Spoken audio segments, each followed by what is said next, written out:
I'm here. I exist. Yes, I am here. Marius, welcome. Good morning. Where is our beloved Bubbles? Our Queen Bubbles? Face care. Today's face care, apparently. What? Don't give me that look. Apparently I called her out. Yes. Yes, I did.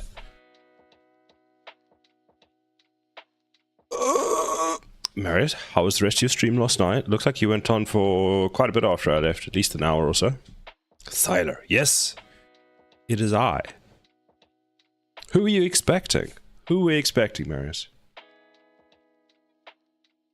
Called out, handsome man. Stop it, you stop.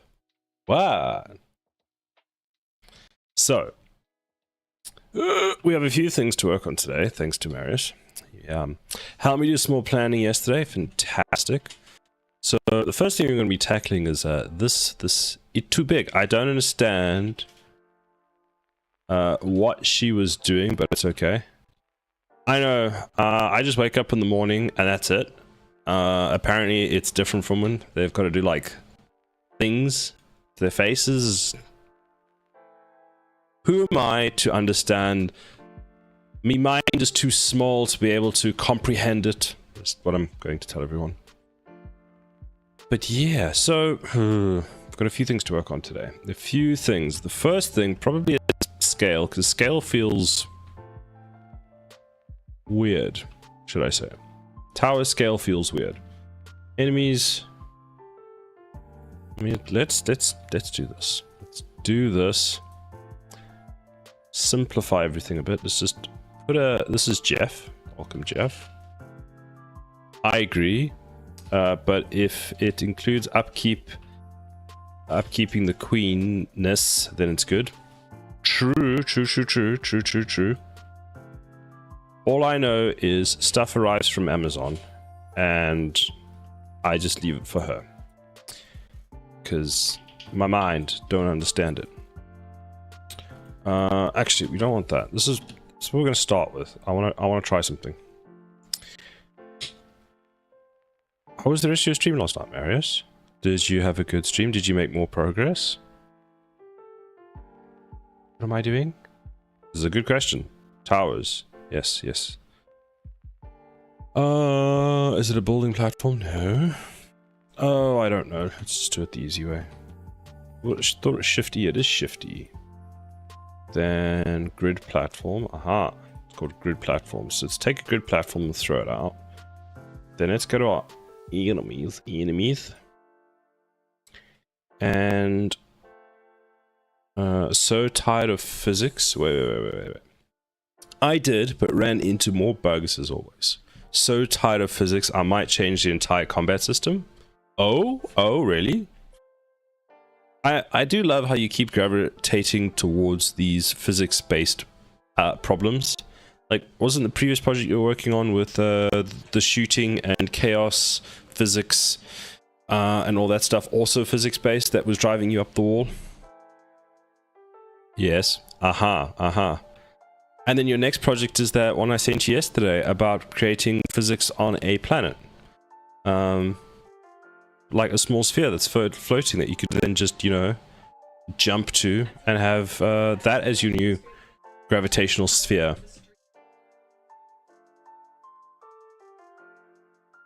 Why is Bubbles watching us scream?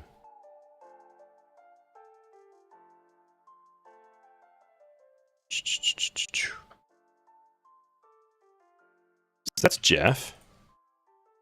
Okay, fantastic. Then let's try something. Maybe it was a bit much. That seems a bit better. I've been using... What are the controls in Unreal? Alt-J. There we go.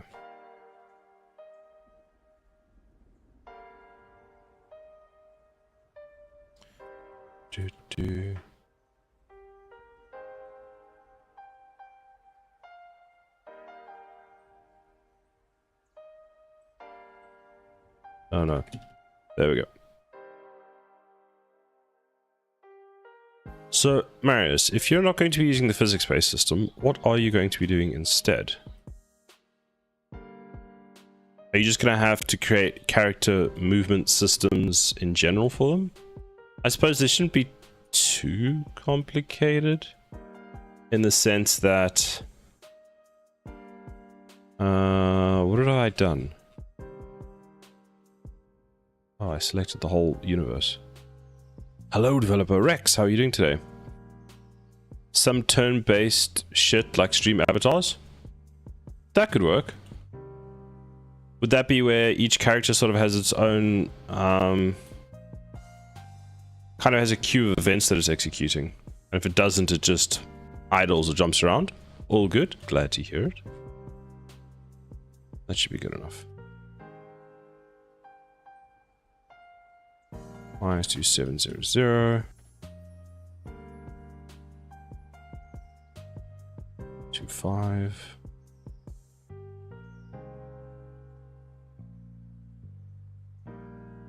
Yeah, you'd get a list of things you could do. Okay, fair enough. So is that what you are planning on? Why is my... Did I hit the key stopped working? Oh, whoops, that's wrong. Are you going to be working on that today then?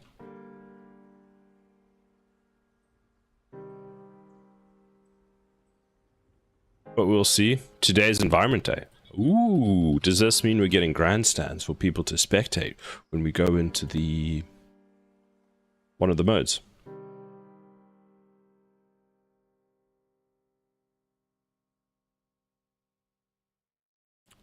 Speaking of... XOXO. Speaking of... What?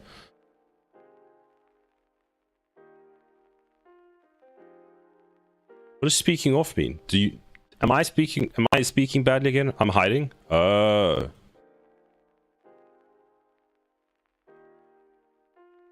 Why are you hiding? Where are you hiding? With whom are you hiding? Why are you hiding? I'm going. You going now? Okay, bye. Thanks for stopping by. See you later. Is your stream time now? Are you streaming now? It's 12. Bye, Sarah. Bye, Marish. Bye. Enjoy your stream. I'll catch you later, alligator. I guess I won't speak to you again for the whole day because now you're streaming and then you're going out for dinner. You got this. Thank you. I'm confused. Me too. Rex, I'm always confused. I think the plan currently, Rex, is that Marius is now going to go and stream, and he's doing environment day, so he'll be doing environment in his game, and I am trying to figure out scale. Okay,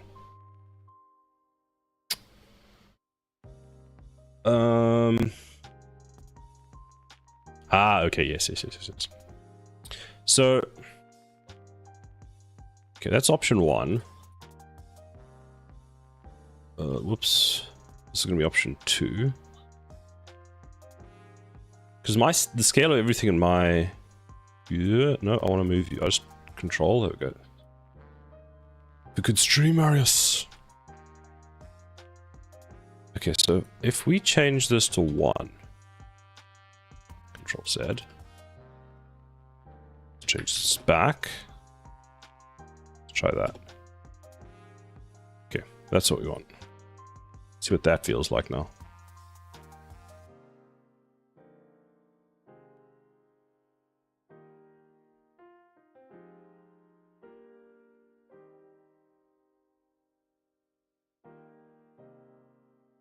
Because why does... I see, the problem I have, Rex, is everything feels like it's scaled incorrectly. Like, can I bring out an entire axis, a tower? Towers... Like, we're going to be replacing the towers at some point, which is fine. But the problem we have at the moment is everything feels like it's just the complete wrong size. So it might be worth us changing the tower sizing now, and let's rotate this tower so that it's actually like, looks like it's attacking something, because currently it's trying to attack the origin. I'm glad it has just infinite range. That seems fair. So what we're going to do is we're going to open Blender. Because Marius made us a little model last night, just briefly, just to kind of get us going in the right direction for what we want. And I'm wanting to bring that in and see if that is, in fact, the correct, will help us determine the correct sizing. Marius is now live.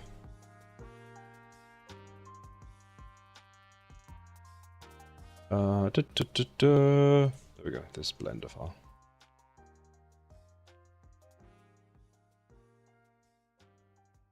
Please Blender open without freezing. There we go.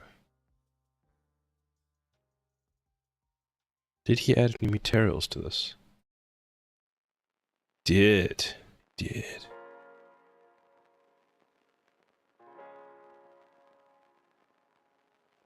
And now we have too many copies of Blenders open. What's today's goal? So today's goal is to try and figure out the biggest thing that will be the scale. So at the moment, this is the block that we have, the building block that we're placing the towers on. This is our enemy, but everything feels the wrong size. Like, okay, these towers are just currently placeholders, but I'm trying to now get an idea of how big we want everything to be, because we've got most of the functionality working, but we're hitting points where this model that we're just using as a placeholder is starting to determine design decisions. So for example, this is where we've got, you know, the laser beam endpoint, and these things rotate. Do we still need that? Is that something that's going to be happening going forward? So the idea being that this is kind of the structure, the overall design that we're looking to make the towers, which are sort of 3 components.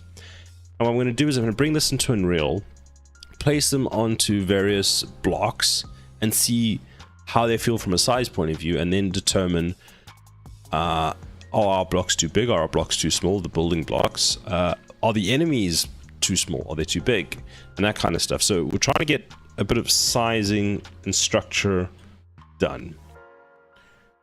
Because looking at this, if this tower base, let's say that the circumference, I guess the circumference or the radius of this tower we place on here, it's going to be massive. Like, it's probably going to be, going from Blender to Unreal is not fun. It's probably going to be about as tall as this, possibly, maybe not.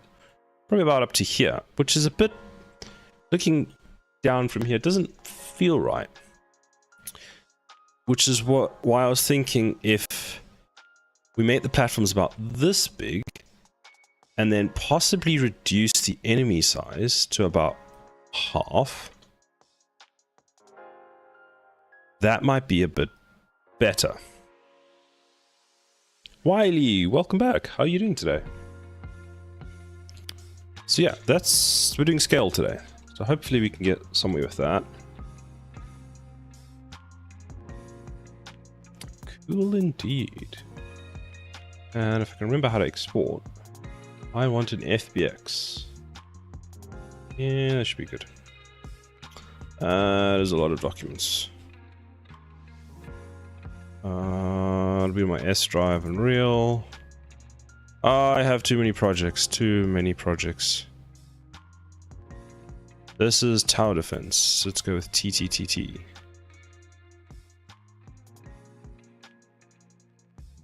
You working on your project too? Cool, glad to hear. How's that going?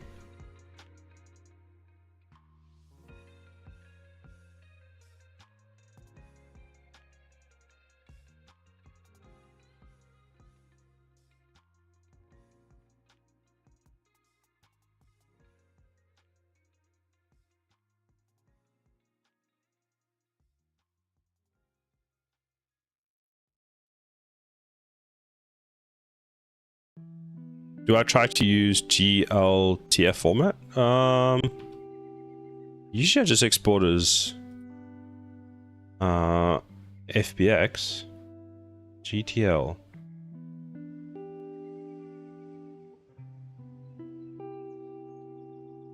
I export the scene. I haven't actually used that before. Okay, so now we need to bring that into here. So let's go make a new folder in here as well. I'm waiting for the Godot to start my project, as in to install Godot, or as in to finish the tutorials for Godot.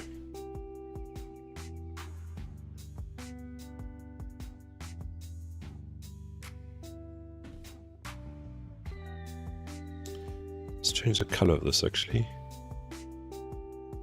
To that weird orange.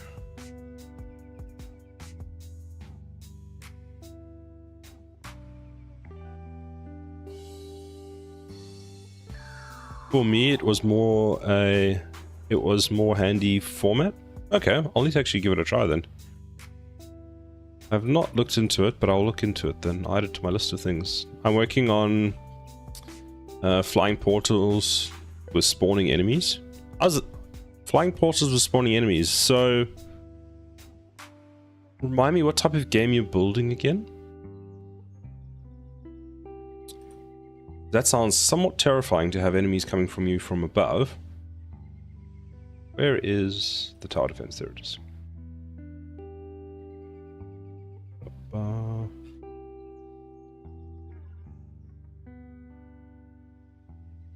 Oh, you don't know the famous waiting for Godot? Is it worse than Unreal?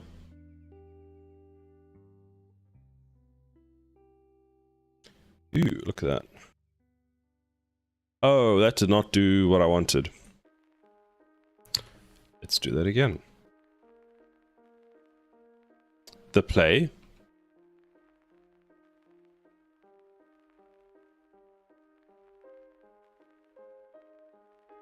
Where is single file?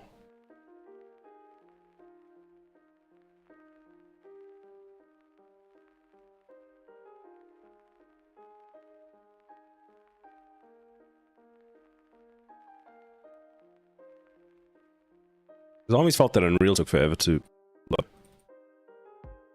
Seems to be something missing in my mesh.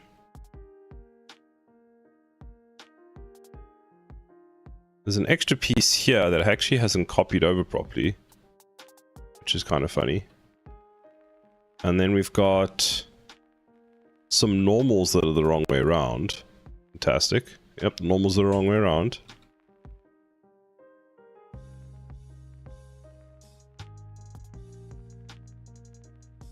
Fascinating.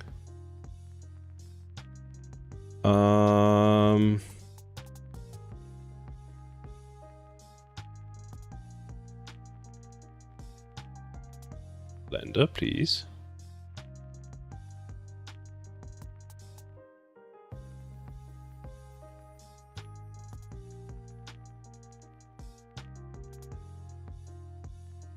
Where was it? Window. It doesn't really matter right now. Something like FPS with crowd control mechanics, so with huge amounts of enemies. Ah, yes, and you're using mass to handle your enemies, aren't you?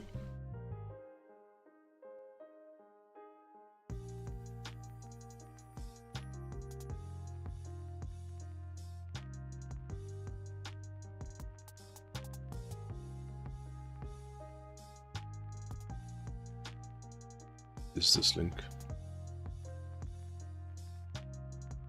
Waiting for it to go.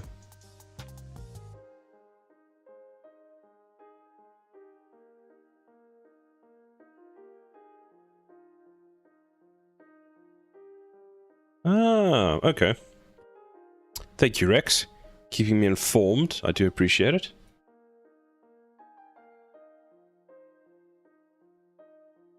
Where is...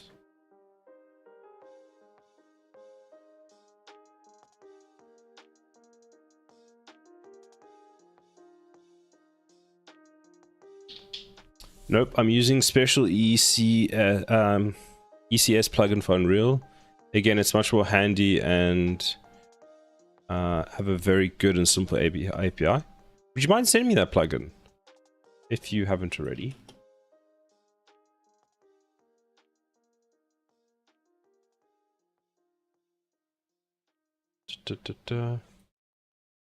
Which one is this?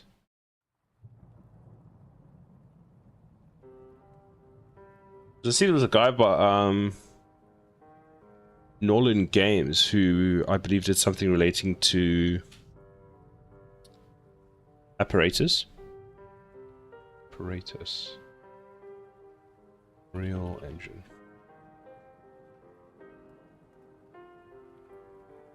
Ooh, this is very interesting. And it gives very good frame rate as well, which is a plus. It's $200 though. I'm guessing you feel it's worth the $200 if you've already purchased it.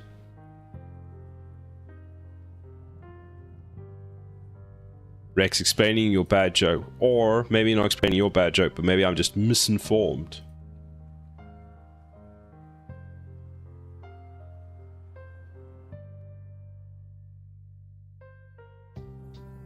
Ah, there we go.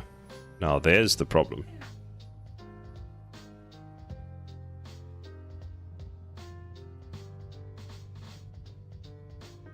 If I can remember how we flip all the normals.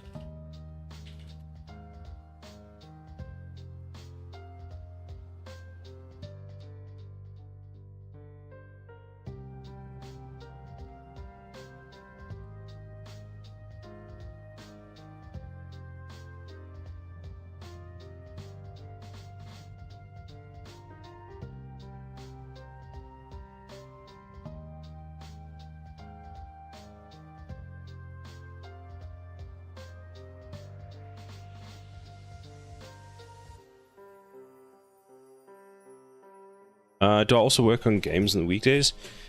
A little bit. I do most of my week, or I try to do a bit of planning and stuff in the week for the streams in the weekend. So it's normally what I try and do when I'm not streaming. I haven't done as much as I'd like to, and as much as I should be doing in order to get this to actually work. But it's getting there.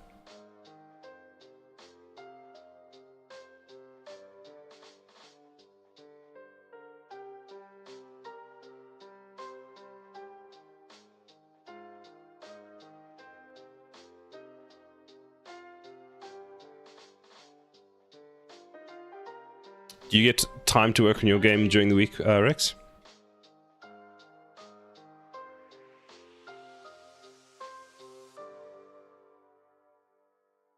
In Blender.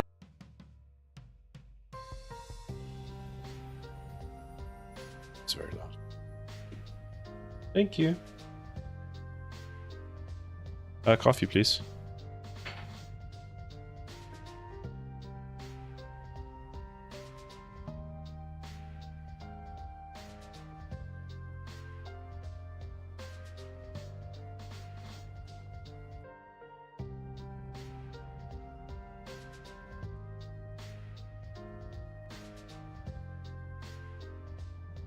You're not working on any game development?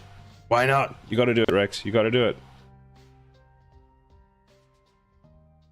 It's fun.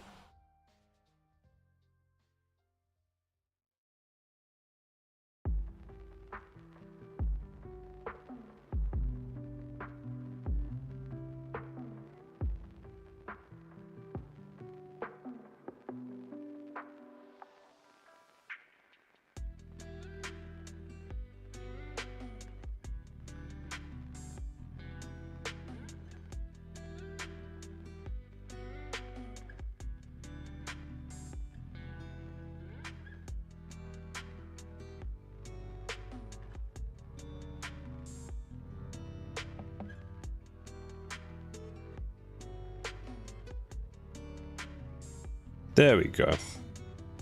That took forever for me to figure out because I couldn't remember where any of the buttons were, but at least that should now work. Oh, wait, what have I done? There we go. I'm still a newbie learning software development on my own, learning backend stuff at the moment. Oh, that's exciting. So what backend stuff are you learning? Are you going for something like Python? Are you doing a C# backend? Are you doing backend for sort of, I'm guessing web dev? I suppose. Oh, mostly, yeah.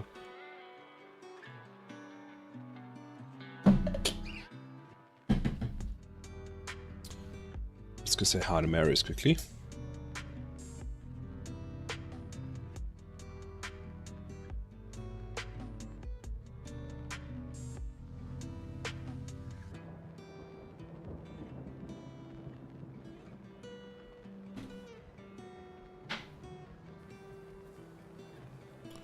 Okay, let's re-export this now. Thank you.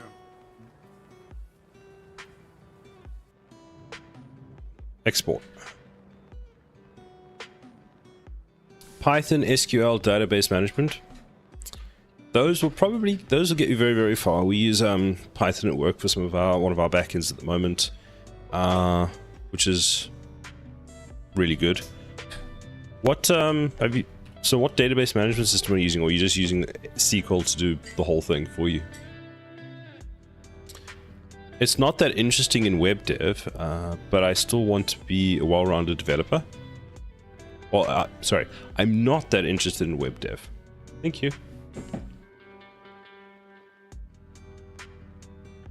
It's very helpful to have, because I feel like with a lot of projects, you land up needing some kind of back-end system to do things, and if you've got that basis, it will carry you sort of really, really far, which is always helpful. And it gives you an understanding. It's not just some black box that you throw stuff into and get stuff out. You actually kind of have more of an understanding of how it works, and you're less scared to try new things with it because you kind of already know about it, which I find is very helpful. I'm not sure if that made sense. It made a lot more sense in my head, but now that I'm thinking about it, it may have not come through that way.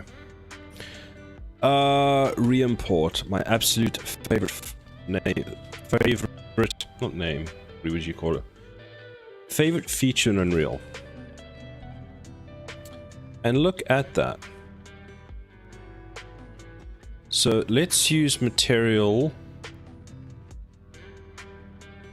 I would say that for that one. Then let's open this one and let's make it purple, a bit more purple, and let's put that into emissive color. Apply. Now, is that as luminous as that's a bit too pink? Right, emissive color needs to be darker. I always forget that. Let's throw it onto that screen, click apply, and see how that looks. Still not as dark as I'd like.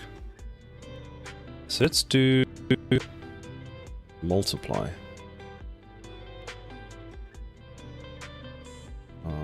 Let's make it 50. This should be bright as all. Yeah, it's. I'll be honest with you, not what I expected, but what I wanted. Like, happy accident? It's still like this, a lot darker on the purple. That. And we have ads.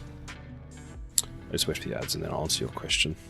Or respond to you, should I say.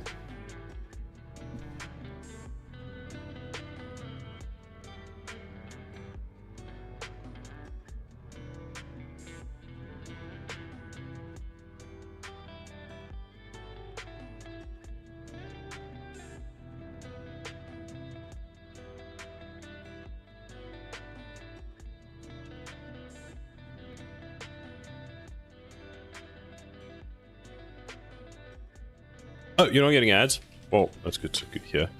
So you say, what I think is missing from my resources is teaching general principles of software development.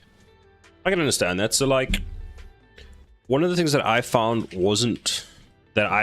most lacking, or something as sort of a junior dev that I found, was architecture wasn't something you get a lot of exposure to, or I at least didn't. So it's one of my weakest points, and that's kind of kept me, especially when you deal with a project completely on your own, especially like Unreal Engine, because I find the architecture side is the side that I lack on, which is the area that I'm sort of trying to focus the most on at the moment. But there's so many different pieces to it, and I also feel you don't really need to know all of it at the start. Like, having an understanding of all of it is good, but you'll go through a lot of it as you learn. So knowing like the theory is good, and then putting it into practice is something I find that gets done on the job. And I find a lot of sort of on the job stuff is taking stuff that you learned in theory and putting the link between practice and that together, if that makes sense.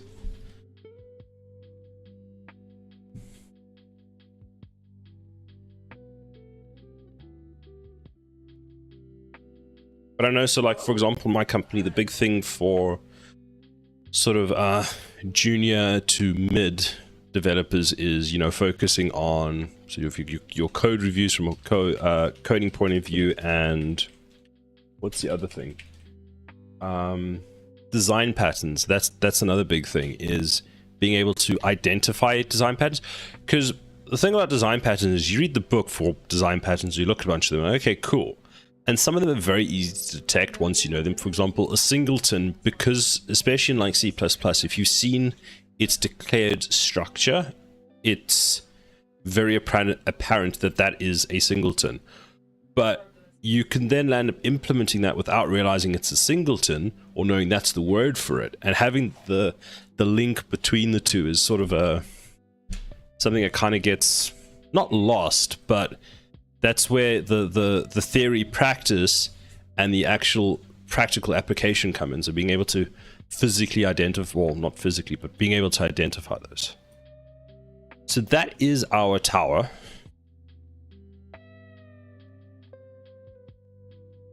I'll be honest, these now, looking at the scale here, this just makes me think of Attack on Titan sizing. So these guys feel absolutely massive to me. Like, if this is our tower. But yeah, Rex, don't get too bogged down into it. Like, it's very important to know it will make you a better developer and separate you from your peers. I would say that, so you're doing a very good thing. But it is something that comes with time. You don't have to learn the full thing in like day one, but it's good that you're showing sort of initiative and learning it. I'm sure someone will snap you up very quickly. And the other thing, one of the most important things is don't stop learning. That's the, if anyone asks for like what game dev advice or what advice you'd want as a developer, mine to you would be don't stop learning. Be inquisitive, find out new things, ask questions, try things, because there's no such thing, well, I see it as there's no such thing as failing. There's just knowing 50 ways that something doesn't work, or doesn't work in that particular way. So keep trying, keep learning. That's probably the thing that's carried me as far as I've gotten so far, is just keep on learning. Just keep learning, learning, learning. I've also seen that like devs who just show up for work, they do their job, they go home. Yeah, cool, you know, fine. But the more But those devs who come in, they do their job, they learn, they share that knowledge with others, they progress further and quicker. Thanks for the advice. Anytime. I know people say learn Python first, but I feel like learning general Generalitics, I think that's how you say that, ties all programming languages together would be more helpful for developers who want to be well-rounded. True. So they say I feel like one of the reasons they say learn Python first is Python is considered a simpler language. It's much more forgiving because it's not, from my understanding, it's not like C where you've got to manage memory as harshly. It's kind of more done for you. Although then in C, there's so many resources that handle it for you anyway. But Python is I find a simpler language. I haven't technically learned Python. I've looked at Python, read a few things in Python, done a little bit with it, but I haven't actually. I'm not at the point if you told me to write something in Python, I'd just turn around and go, yeah, no, it's not happening.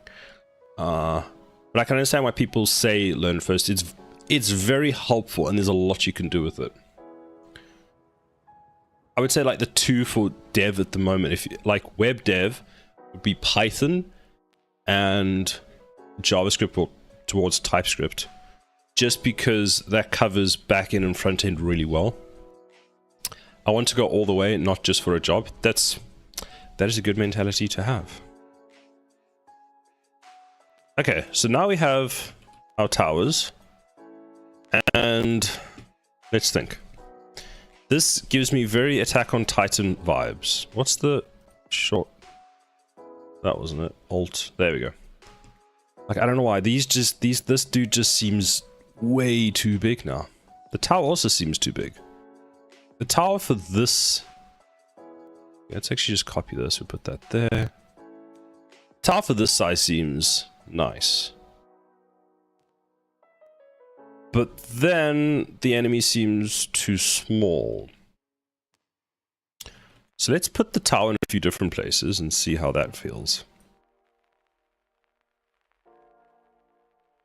So that's one size. Let's halve it. Ooh. Now it's a slender tower. Rex, are you at the point of looking for a job yet, or are you still studying?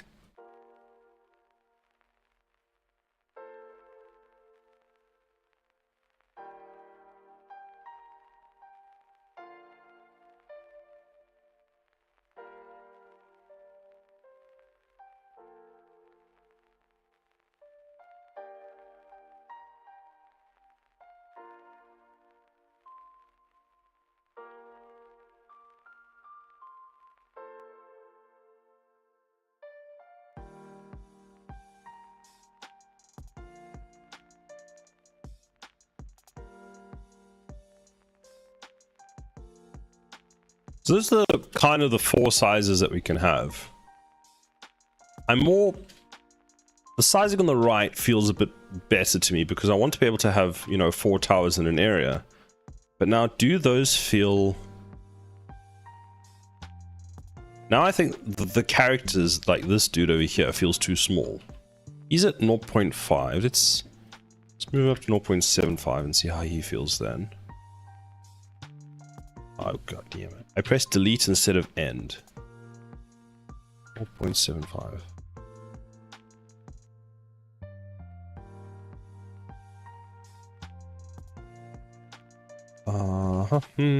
There we go. So we've got that dude. Let's get another size guy as well. So let's have a look at our player. No, not player. We want the enemies. Enemies. Let's put a boss enemy in because he's huge.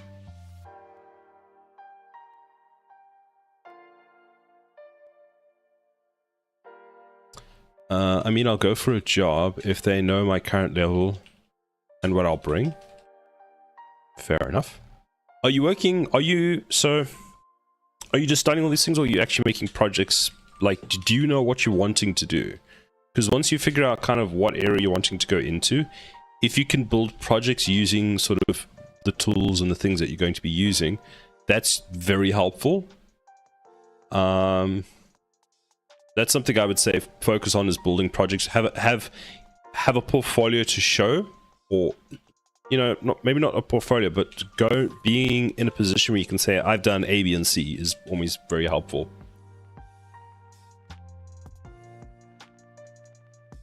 Actually, in an interview that I did recently, I spoke about my previous work that I did for about a minute and a half, 2 minutes in the tell us about yourself, because I did a presentation for it. And the rest of it, I spoke about projects that I've been working on and other stuff that I find interesting. And they found that much more helpful than previous work. Okay, you work for a previous company, you've done stuff with using A, B, and C, fine. But sometimes you can't really talk about that. So if you can show what you're actually interested in, what you do in your spare time, that's usually a lot more helpful. I must say, like, you're in my way, so just go over there. I don't know why, but looking at the sizing here, now I might be going a bit too into this at the moment. Just go F11. But having a look at this, I feel like this dude is about a good size. This dude is actually, I kind of like his sizing. He's huge. Like he definitely feels huge. And I'm now just wondering if I want to get out of here. If like this sizing now, we have 4 of these towers. Is this increased height better? Do we want lower height? These are these like design decisions that just like fascinate me, because it's a bit about like how it feels, which is hard to explain. Because if we have this guy here and we have, let's just duplicate this. I really like having this really, really big guy. Because the other thing that I'm trying to avoid is clipping through the floors. So having tall towers is good. Now this one is sure as hell going to clip through this dude over here. But what I might have to do is for this tower is maybe make this a bit taller. But those are mechanics that we can worry about much later on. But like this, I'm undecided as to which size feels best. But that being said, as much as I'm sitting here and I'm like, the left one or the right one, the left one or the right one, they don't make too much difference in the sense that this is just a height difference for that, which is trivial to change. Which means that I feel like we've got a good tower size. And these dudes actually feel better in a size point of view. Although this is where we're going to be looking at them from. We're going to have to open up Elemental TD quickly and have a look at that and see what do their ratios feel like. Yeah, I'm still thinking on which area and projects to focus on. I like to be in many areas, but I find it's difficult to start a project mostly because I'm afraid of how bad it'll turn out. So I can understand that. Like, I can really understand that. That's kind of what kept me in tutorial hell for so long, is I have a lot of ideas and I want to execute those ideas, but I'm almost like at a point where I'm thinking to myself, I'm not sure I have enough skills to make it as good as I want. And that's kind of a double-edged sword in the sense that you can put off and not do the stuff, which, okay, fine, maybe you're not ready for it, but at the same time, just starting a project, once you figure out what you want to do, you will learn a lot from it, because now suddenly it's like, shit, I need to actually do this. You learn a lot from suddenly going where you don't have those guardrails on yourself as much, because with the tutorial, it's just follow what they're doing, and with structured learning, it's just follow what they're doing, and then when you've got to now use kind of all the different pieces and put it together to make a thing, I feel like you learn so much more from that. like, I don't know how it was for you when you took, if you've done your driving test, but like I did my driving test, and the way you learn to drive a car for the driving test, I found was very different from the way that I now drive. Maybe that's a bad thing, but it's the thing altogether. I know I'm getting bogged down in these details way too much, and it's annoying me. But Rex, start a project when you feel like when you want. Once you figure out a bit more what you want to do, and then just throw stuff at a wall and see what happens. Maybe like iterate quickly. So start a project, do something. If that fails, you know what, fine, throw it away, start something else, but learn from that every time. And you'll eventually get to a point where like it just starts like ticking, like clicking. I don't know exactly. I feel like I'm in tutorial hell when I start a project. I feel like I don't know enough to complete a project end to end. Yes, and it's very frustrating when you're at that point. It's unbelievably frustrating because I like with Unreal. I started Unreal. I did one tutorial in Unreal Engine, and then I'm like, I'm gonna make something, and I'll show you. Actually, I did one project in Unreal, and this was the first project I ever made. And it's literally just a, can I have some frame rate? It was just a, you know, jump around. These were all assets that you got. They were free assets other than, so if you've ever done any of the Blender courses, you'll notice this. It's very popular. This game, I think, is like 800 or 900 megs to download. 80 to 90% of that is this mesh at the bottom here, these three here. Because I didn't know how to make things properly in Blender, the level of detail that's in that is insane. I crashed my PC multiple times building this because there's too many polygons in here, and I reduced the amount of polygon counts. So from this is where I started, to then being able to make stuff that is better. I mean, even if you look at this game that I made in a game jam, I would call it hot doo-doo, honestly. It's just hot doo-doo. It's just a thing. But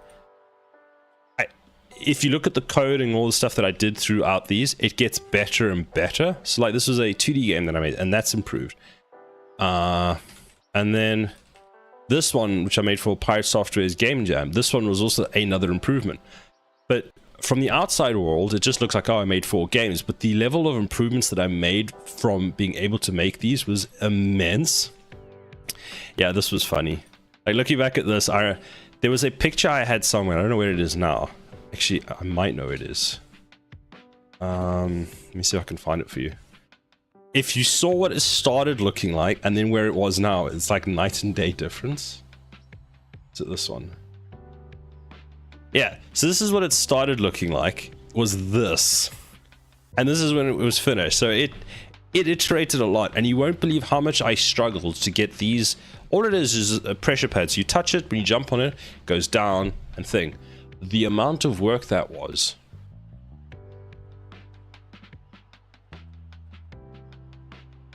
But it was one of those things where that project, it's not a very complicated project, but it took me 3 weeks to a month just to make that, because I didn't know how to do it, because I knew what I wanted to do, which was so initially they were going to flip, and I wanted them, so you click on them and they would flip.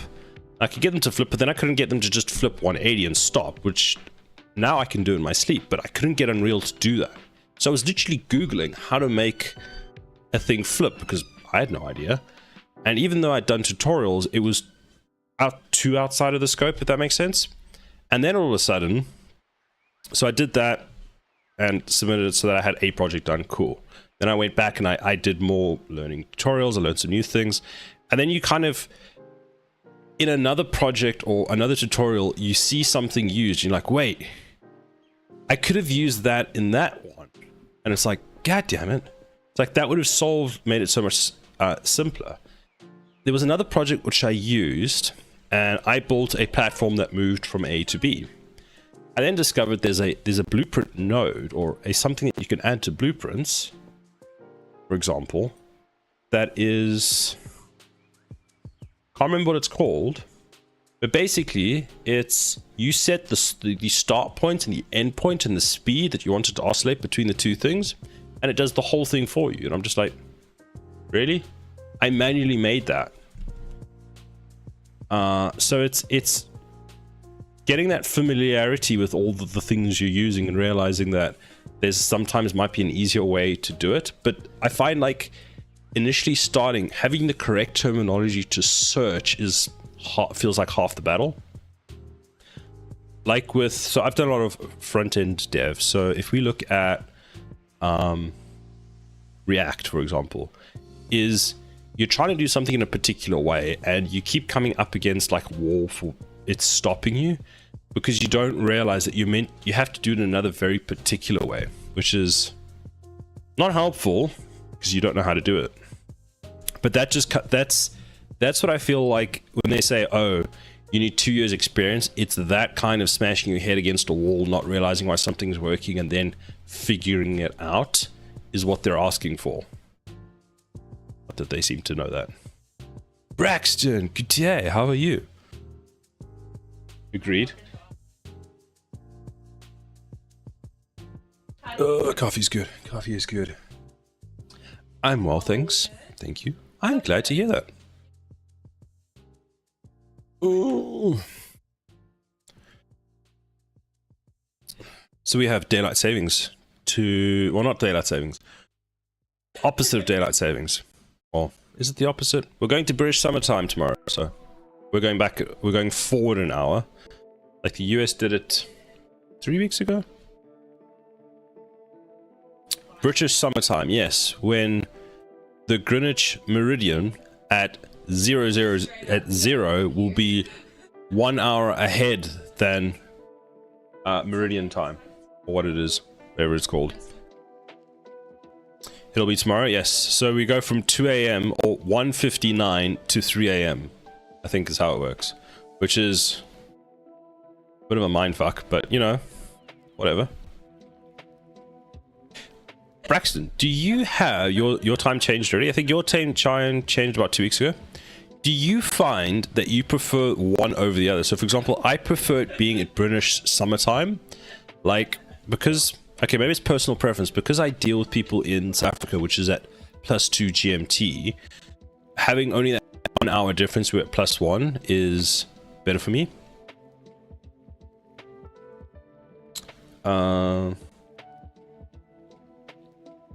I didn't know other countries changed as well. We did it yesterday. What country are you in, Rex? It's still a thing. I think it's today's age where I always wonder, like, do we need this still? Is it really necessary? US? I thought all the US had already done it. Is every state different? I prefer DTS.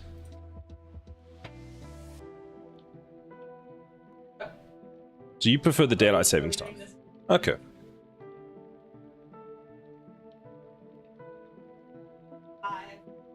I don't think I can convince the British government to keep DTS or British summertime as a permanent thing. I feel like it'll be hard to be a hard sell. I think if anything, we'll have non-DTS all the time or British summertime, but not the other way around. Even if I do prefer it.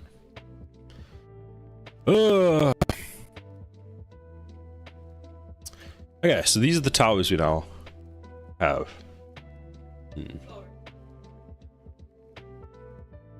I still have my scaling problem as to figure out what size I want. We're supposed to have ended time change, but our Congress isn't finalized yet. So there was a discussion in the European Union as well, just before COVID, where they were going to discuss bringing an end to it, and then COVID happened and that got put on the back burner and never got brought up again. So we'll see. So it should have ended this year. I'm expecting in the next few years it's going to be something that's phased out in a lot of countries.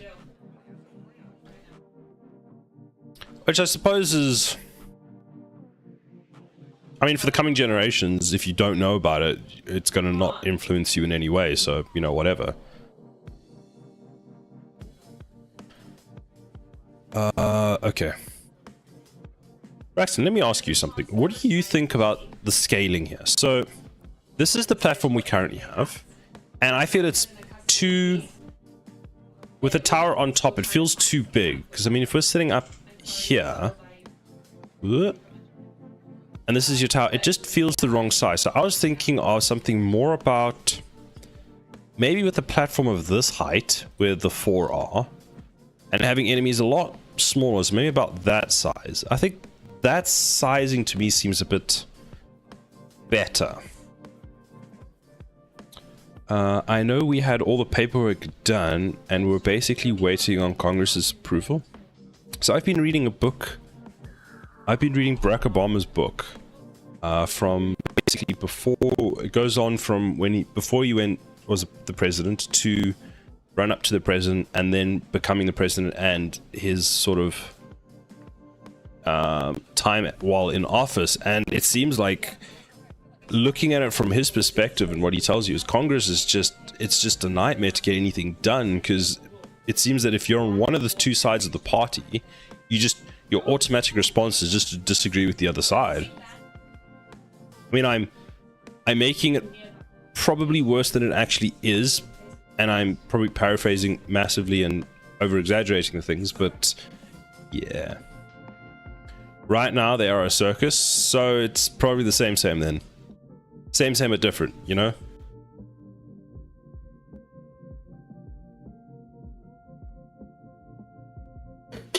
Well, then I can't say much being in the UK, because it seems that our side is, yeah, who knows? Apparently we have ministers that are put into their positions that actually don't know about what they're ministering. That makes sense? So, fun. Alright, what I wanted to do was open Steam. Oh, not that one. That's a StreamAbot, not Steam.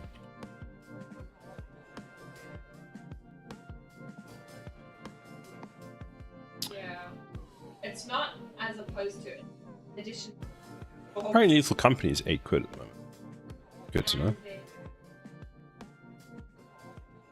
So I wanted to open Elemental TD and see what the sizing of... Is their stuff sizing feels the correct amount? This is very angry today.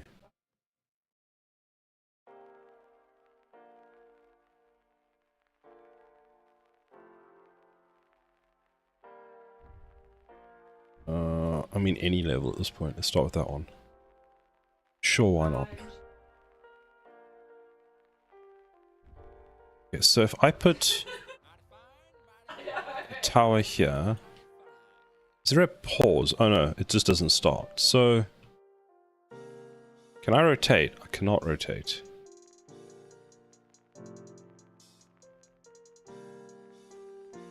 So let's think. How big is it? How big is the tower? So these towers are actually, they're actually miniature if you think about them. So the size of I would say that this height here is probably the height of an enemy, or just above the height of an enemy, which would mean that in ours, Unreal doesn't like not having all the RAM available to it. Please, Unreal? Can I not? But you know what the problem probably is that what is that thing? I blame Microsoft. That's all I'm going to say. Yep, OneDrive is running using 32% of my CPU. So we wanting to downscale the towers and the enemies. Essentially, yes, because when Unreal catches up, everything feels disproportionate. The towers that we had as placements just didn't seem right. Has Unreal just crashed? I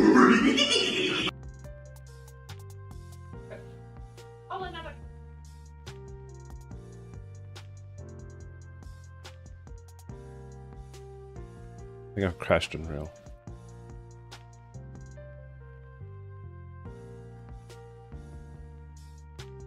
Okay, let's just take some notes. Let's just take some images. Alright, can I take some images? There we go. Let's take that, let's put it onto our Figma board.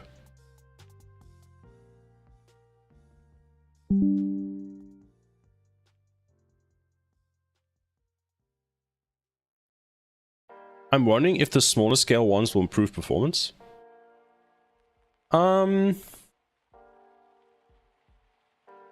Possibly a bit, maybe. I don't know. They all share the same. They'll all share the same texture, so it should be fine.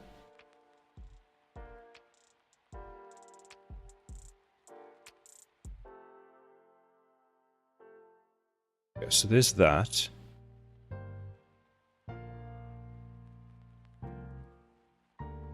So if I take this, we put this into our the Figma on the other side. Okay, let's just quit this now. Yes.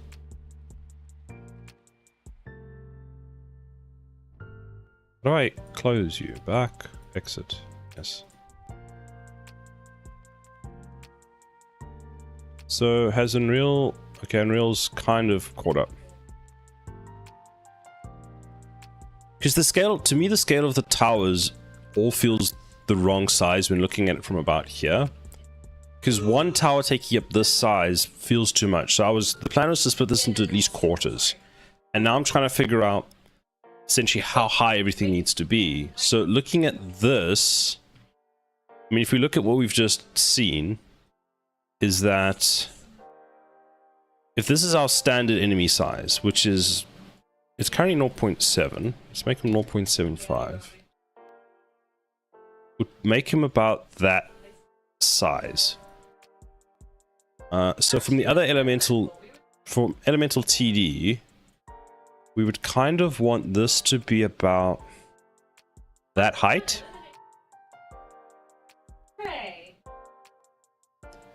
So that's minus 64. Let's just take all three of these. Minus 64. How tall are the enemies? So at the moment the enemies are... let's see. Can I check? 7. Oh, what is the key?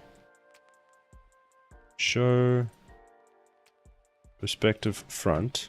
I mean, it's actually back, but sure. So this enemy is... I mean, he's technically only 1.2 meters, which is actually tiny. But if I actually scaled the enemy to the correct size, which is... It should be... The base enemy should be 1.8 meters. So... 1.7. Call it 1.7. So an enemy is 1.7. That means that this should be... I would honestly say about there. And then our towers would be... there. Alt G. Going from Blender to Unreal is horrible.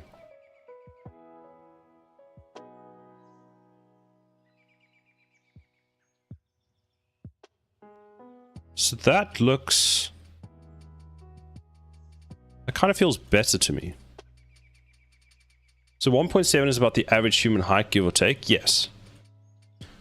Which is helpful for things in like Blender, as that's more or less... the height of the default thing. Well, I mean, it doesn't make a difference.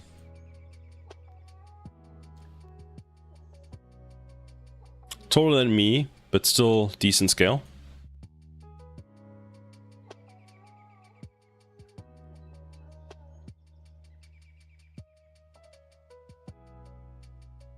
So that... So if we're looking at about this height, that looks about... I think that's about a good height. If anything, I would change the towers, especially on this one, if we maybe make them a bit longer, as in I would build them just taller, so like that, or 0.8 maybe even. The idea of scaling, well, I like the idea of scaling to things I know, so I can put it in perspective in my head. That's a much better way of looking at it, actually. So let's assume that the smaller guy is a human height. And these are the towers that have been a bit stretched at the moment. So, I mean, looking at it at a tower, if this was, it actually makes a bit more sense now. So it would make him 2.5 times his height, which is exactly that. Looks very funny.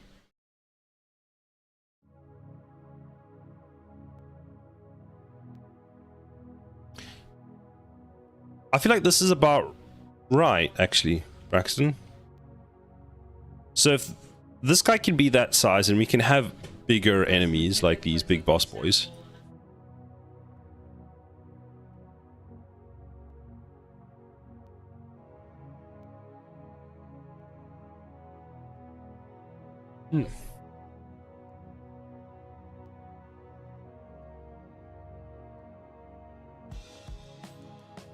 Just want to say thank you for all the advice, and if you know of a project I can add value to, would appreciate it, and appreciate it if you let me know.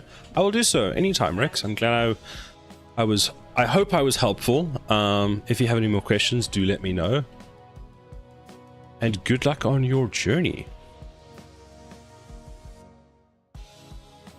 And hopefully you enjoy it, because at the end of the day, you're going to be doing it for a while, so rather enjoy it.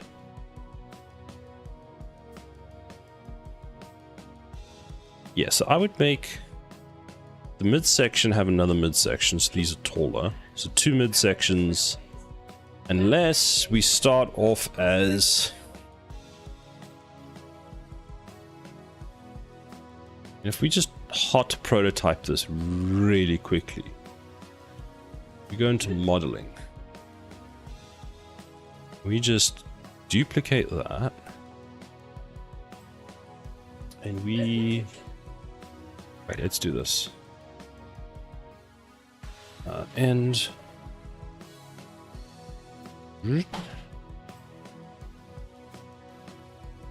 Okay. Take that one, and let's... Where is it? Plane cut. We want it down to there. Except... Oh, crap. Can we just do it to single and not all of them?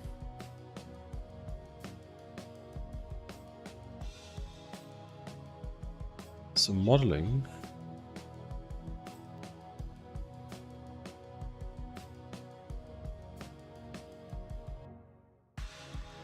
There, duplicate. Inspect normals.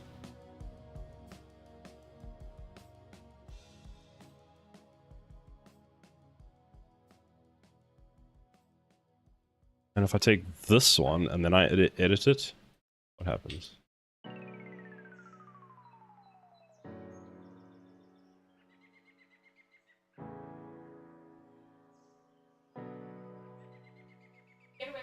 Except that edits everything. Wait. Let's try this. Browse to asset. Edits that one.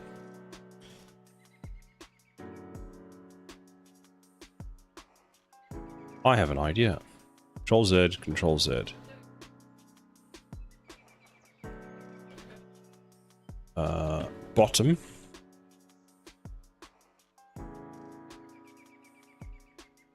Plane cut. Except. There we go. Control C, Control V. And middle. What? Middle. And then top.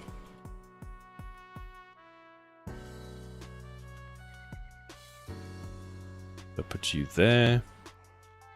Put Put you there. You're the middle piece, and you're the top piece.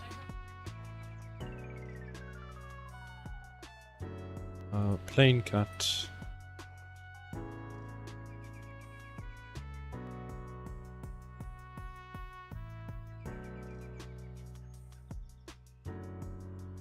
Make it up to, because you would want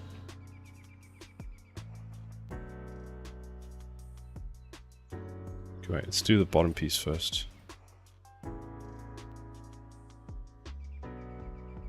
So hold on, we need to go lit, go perspective, want back.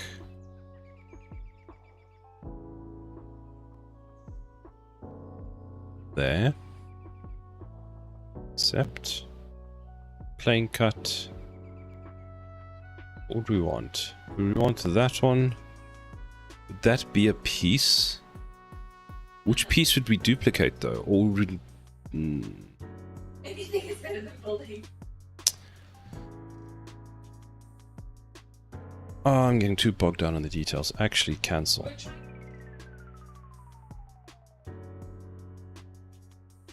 Let's do this. We want that there. We flip it. We accept. Do this. And there. That's the middle piece now. Then you want to do a plane cut on you, which is just going to be that. Accept. And then we're going to delete you, copy you, I'll call you bottom. What? Put you, Alt G.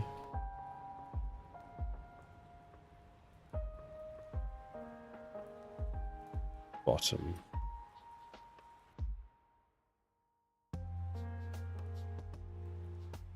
Back.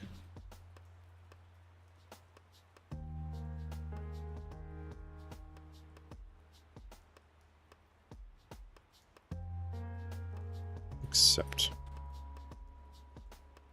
Right. So now we have the 3 towers. So now we want to go and reset the pivot. Mesh, remesh, model, deform, transform, edit pivot, center, good, bottom, accept. Then edit the pivot, we want the center, we want the bottom, we accept. And then you should be fine. So back to selection mode. Tower A. You should all have the same XY. To copy.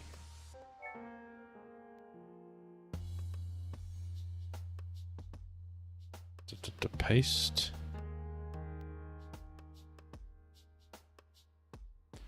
Then you're called bottom 2. You're called bottom 2.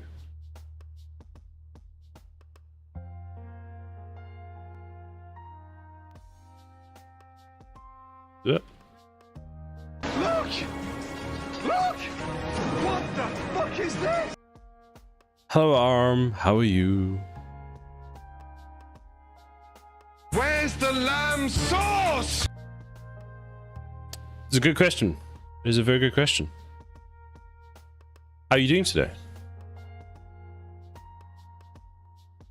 Did not do what I wanted it to do. Hydrate. Very well, I will hydrate. Lamb sauce. You want me to wait? You want me to hydrate with lamb sauce? Why, Why you want me to do this? Do you want me to leave the stream, go down to my local grocery store and get some lamb sauce and then hydrate with that. How about I just have water and have lamb sauce later?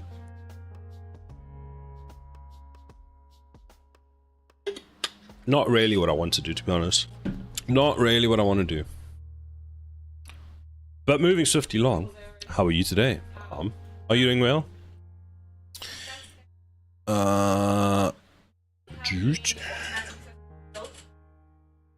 And move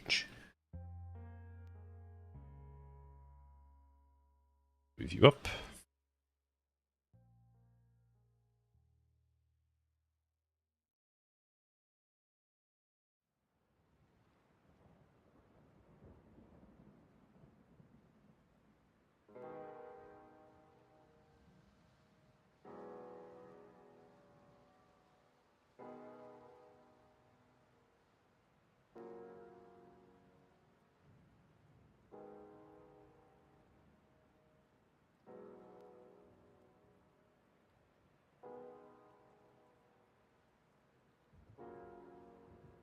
Pressing.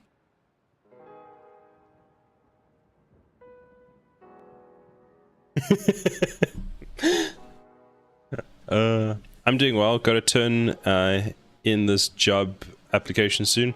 Hopefully they contact me back soon. Oh, good luck.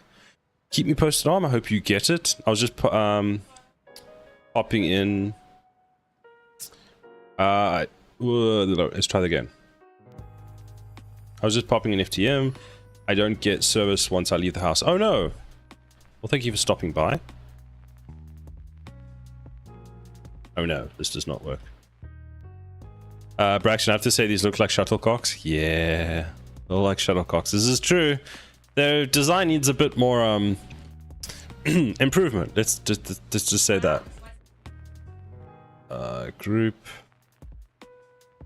Okay, I know what we can do. We can just go like this. Go 0.5, then go group, ungroup, and that, like that. I think there's still some. These are very basic. They're literally thrown together. Auto mod? What? What did I miss? There we go. Astronautical dildos. Yes. I was waiting for someone to say that. You see, they were designed from. Where was the design? Tower. This is the concept that I was going with. So I could see the thing. They need some improvements. The design was intentional, exactly. So yeah. This is kind of where I wanted to go with it, but it didn't quite work out that way. So we have these wonderful placeholders for now.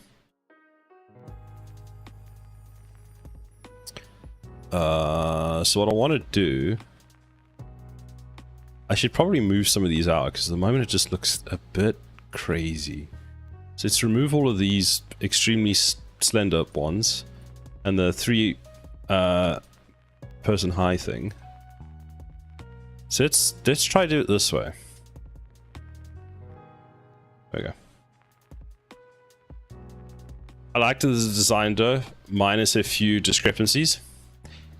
Thank you. So Marius kind of threw this together yesterday as just a quick concept because we're trying to figure out. Basically, I'm trying to figure out the scaling at the moment. So that's the big thing. And once we're scaling in the art style. So if this art style minus the few discrepancies works, then we know we're on the right track, which is good. So this needs to all go as 0.5. Marius threw it together. No, it's fully into. Yeah, he was setting me up because he knew I'd use it on stream. That bastard, right? We really are just. Nothing's aligned properly. I'm just trying to see. So this was just. I decided to cut these up. To see if this design would even work for a. This is what I was thinking for the upgrade system. So. You know, possibly that's your standard level 1 tower. That's That's your level 2 tower, and then that becomes your level 3 tower. Minus the increased size.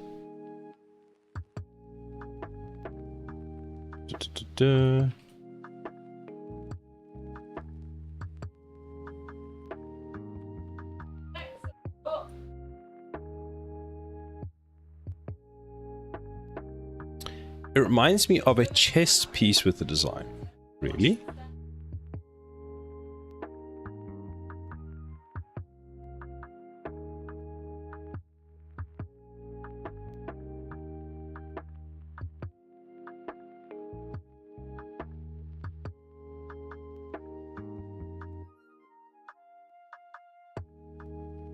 Oh.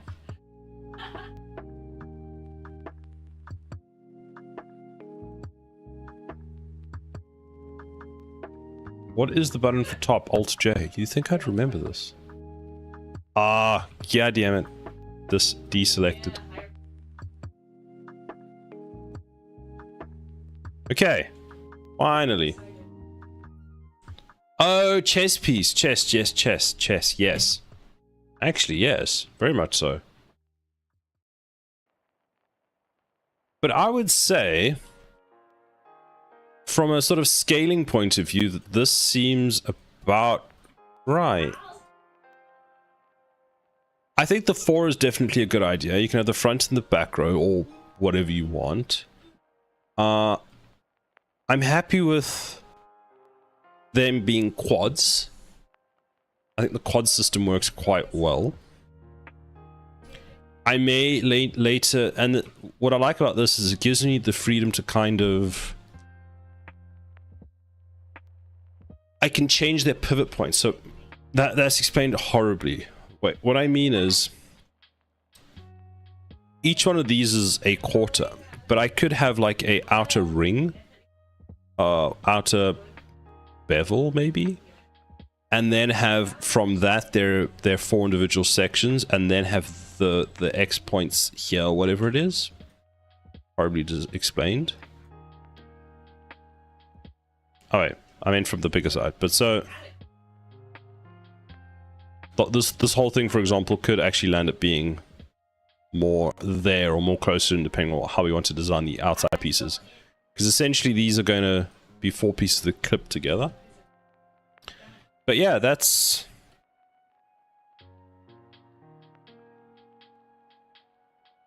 You're still not quite understanding? So, you see how do we explain this? So at the moment, there's this outer grid thing. So if we look at this tile here, try drawing it out. Actually, what might be a better idea to explain the whole thing, what have I just done, is this. Instead of having the 4 little sections inside, which is probably more confusing than anything, we take this piece, we copy it. We would have something that identifies... Is this one there? And... So each bigger grid has 4 smaller grids in, like this, where they don't touch the let's call this outside piece the railing, something like that.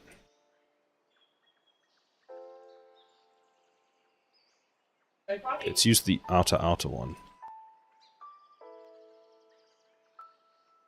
Oops.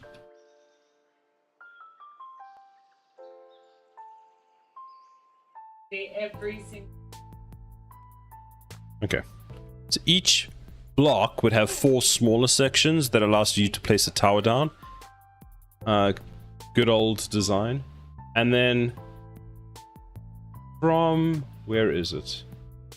Here's the Figma drawing. So from Figma, you see how... Do I not have a good image of this anyway? All the pictures that I took,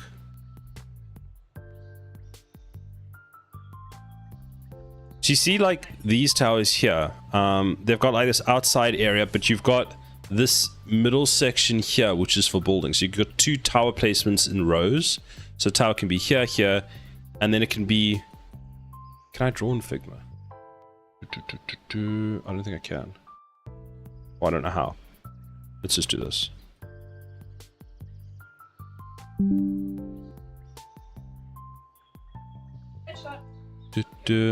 So this is the... I don't want that color. There we go. So this is the area that we can build on, that you can select for building. We've got one there, and then the next one would be here. And here. So all I'm trying to say is that what I'm wanting to have is I want to have this like outside section like this between the sort of wall thing. Green was the worst color, so that where it's not buildable, which I can then, with this newer design that we have, we can kind of do. But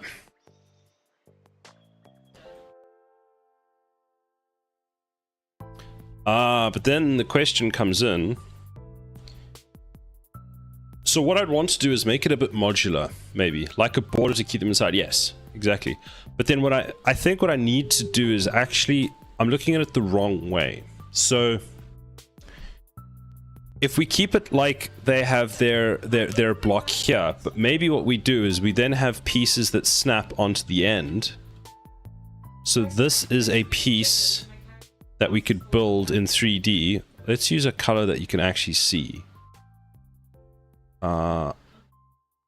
What would be... No.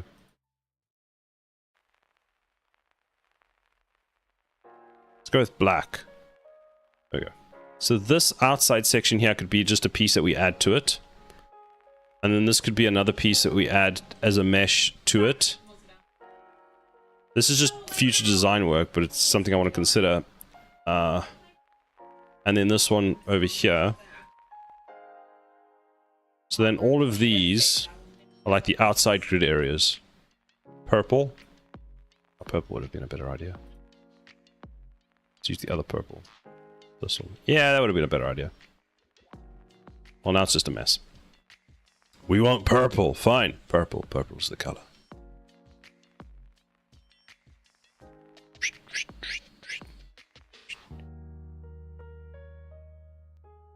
Because that way, these tower pieces are almost the same distance away, and they can kind of mesh together. I think it could work, and I would personally... Okay, let's try that again. I think that could work, and we'll add the possibility for more customization when mapping buildings. Exactly. Then again, I need to stop looking at this mesh that I'm using underneath here as the dual thing. I've got basic... I don't think anything in here has been designed as what will eventually happen. Everything here is very much subject to change.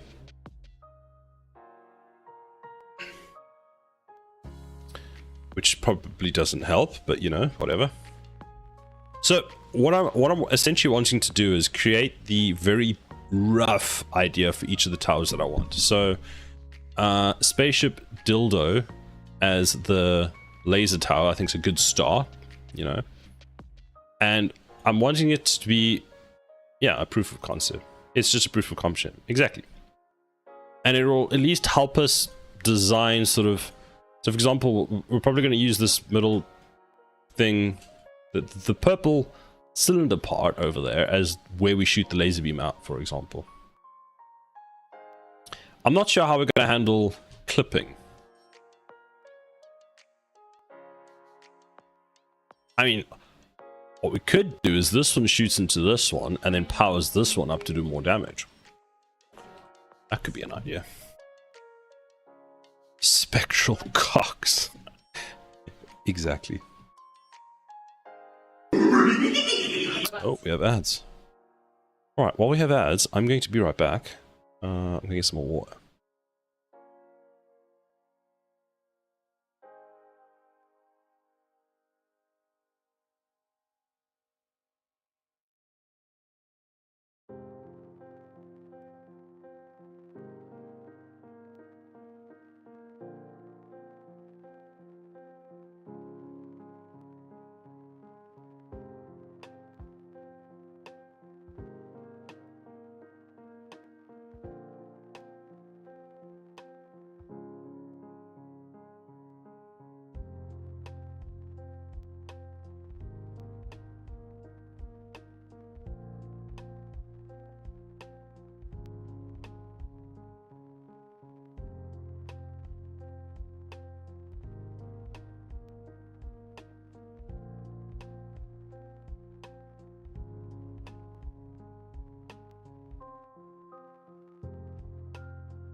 What the hell is even that?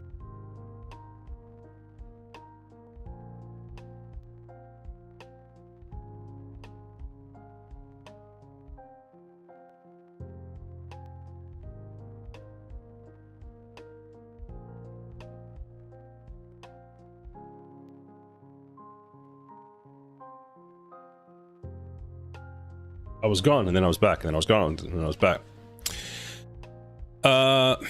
How about a radius line trace or arc trace? That could work. That's a good idea, actually. Or just give it an eyesight range with a dot product. That could also work. Oh, these are some good ideas. Welcome back. Thank you. Well, back and not back at the same time. I left and I was instantly back, wasn't I?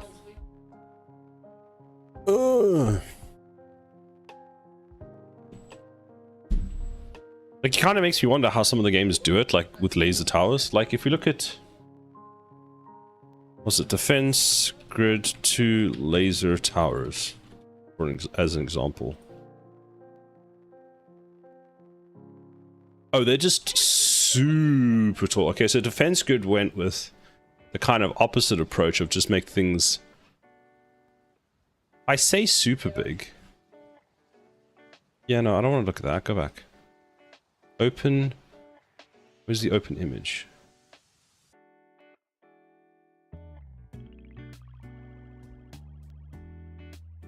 Yeah, I think defense grid. So the tower base for a defense grid thing, the enemies were, shall we double the height of an enemy? Then a tower was just, but you can actually see it's clipping through the side there and there anyway.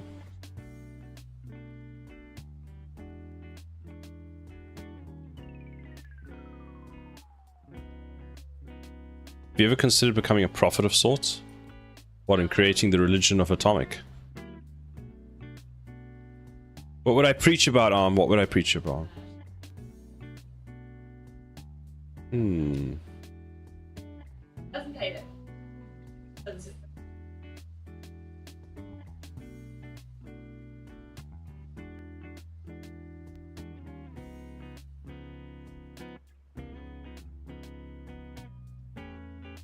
Oh yeah, I'm close to releasing a demo on my game.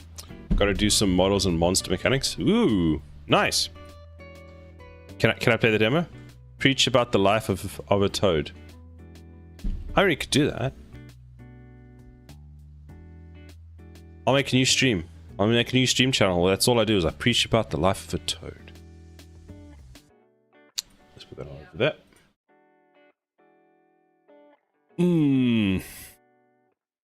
So, can I play the demo? And is the demo free?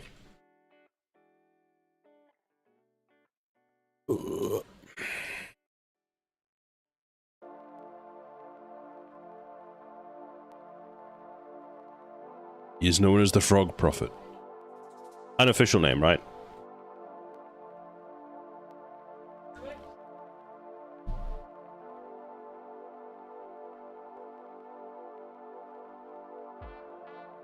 The demo will be free, and you'll eventually be able to play it. So, tomorrow? Tomorrow? Is it coming out tomorrow? Are we playing on the stream tomorrow? Okay, so now we need to split our platforms into 4 Blaze platforms, and then we can still put other things around. Definitely not tomorrow. Are you sure? I feel like tomorrow's a good day. I feel like you could do it by then. I believe, I believe. Do you believe? I'll probably be finished within the next month. That's exciting. That's soon. Can I hold you to that? Can I put a timer? I'm going to ask you all the time. Oh. How did you come up with that name? And how do we even pronounce it? Is it just Yug? Yug?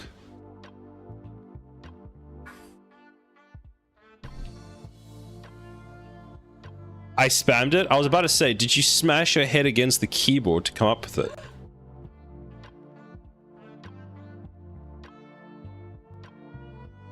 You just get a kick out of seeing people try and their brains trying to figure out how to say it. Okay, now we need to read our grid platforms then, since these are too big.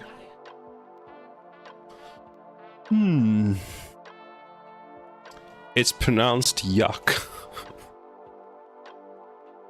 Oh, Hellcat.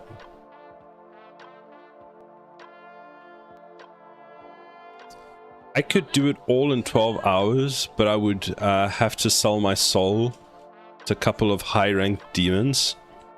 Nah, you see, if it was low-ranked demons, you know, fine, you get some things, but maybe it depends on which high-ranked demon. If it's the most high-ranked demon, maybe that could be a good bargain there, Arm.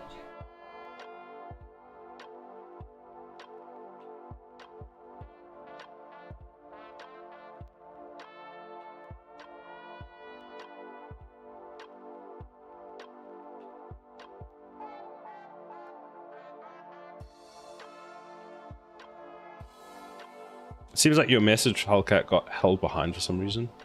The one about the toad. The life thou become, he is not a toad.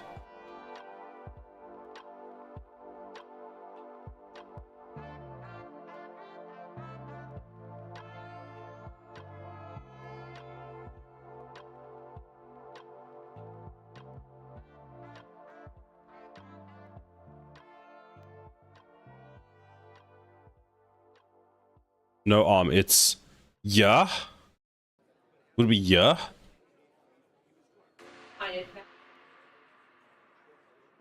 I'm not gonna lie, my brain is kind of having a meltdown trying to read that. It keeps trying, and every time I'm just like, nope. Alright, so now we've got more space items. Oh, yuck. Yuck. I had a stroke reading it. I'm still having a stroke reading it. Alright, so, where were the platforms? Tower? Building platforms? Nope, not that one. This one. Oh, right, grid manager.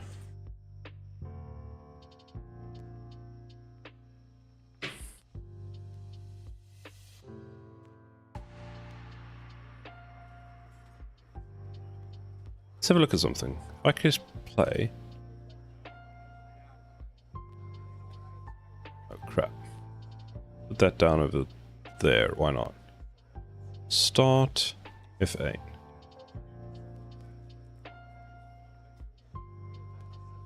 So I would say that these are possibly even a bit too shallow. Which we can change.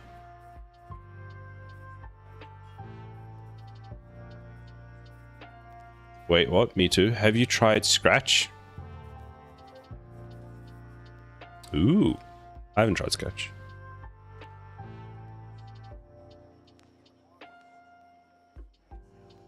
Yeah, so these are going to need to be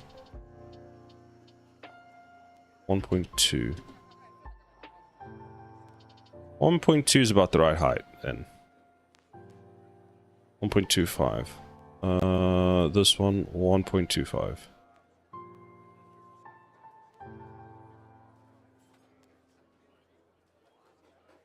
Yeah, that seems about right now. Okay, let's give that a try. So we have a grid cell. We go into a grid cell. Then a grid cell will now consist of 4 pieces.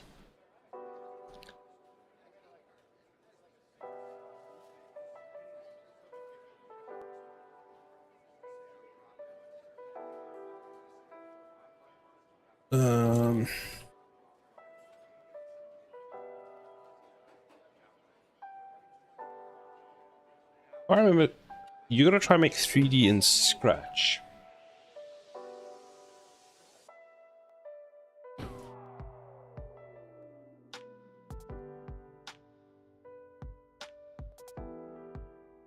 Do you mean like game engines in general are pretty hard, or the Scratch game engine is pretty hard?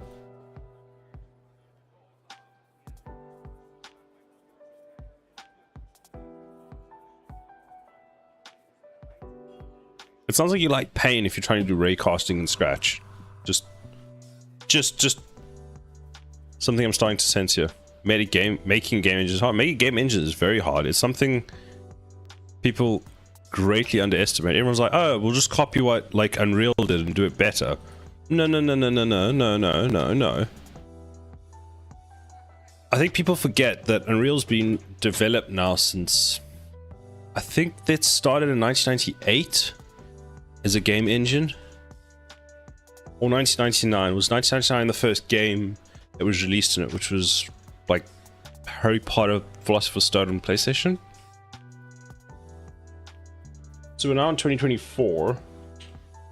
So let's call it 25 years of development to get Unreal to the point it is now.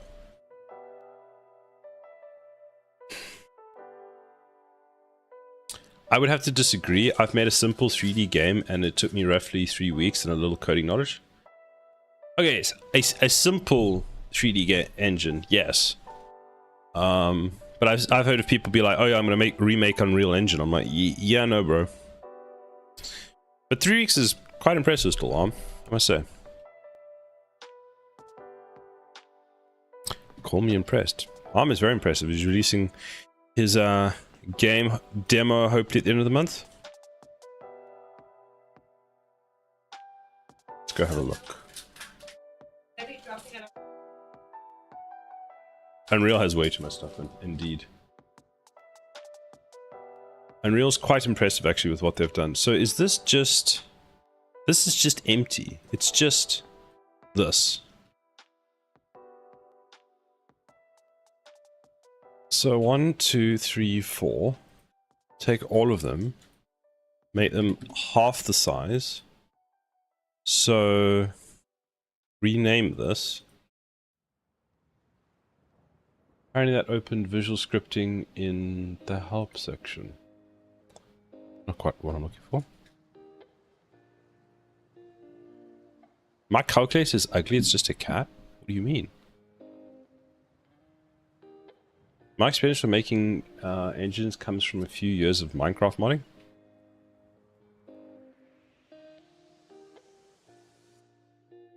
You took that modding hardcore then, Arm. Did you actually get that other mod that you're working for Minecraft actually working? So let's make this one in northeast,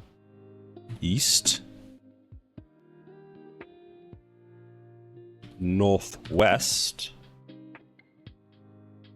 southeast. Can we keep some kind of consistency, please? Southwest.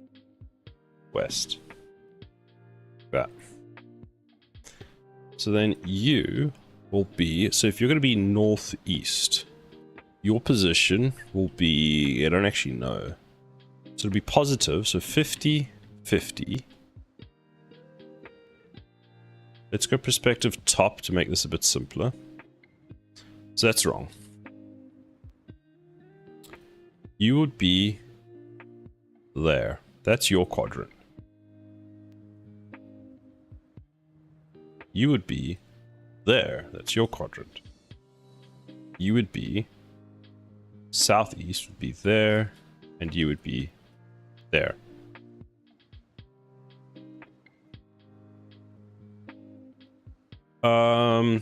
How did I manage to miss so much in like 3 seconds that I looked away? Now do nanite in Scratch. Okay, you just want to watch them suffer, don't you? I made a byte generator in Scratch too, but it's too easy to make a byte in Scratch. I haven't used Scratch before,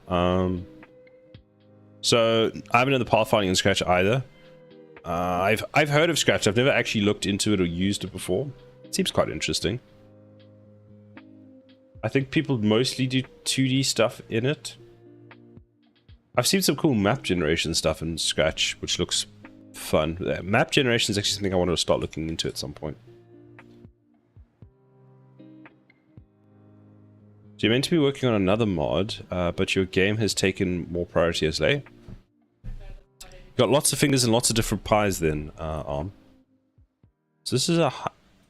Okay, so this is 100 minus 100, so that should get that one done.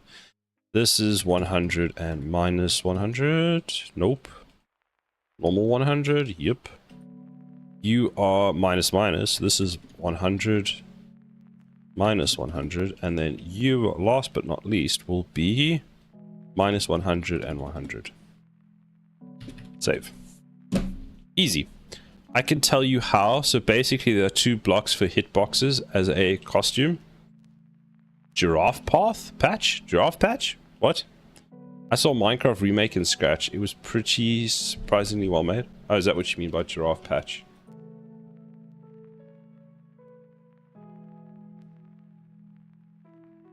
Griff patch. Sorry, I don't know why I keep saying giraffe.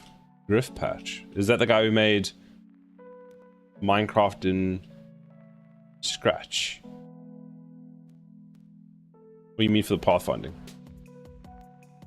Main one for the main pathfinding?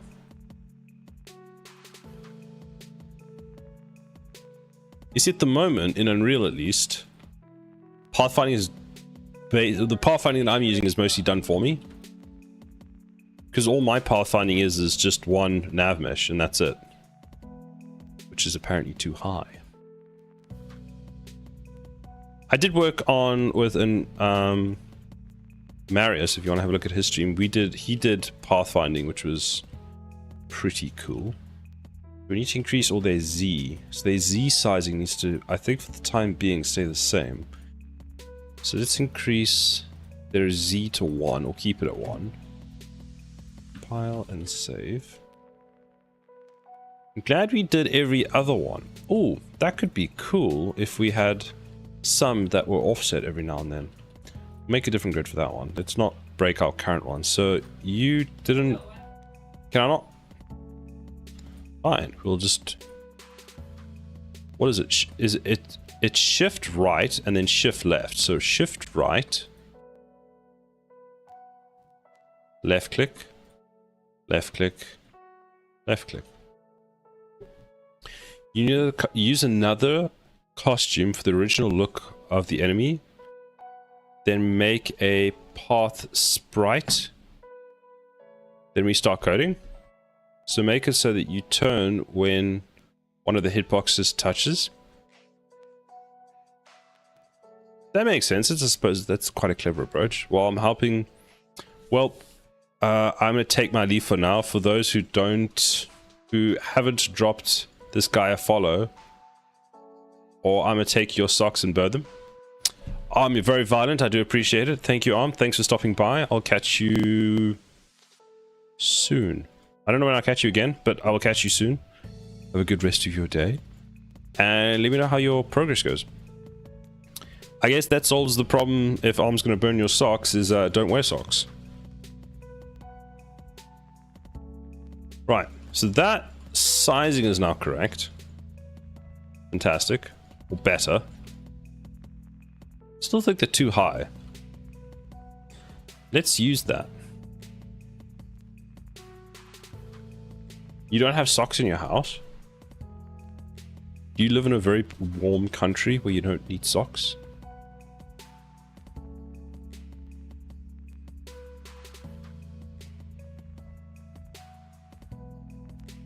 My mum's house? Yes. Fair enough. Some people are anti-sock. I think it's sure.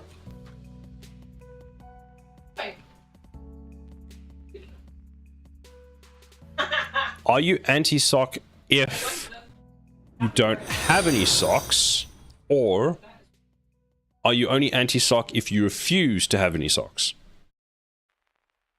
Maybe that's the question we need to explore. Thank you very much for the follow.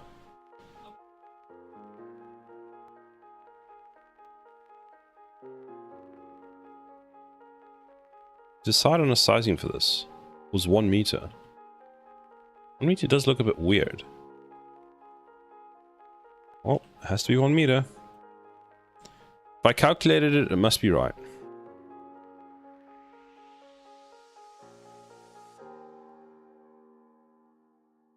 Sockless and anti-sock are 2 different things.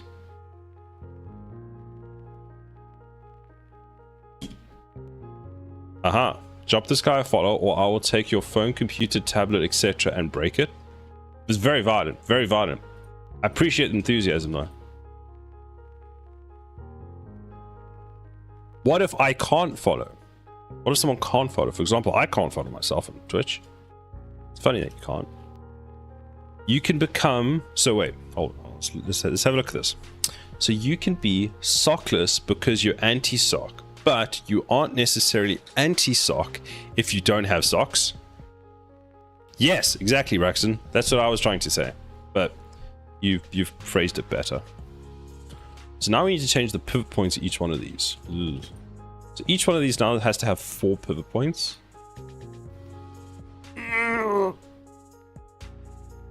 And then we need to see if each one of those is a thing. I forgot I have socks in my reception room. So you're not anti-sock. Well, no. No. Because you could still be, even though you have socks. Well, that just ruins the whole thing. But we've learned something new today.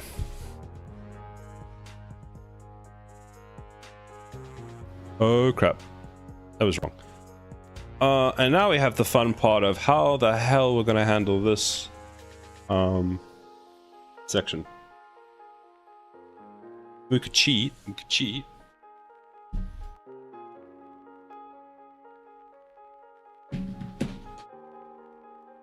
Zzz.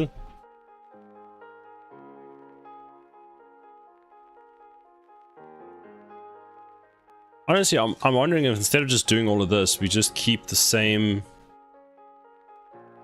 block, but we just shrink their sizing. Because all I'm trying to do is now have a grid inside of a grid, which doesn't quite make sense.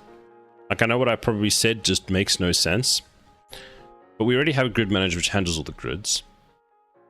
Because at the moment, now we'll have the things misaligned. Now, what I was going to do is add gridception. Exactly.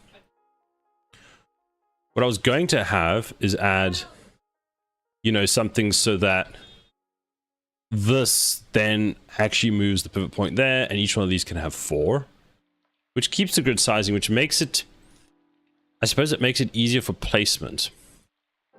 But I could just make each one of these a quarter size from the original that it was, and then manually place them, which is a bit of a, let's be honest, it's a bit of a pain in the ass. But it's not, because, you know, what ultimately, these are only getting placed once. So there's that. I could turn them into a grid of 4 sections, because what is, hold on, let's have a look. We have a grid manager somewhere. Grid. Can I just search everywhere, please, Unreal? There we go. Rider has one search key, which is press double shift and you search everywhere. Unreal has something else. And it's all a bit confusing. So we're no longer populating the grid. Okay. Update grid array list. That's fine. Is within range. So it's technically this function. Which does what? I do wish it would keep viewport to the most left, event grid as the base for everything next to it, and then everything else goes next to it. But no, that'd be too simple, Unreal. So we've got populate grid, which we don't care about because we're not actually using it. We get grid get closest grid position, and then disable grid cell. Now, disable grid cell takes. Are we even using this? Probably not. Let's have a look. So we put a breakpoint there. If we play, put a tower down. So it comes into here. It gets the cell. And then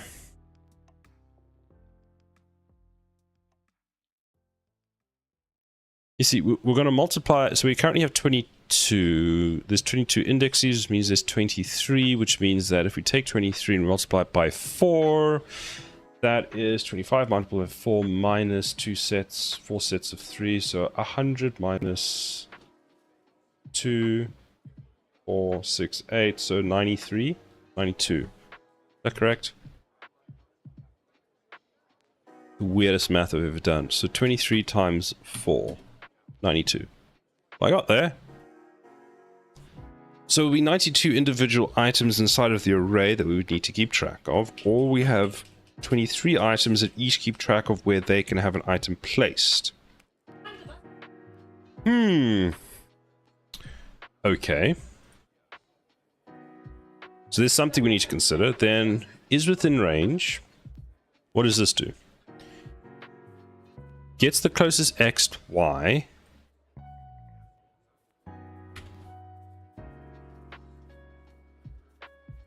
Does this ever run? Because how exactly are we doing this? So that does that. Now, did I put something in rider? Is the question. These are just an actor, that's it.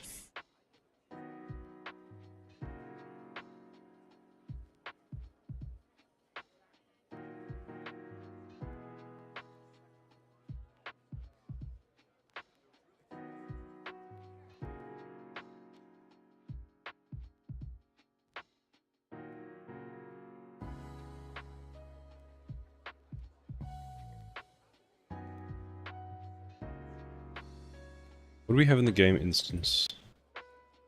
We have... That's all our music stuff. Oh, that's all our music stuff is in the game instance. Fantastic. Then we have game over, alive enemies, and that add, remove, level start, balance, subtract, reduce, set wave number. Fine. And in the subsystem, we have the wave start, the end, the loss, the add enemies. We've got all the broadcast, we got the A, we got the build phase, so nothing in there. And then we've got two files that probably don't exist. Game helper utility. That's just a struct, that does nothing, so nothing inside of that.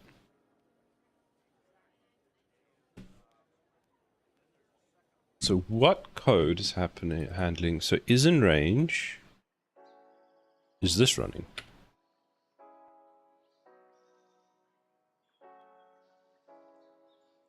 Zoom.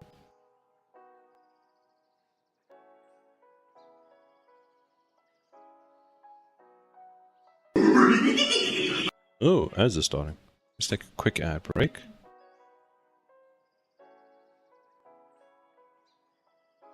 Zoom must be closest grid position. This one.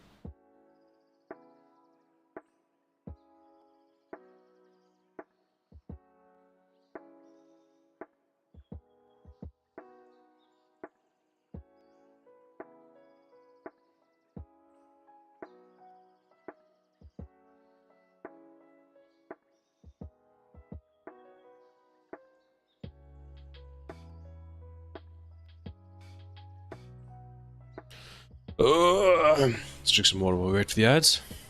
It's important to hydrate, apparently. The sun is out today, it's very bright.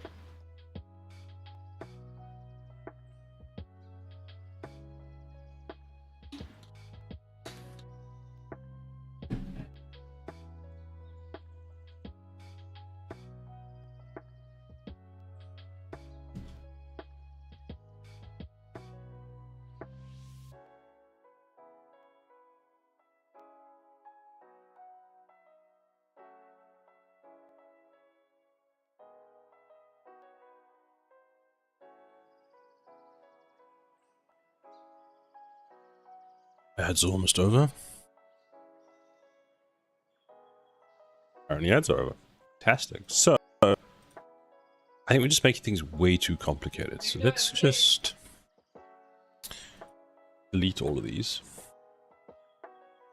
Set this to 0, 0, like that. Keep the sizing as is. Change the platform name to that. Compile and save. And now everything's broken. Everything is broken. So we take, what would be the easiest way of doing this? Well, I mean, this we can just go like that. And then we can just move everything to the right. Let's go into top view. top. Oh no. So that one, that one, that one, that one, and that one. And of course you selected the last one because that was the last one I selected.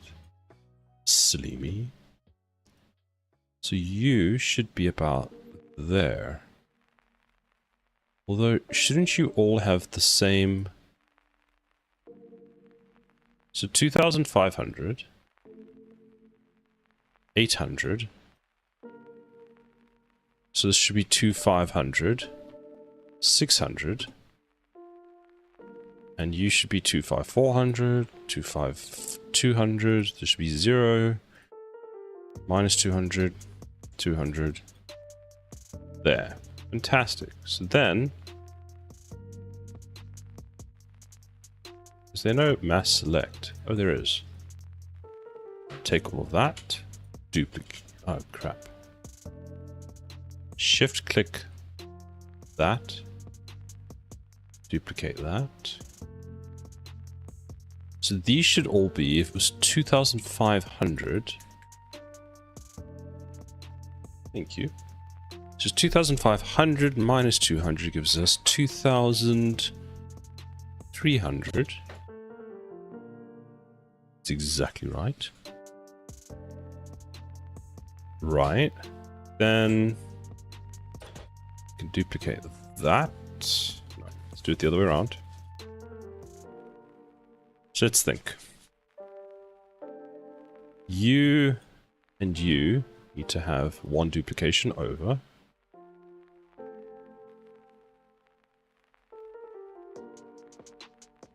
So you're going to be 1,500, 1,500. I saw someone working on their world environment. It's so...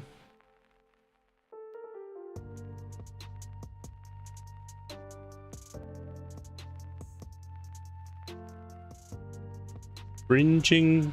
Do you mean frighteningly detailed hard work? Frighteningly detailed hard work, maybe? He was moving things by a millimeter. So...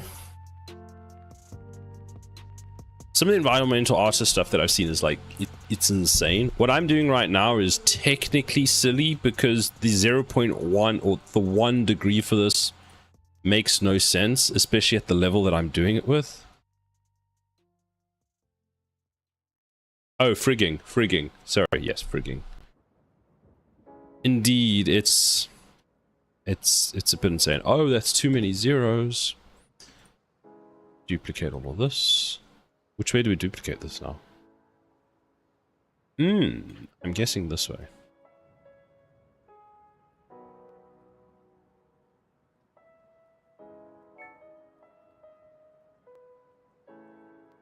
Let's duplicate these two.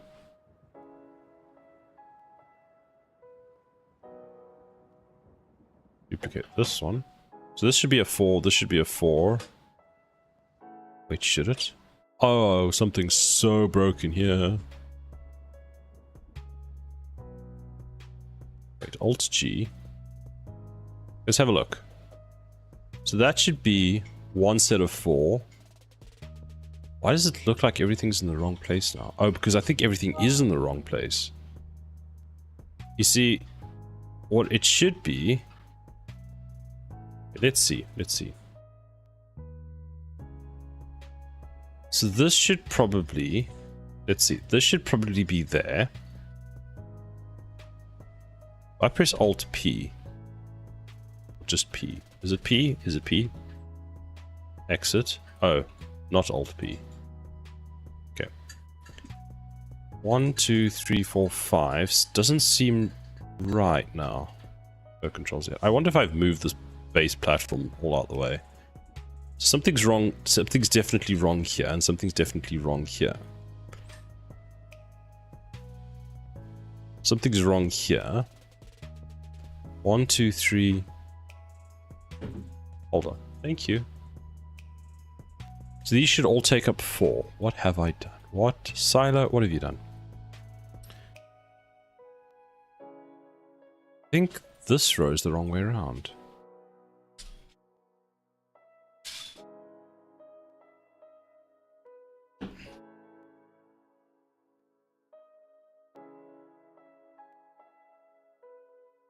Let's start with the back row. So this needs to have something to the left. That we can clearly see. Then, if we bring a row down, is that correct? Yes. So then, I'm going to ignore you. This, and this all need to have one to the left. One to the left. That was weird. And then, we need to have one here.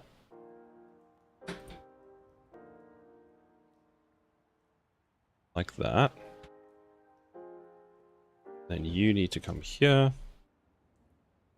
Which looks correct. Then it should be 1, 2, 3, 4, which is correct. This should be...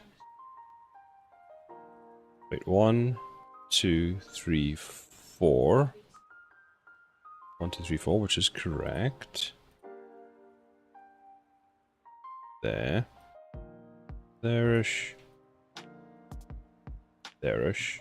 There shouldn't be a gap here, which is a bit strange, which makes me wonder if I move the whole floor. I think I moved the floor.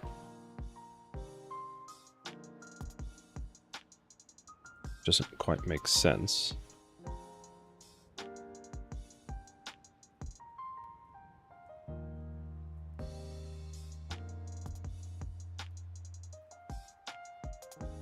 See, now that gap's not big enough. This should be 1, 2, 3, 4. 1, 2, 3. See, that seems like it's in the wrong spot now. Where is your center?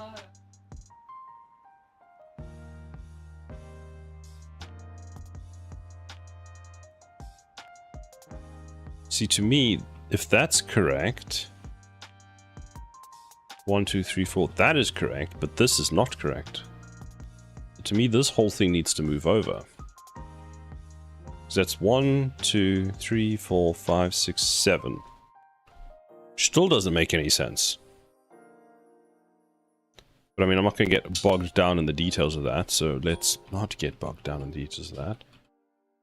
1, 2, 3, you should be duplicated. You should be duplicated. See, there's 4 there.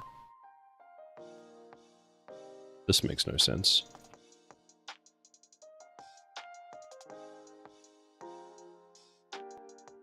So that should be not there. That should be there. That should be there. Then it should be there. No, that is wrong. This should be here. Let's just delete all of these quickly.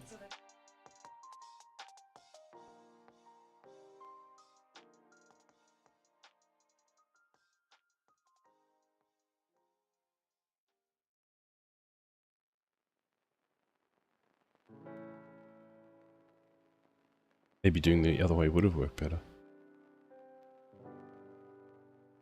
See, now these aren't aligned. Why are you not aligned? Because it's... No, because you've done 3, not 4. 4.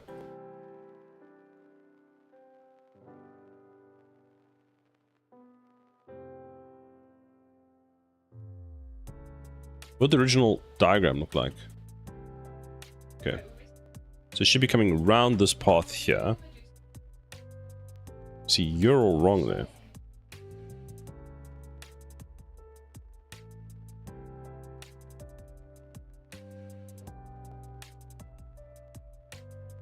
So there's a 4x4, there's a 4x4, there's a 4x4. You should not exist. Like that. Then there's something very wrong over there. I think there's an extra block here. I don't know why it's flickering like that, but it's very annoying. I would say that this needs to have a deletion there.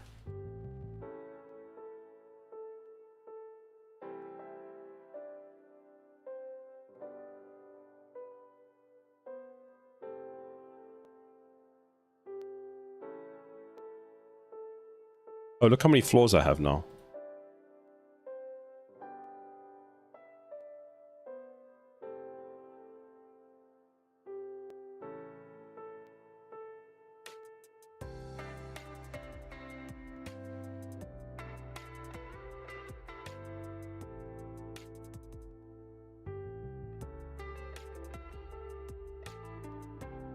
See, now that makes a bit more sense.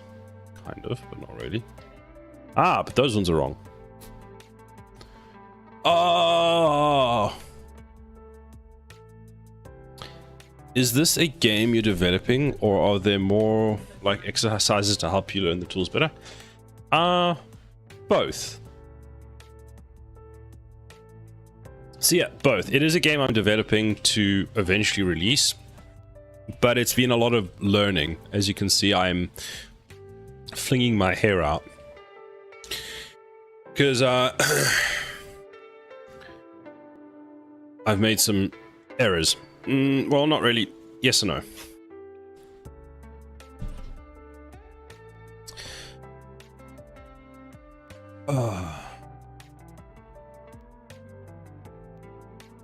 So let's do this. Let's just work with something we know. We know the walls at least in the correct place. So if we select these... I don't know why select always has to... I mean, hold on. We can just do this. Control Z. It's what? Alt? Alt selects all of those. Then we can deselect the floor. And then I don't get the damn thing. So I have to manually go like this. God damn it. So 1, 2, 3, 4. So this needs to be there. And then from this wall, it needs to be 1 down. So this needs to go. No. Why does the floor love to be selected? There we go. So this corner is correct based on this wall, which is 1, 2, 3, 4. And so it's 4 by 4. Everything else now needs to align up to that. So let's do it in a grid system because we know that works. So 1 block is 4. There's 2 blocks. There's 3 blocks. And there's 4 blocks. That's 4 sections, which means that this should go align with that one and down. That leaves it with 4 here, which is correct. So we can delete that one. We can delete that one. And we can delete... How many extras do I have here? There we go. So that one is now correct. So let's check. There's 1. This is 2. This is 3. This is 4. And this is 5. This is 6. This is 7. And this is 8. So there's 8 blocks here. So this needs to move to the right and down 1. To the right and down 1. Should align you roughly for where we want you. Apparently, except for this one. There we go. Actually, I don't know. I'm curious in the sense that I kind of want to make a grid builder. Now, I know this greatly derails me. Essentially, what I want is to be able to go, right, these are some interactable squares. I want a grid to do... I want to just be able to go... Control Z. I want to just drag, and then, boom, I can place them there, place them there, and place them here. And it just builds it for me. It's like a tool I've thought about making in Unreal.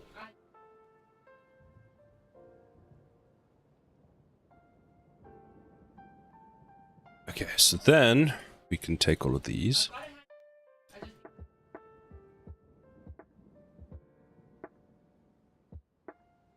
need to start selecting the other way around for what I want.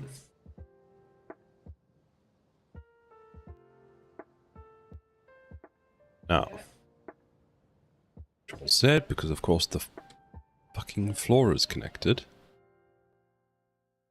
So there. There. So 1, 2, 3, 4 is that. So then 1, 2, 3, 4. 4 by 4. And we're just missing one collection of these. Ah. Oh. Be a bit more that way. Which now looks correct. Oh, other than this section here, which is going to be, so that's 1, that's 2. This is where I need to now almost start changing the design of this to make it less, because yes, it represents what a grid looks like and where we can place the grid, but it doesn't help me in the sense of where, what's the word, where we can see where the towers need to go, fine, but it's a bit confusing for the lines, if that makes any sense. So 1, 2, 3, 4, 1, 2, 3, 4. So 1, 2, 3, 4 would be there, there,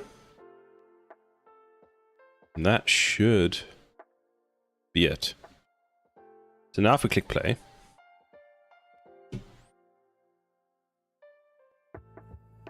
alright, now the tower feels like it's a bit too laxed, like too far back, too slouched. Like I need to sit up in my seat.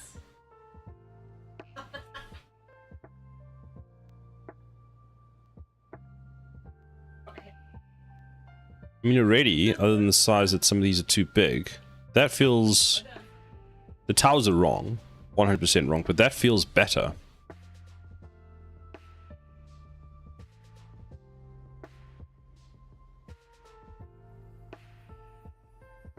I'm curious about trying to get the new laser tower in to see what it looks like.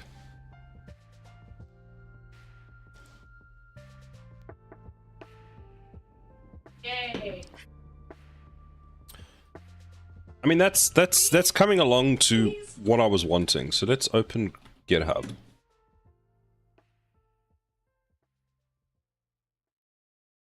do you think? Alligator. That's the wrong project. Tower defense. Add work on scale. So let's just say this is work on scale. Change grid sizing. Yes. And then add new laser tower placeholder. Okay, let's commit that. Then what we want to do next is let's go into our laser tower. This was hard-coded now, wasn't it? Each tower has a multitude of structures. Which actually means that what we can do is we can just place it. So there's the instant tower, fine. Laser tower. You see we've got a bunch of components in here, which we actually probably don't need anymore. Because we've got that, this projectile point, we've got the middle, and then we've got, where's the top piece? So there's the top, the middle, and the foundation, and everything else uses rotation proxy. Fuck me.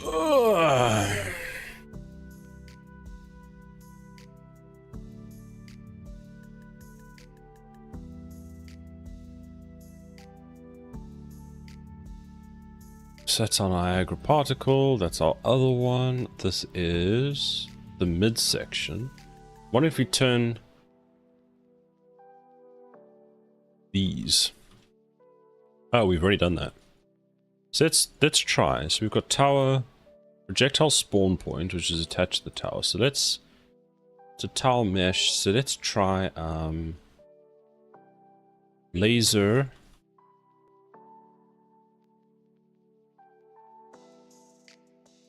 too many. Laser tower, that's good. Top. Get so worried every tips, but So top, and it's like middle. could you not make me I'm going to restructure this at a later point. Laser, middle. Where's the middle piece? These are called laser tower placeholders. Okay, good to know. Let's remember that. And then laser position, no. Tower proxy, tower base, laser tower placeholder. This one.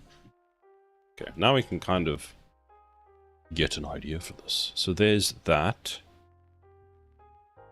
It's going to look a bit weird because I think we have a rotational proxy on it. So there's the middle section. Go up there.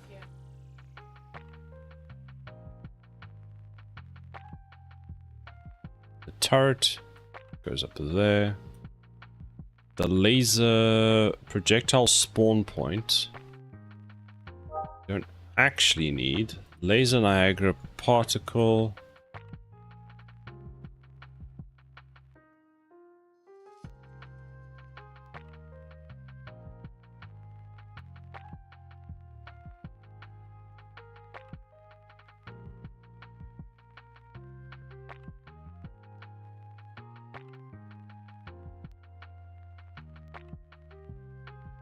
Oh, laser position. Here we go.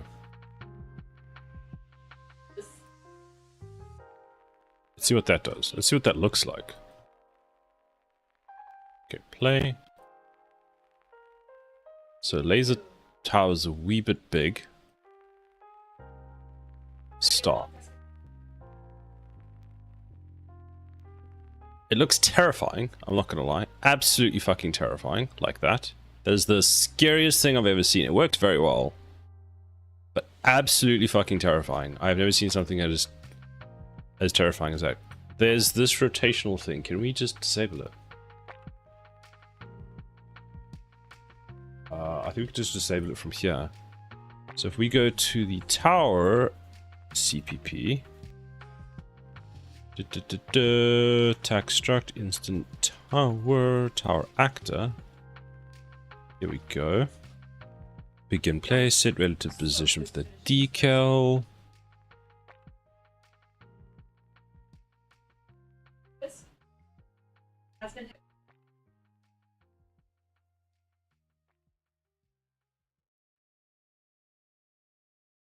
Scheduling the next attack. Here we go. Let's just disable this for now. so no. Let's rebuild using live code. Let's go back. So that should disable that. Now, what was the scale we were using for these towers? 0.5. Let's try 0.5. 0.5.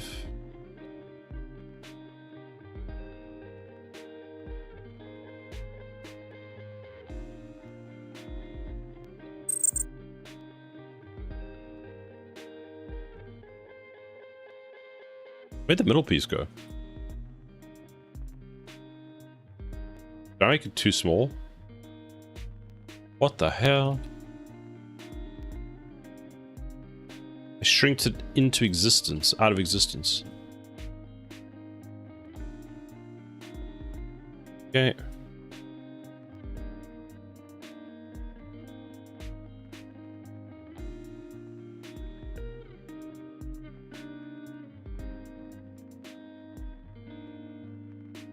Yep. File. Save. This looks like a laser tower.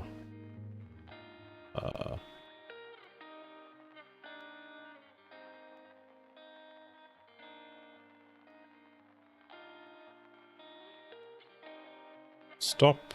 Something's wrong. Projectile spawn point.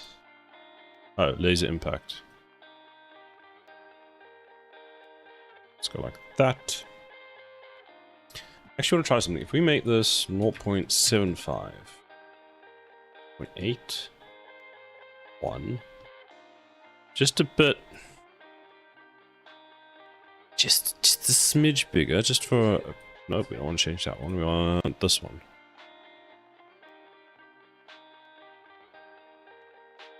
Zero, it's nice and center.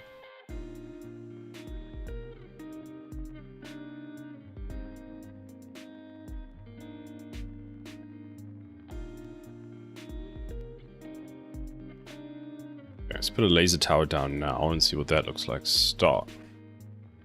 There we go. Okay, the clipping's a bit of a pain. But other than the clipping, so I'm not too sure how we're going to solve yet.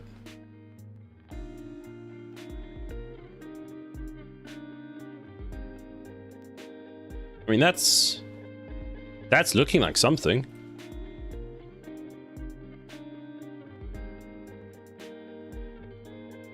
I don't know why you didn't attack the first one.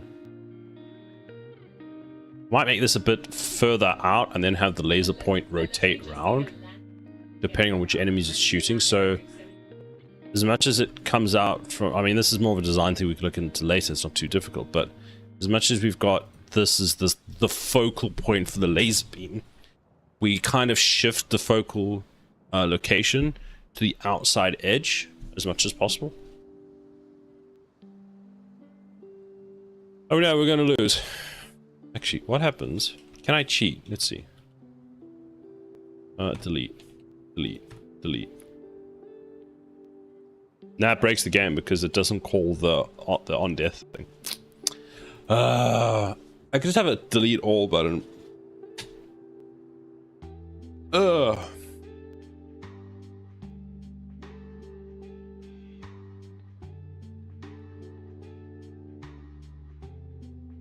Oh, that's starting soon. I will be right back.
I'm back.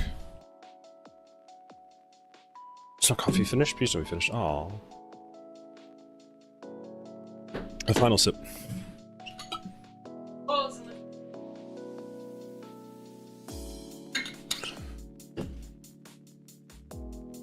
Okay, something else that was on the plan for today. Excuse me. Something else that was on the plan for today was that I wanted to get a bit of a UI element done to show the number of, like, to show the enemies that are currently alive. So under the hood, we actually have that.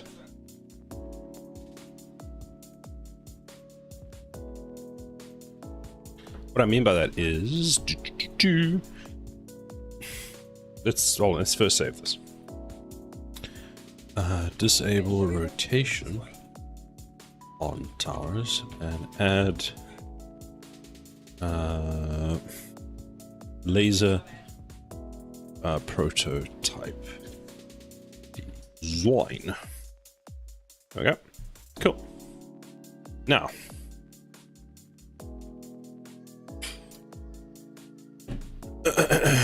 let's have a little look-see-daisy. So essentially, if we go into our game mode, we have on balance, we have on subtract, we have reduce lives, which is our lives, we have level start, we have on enemies add, and on enemies remove. So inside of that, we can basically have two delegates, which we call to update a widget that says, hey, this is the current amount, and this is the new amount. So easy. So wave number of enemies and alive enemies. So wave number of enemies is the total enemies we're going to spawn, so we can see how many remaining, and alive enemies is the current count. So I want to do alive enemies so we can see, essentially, just for a visual thing. Now, where to put it?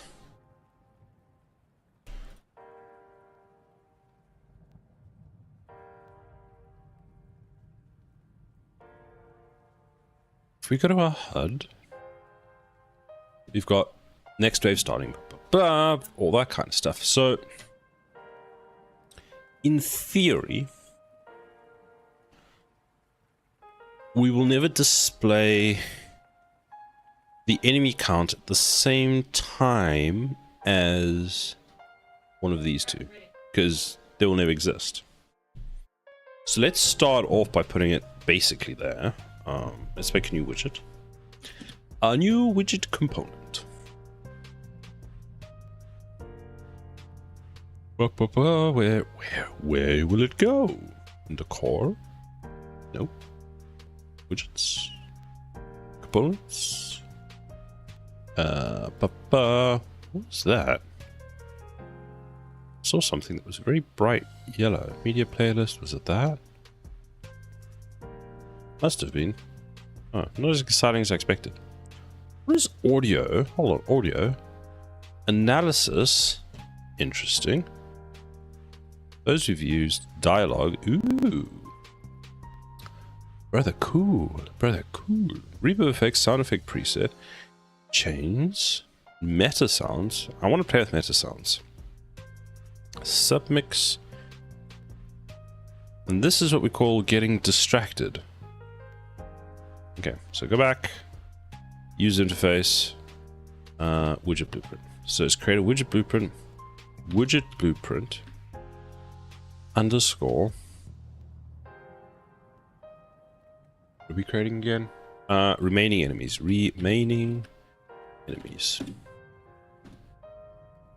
Now, we had in our Figma page, if I can find it,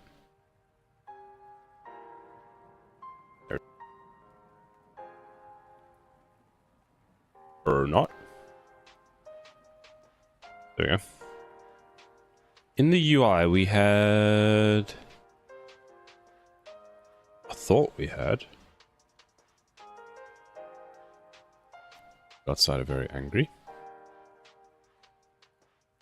See, I thought we had a thing that says... Oh, here we go. Creeps remaining. So creeps remaining seems to be attached to the left-hand side. So there. I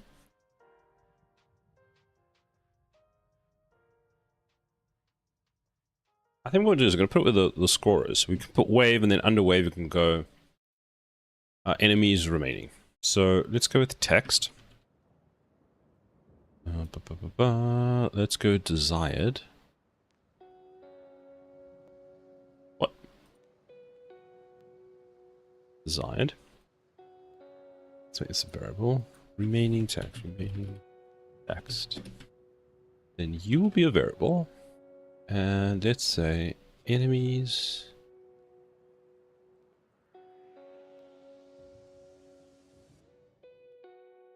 Where are you?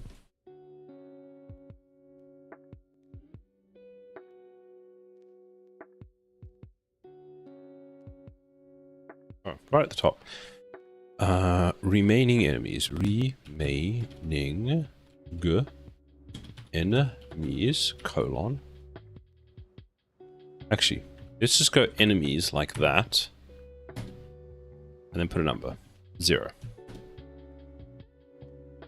File. Save. Let's add it to the hood. And we'll just have to handle the visibility. So, remaining. Like that. It's going to put it right on top of that. So, we want the X position. Okay, let's anchor it to there. Then X position. What is yours? Yours is 75. 75. 0. 0.5. 0.5. Nope. 1. Nope. 0. Very well. Very well. Size to the content. Save. File. Thing. Now. On wave end, we hide. On wave start, we show. There's a lot of things we need to subscribe to make this work. So let's start with we're gonna not need any of you. So let's get the game mode subsystem. Then what do we, let's think about this. So what do we want? So on, where is Ryder? What do we have to subscribe to? On wave start and on wave end. So on wave start, we show. So we show ourselves. We are visible. On wave start. So bind event, on wave start, custom. No, I don't want that. Create. There we go. So that's the one that we want.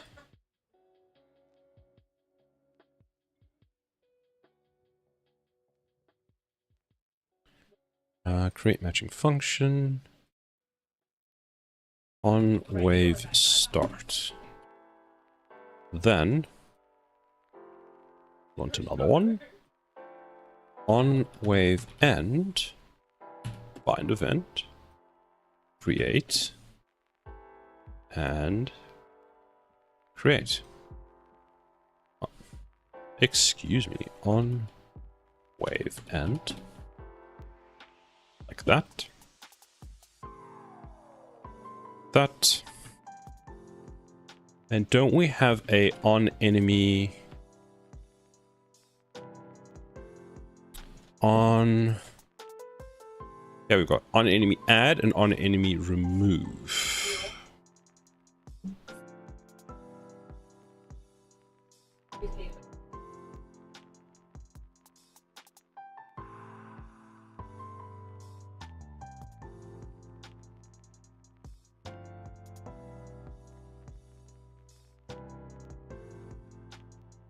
So this is helpful, but the problem with it is it doesn't give us, so it notifies us fine, but what, shouldn't we then get the new updated amount? So we should change this broadcast to actually take in, wait a minute, what in the fuck? This makes no sense. Called when the game mode starts or when spawned. Oh wait, this is inside the enemy base. Yes, of course, this makes sense. In theory, we can keep our tally ourselves and then just subscribe to this. So let's do that. Yeah. I mean, that's pretty simple. Game mode. On enemy. Add. Create.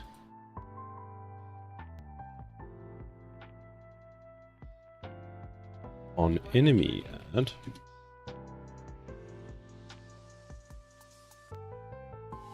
Then on enemy remove.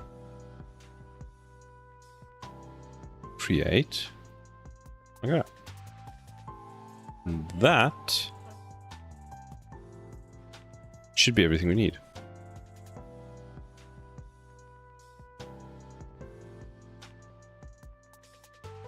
How do you... Okay, so you do that. If I do this, what happens? Control Z.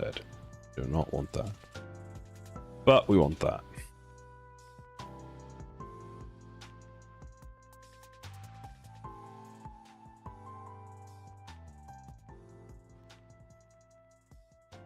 Okay, that is fabulous. Except for this one, who doesn't actually have a matching thing. On enemy. Move. So we're going to have a count in here. Enemy count. And then we're going to have a integer. And then on enemy add. I go like this and I click plus plus. Increments and sets it. And then the same. Minus.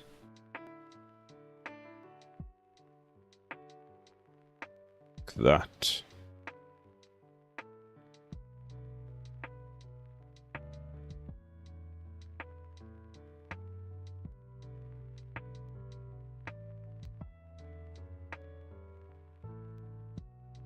Okay, so that should handle that. Now,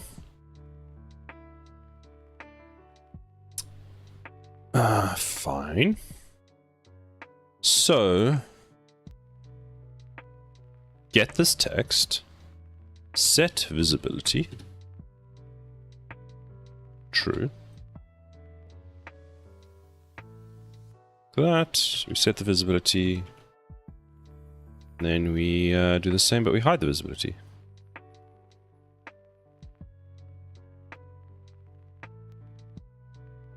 Hidden. Like that.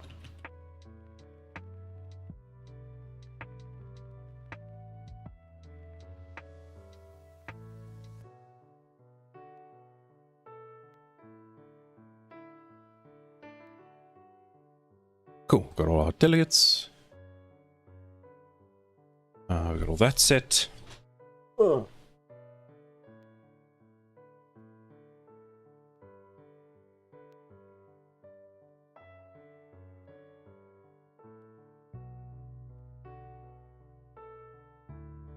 That should be everything. Now we just need to bind to the actual event, which means let's just create some. Let's just do this the easy way. No, we don't want that. We want a function. Update text. We call update text. We take this. We get it. We take this. We call get. Then we call set text. The bottom one. Q. Is it string? String.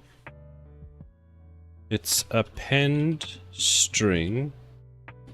There we go. Append the string like that. So then what we want to do is go back to the designer. We want to go this. Take this. We want to go back. We want to put that in there. We want to go that. Put that in there.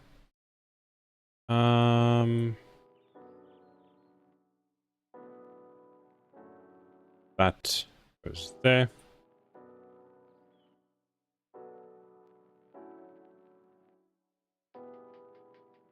There, like that.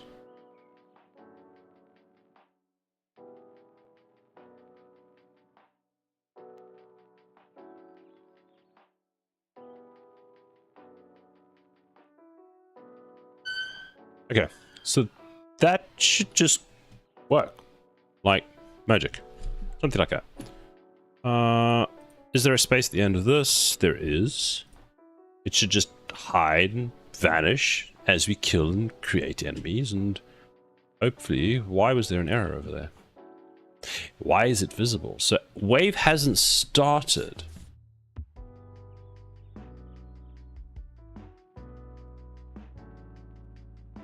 Interesting. Okay, so maybe it's going to be a bit more complicated than I originally thought. So let's put our new laser tower down. Let's put a gun tower, which is not going to rotate, which is going to look really weird. And let's click start. So enemies is 0. Fantastic. Just what I want. Working well. So enemies should be 2. Now it should be 1. Now wave should end and it should just stay. Why is wave not ending?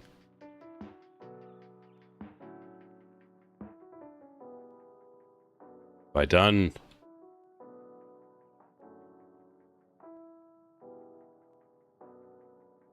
I mean, that's not a problem at all.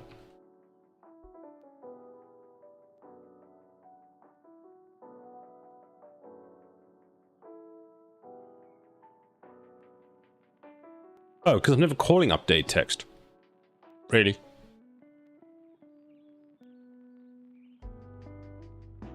Update text. I mean, you could probably just be made... We can make you... No, we don't want you pure.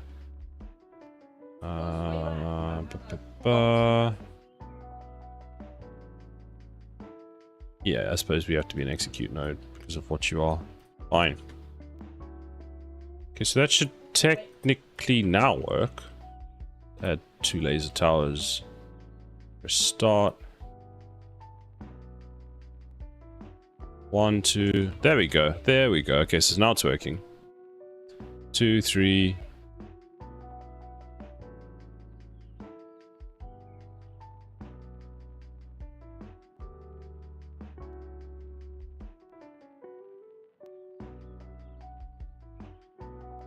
No, it doesn't. It closes. And the door Cool. opens.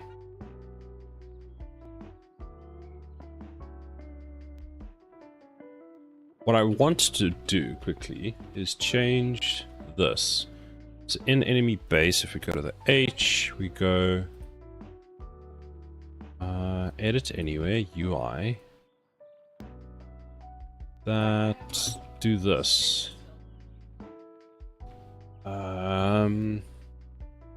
Void, so bool B can rotate equal false by default. Then we go into reduce health. No, not that one.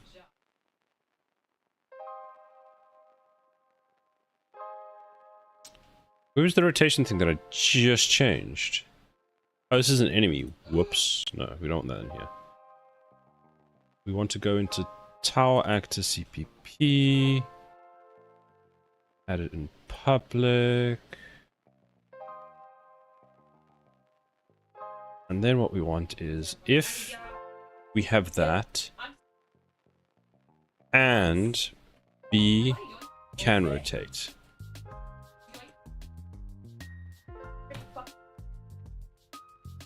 Both of those.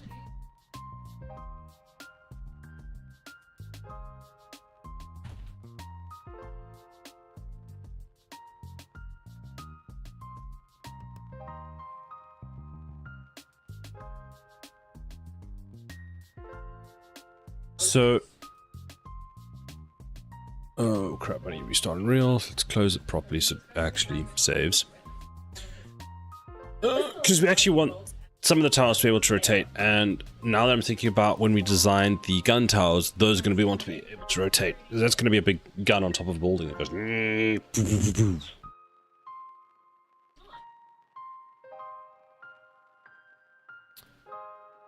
Restart.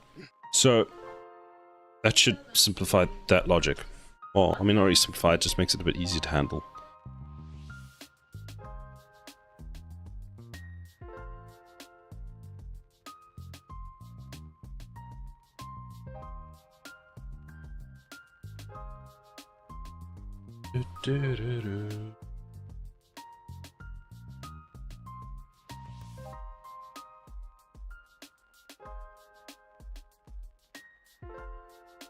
Then I need to actually start working on the prototypes for all the towers, so we can get more than just one. Actually, is Blender still open? Oh, look at this.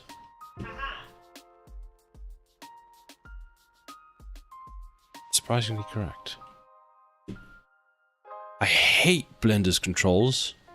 Like, going from Blender to Unreal and then back and forward is just...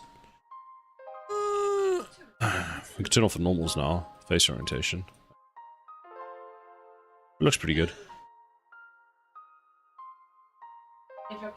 Say this midsection will be the upgrade piece. This will be the where we're going to have the laser. Unless we just do the laser from the top. Maybe the laser should just be like a crystal that sits on the top or something like that. I don't know. I don't know. We will see. We will play around when we have the thing. I want to build something like this for the gun tower next. Maybe I'll go square for the gun tower. Can you set up Blender to emulate Unreal controls? I think so, actually, Braxton. I think you can, for at least for the most part. So I find the controls I struggle with the most are usually just it's the movement controls. I think it's because I don't see why you shouldn't be able to. See, I like the problem, I suppose, is hold mouse click allows you to rotate your view camera around, but how do I actually see? ASWD allows me to move around. The problem I think comes in is,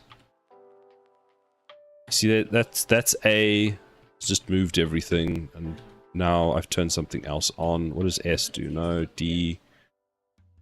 I mean, and now everything is broken and on fire.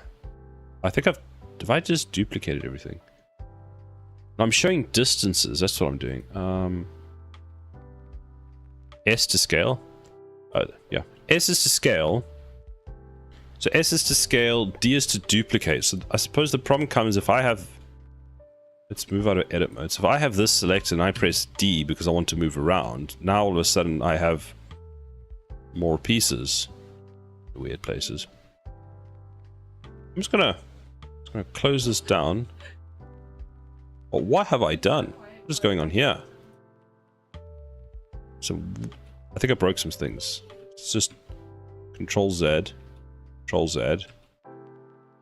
There we go. Okay, don't touch, don't touch. Save it, silent. I spent my time in Blender, so it's comfortable to me, but I know it has some freaky controls. Yes. And the thing is, it asks you when you start Blender for the first time, it goes, which controls would you like to use? Like the industry standard or Blender ones? And it's like, okay, great, that's very helpful, except I haven't used Blender, so I don't know what's good or bad. And people have such personal preferences that, yeah, I'm sure you know all about it. So let me think, what was I doing? Right, so I need to go into all my towers quickly and enable rotations. Instant tower, tower mesh, tower effects, tower data, splash tower. Is active? No. ROTATE. Can rotate. True. Save. Then what else do we have? So we got the splash. We got the cannon. That's not the one I want. The gun tower can rotate.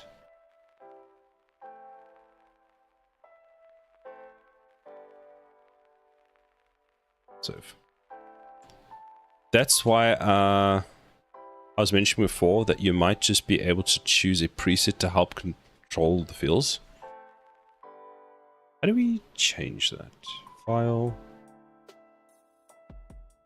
Defaults. No. Preferences. Let's see. Editing key map. The other thing is I'm following a tutorial at the moment, so I'm kind of worried about changing all the controls because they're using Blender default, and if I change them, then it's just like, well, thing. Oh, here we go. Memory loss. Hello, how does it go? It goes pretty well. How about you? How's your week been? We've got Blender 2.7x, and then industry compatible. I completely get that. So you just use, Braxton, did you just use the Blender specific ones? As much as I complain about the controls, I'll use it for like 20-30 seconds, and then I've kind of picked them up again. My brain is remapped. So there's only that. I'm the same way. I was able to reproduce what they are doing 100% in tutorials. Yeah, that what they're... So... And I'm kind of a little bit stuck in tutorial hell. I'm a bit too scared just to go off and make stuff on my own at the moment.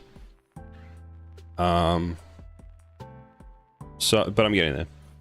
It's been reasonably busy, and you? It was very busy for me. I felt like this week in particular was one of those...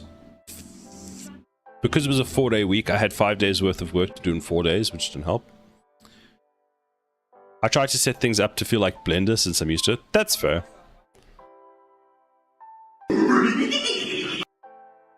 You should, that's how you learn. I know.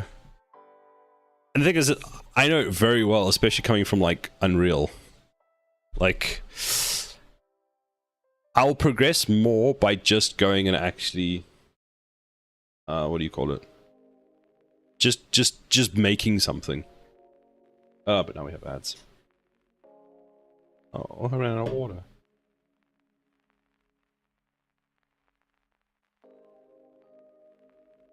Man, it's 3 o'clock already. What?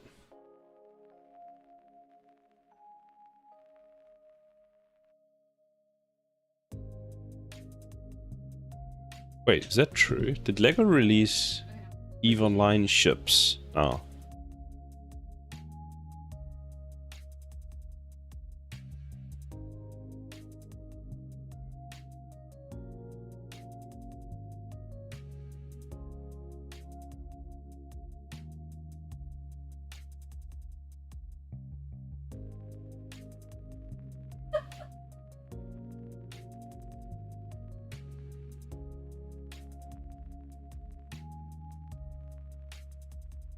People be making their own ones. Okay, so it's not an official one. Damn.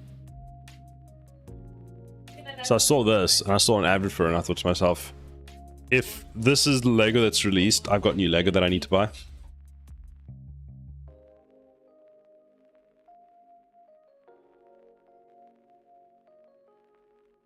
Which is pretty cool. Average cost, 450 euros. Damn. That would be so cool.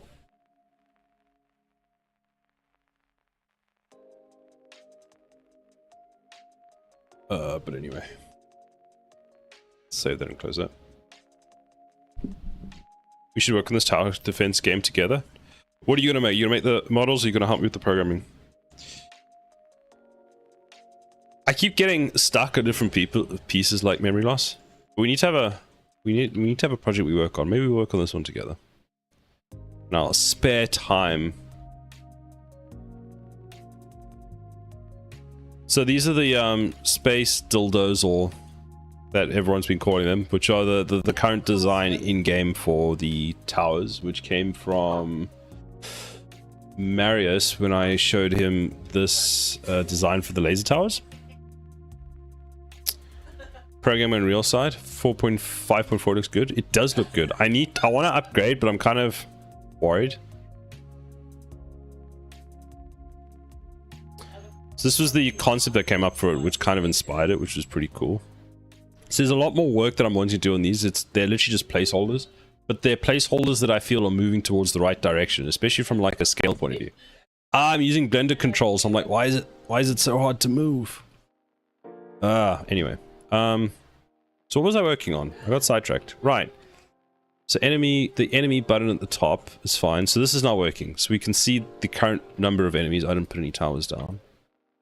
And these towers, the laser color is wrong, which is easy enough to fix. But it looks, it's moving in the right direction for what I'm wanting, which I'm happy about. What was, hold on, because this is now annoying me. So if I go into my Blender, does require a tutorial just to move the cube for the first time. It does. I opened Blender for the first time. I was like, I'll just play around with this. It'll be fine. Didn't go very well. And let me, I have to show you this. Hold on. Let me see if I can find it. I don't know where it is, but I can show you an image of it. I'm not sure if you were here earlier. Apparently I don't exist. That seems fair. Many years ago, well, not actually that many years ago. So I made this game as the first game I released publicly in Unreal Engine. And I made... Okay, so you basically control the character, jump around. So the character was from one of the learning things from Unreal Engine. This was, if you've done some of the newer Blender courses, you'll know that this is the first thing you make is the well. The sign... Actually, I made the sign. I made this in Blender. The rocks was an asset pack. Anyway, so I made these block things that you're jumping on. And this is before I knew how to use Blender. And I was still learning Blender.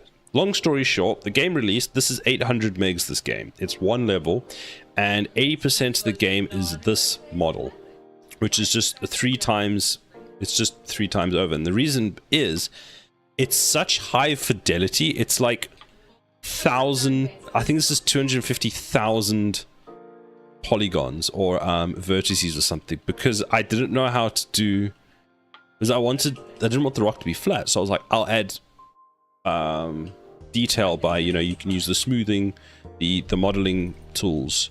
But in order to use the modeling tools, you needed to have lots of polygons. So I just went mad with polygons. So you just went wild with the polygons. Exactly, that's what I did. I crashed my PC multiple times using this because the PC was just like, what do you want me to do? My solution was to, these bottom ones actually have, from here, the entire thing is cut out underneath it, but it's not much of a help. Like if I were to redo this now with still learning thing, yeah, 1 FPS. I'm surprised this game runs as well as it does, but Unreal probably goes, right, these polygons are so far away from the screen that they don't make any sense, so we'll just not show 98% of all of them, and then it runs fine. I mean, all in all, I was happy with how this project turned out.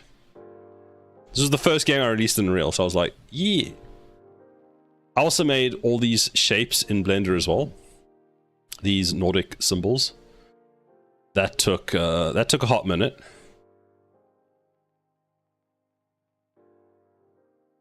What actually happens when you win? Does it show anything? Oh, that's a neat little effect. I make them all just like glow a bit. I didn't even realize I did that. That's so cool. And then it resets the whole thing. So yeah. Blender's progress, and it takes a lot of time. I have not yet used Unreal, but I might need to. I want you to use Unreal, Braxton, just because then I can help you. You help me and I'll help you. I want to upgrade to 5.4 in Unreal. Like, I want to do it. But I'm kind of just waiting. Then we can be Unreal bros. Exactly. Memory Loss is going to join the Unreal gang soon. He's going to... Well, how much have you done in Unreal, Memory Loss? Are you ready to start? Can I give you work? Can I just start assigning things to you? See, 5.4 preview is ready to install, but I'm hesitant. I'm pretty sure none of the new the thing is, none of the new features I need, so I guess there's no reason to upgrade just yet. Right, I need to save my work, so no, wait, we're not finished. Getting sidetracked. What did I do? Let's open everything. Aha, yes, what I was trying to do before I sidetracked myself, I'm still very much into Godot, but there's no harm in learning Unreal as well. That's true. There's parts of it that I feel like a lot, there's a large section that carries over between the two.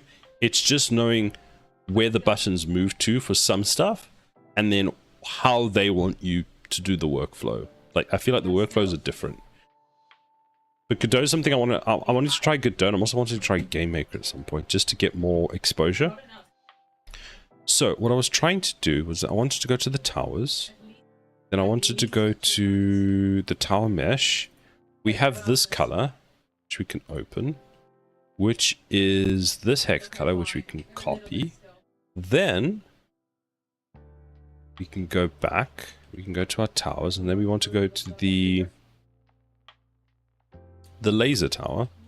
We open this one, and then we can just set this to that. Okay, this to that. Okay, and save, and now it should make a bit more sense. 1, 2, start. There we go. That looks better. Not the color matches.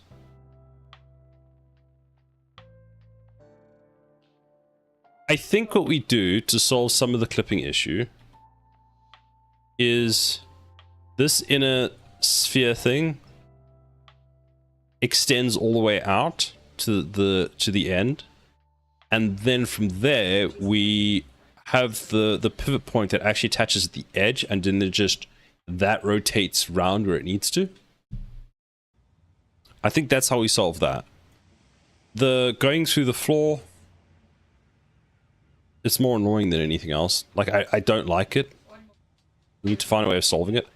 Maybe the way we solve that is just by having the towers lower down. We have basically less of a gap. So if we go and just move all these, put them down to about there, like that. Click play. Yeah, that kind of just solves it. So it seems to be more of a height issue between the two.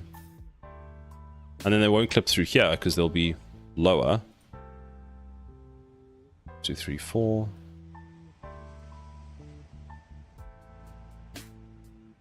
Yeah, so I think the trick is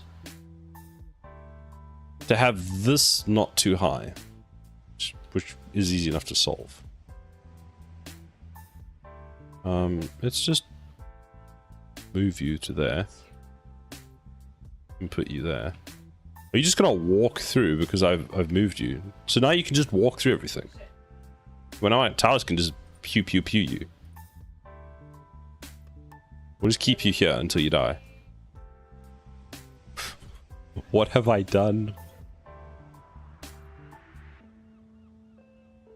Right, so let's just... Oh wait, it should just remove all of it, doesn't it? Yes. Right, so two things that are currently still a problem. The start button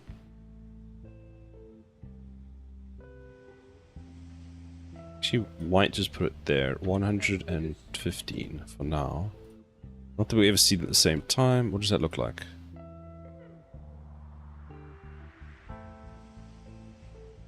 Why does it seem wrong? Oh. Because I need to actually fix this. This needs to... Hold on. So... Visible...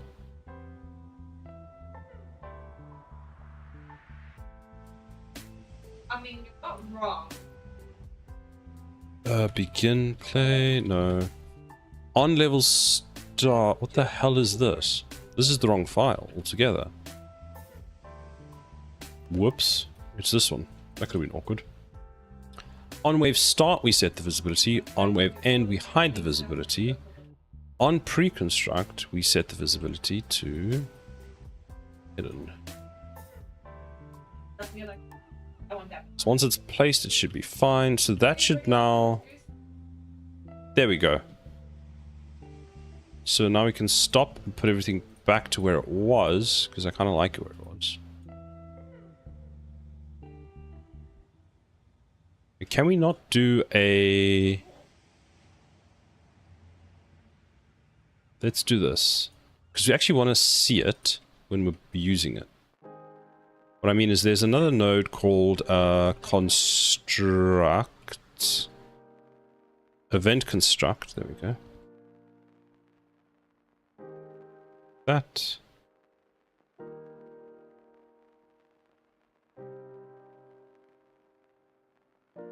Very slow, but she's alive. So stop, that should be fine. And now I should be able to see it. There we go. So that is the use case for when we use the two of those. So this means... Let me think. Actually, these are unnecessary to be here. These can be in the event construct, not the event pre-construct. So pre-construct means that we can see it in the widget. As in when things happen. Like when you add it to another widget. That's what event pre-construct means. This is before the game is started, but you're in the designer thing. Control Z.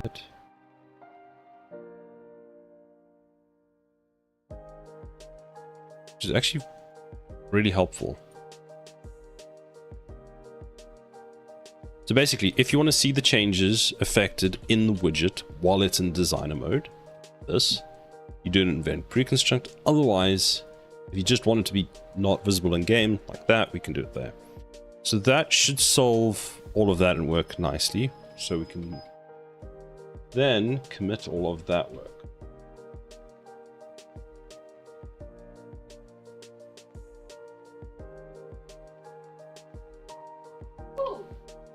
Where's Git?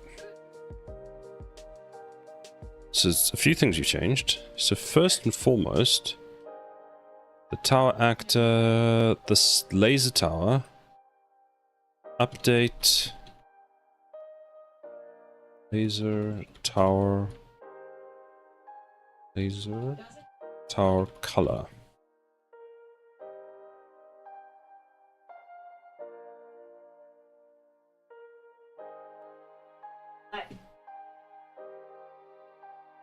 It. Then add these two. Enemy we can discard. Splash tower and gun tower. Enable rotation with a bool. Great. Then these two. Show / hide remaining enemies.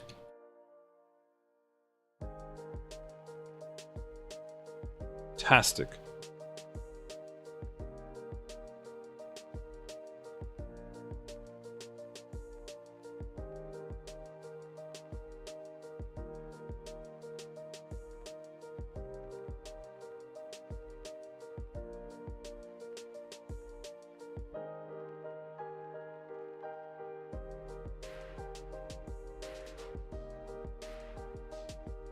Good. So that should now work. Now we just need to figure out the other problem of why we no longer have... Oh, wait. I need to move that back. Was it 75? Stop. 75 and 75. Okay, fantastic. Play. Okay, so we've got the start button. Press the start button. We show the count of enemies. Blah, blah, blah, blah, blah, blah. And let's put a laser tower down because it's my favorite. Sounds weird saying that. Okay, these are now rotating again, which is great. Pew, pew, pew, pew, pew.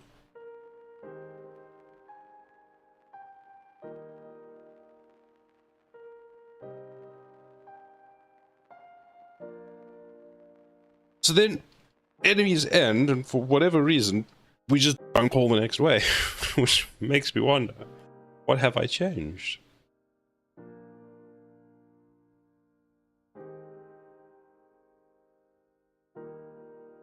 Another thing we need to eventually add is... okay, hold on.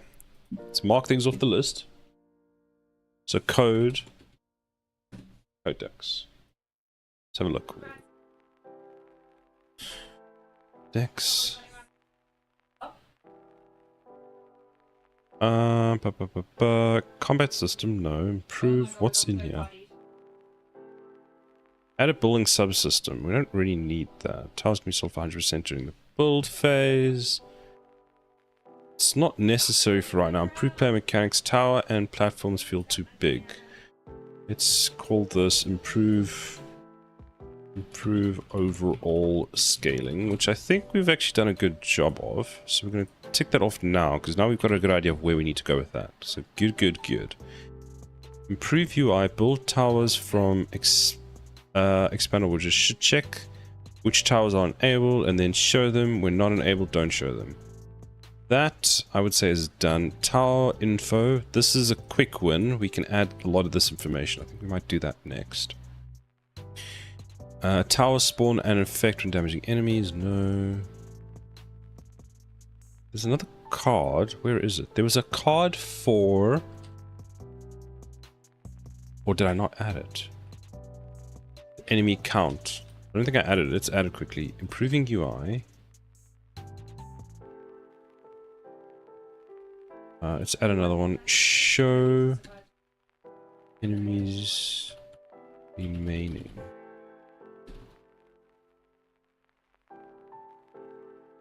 Is that seriously a single space? It's a very big single space. And that we can actually mark as done. I'm so used to pressing Ctrl-Shift-S in like Write or other applications that I just didn't add in Unreal that I instinctively do it in everything now. So I'll be viewing a web page and I'll be like that as well. Not helpful. And then leave the web page and I'm like, no, I don't.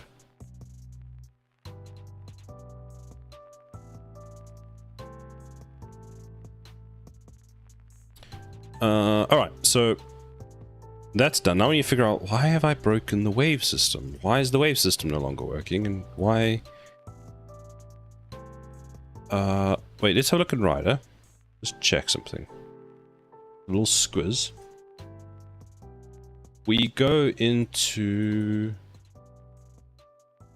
here.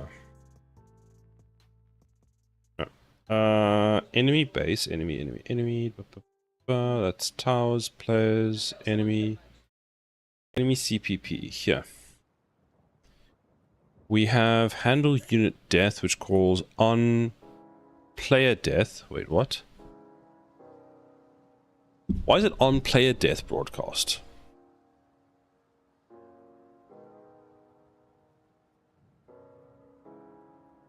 It's on enemy death. But okay, whatever. So in the subsystem, we should have this one. On player death.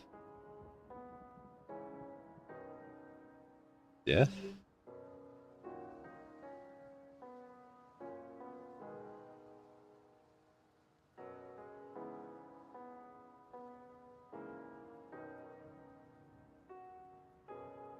Is here. We've got it defined. It's already on player. I mean, let's rename that.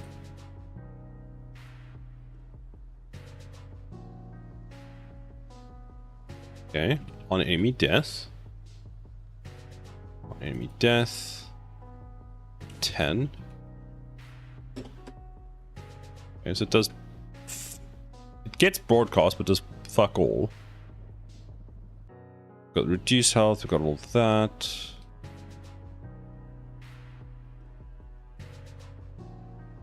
Let me think.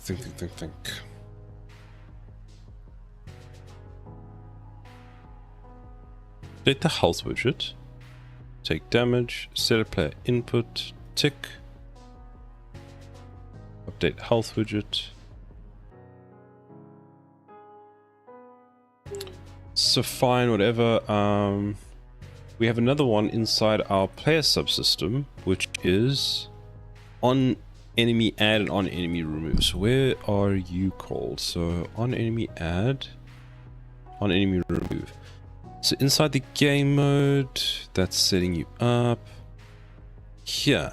So alive enemies reduces, wave number of enemies gets reduced. Then this calls the delegate for on wave end, which is fantastic. So let's check on wave end. No, Control Shift F, I think it is. Control F, Shift F, Control P, Alt P. On wave end. On wave end. What is the thing to search for everything? Unreal Engine search all blueprints.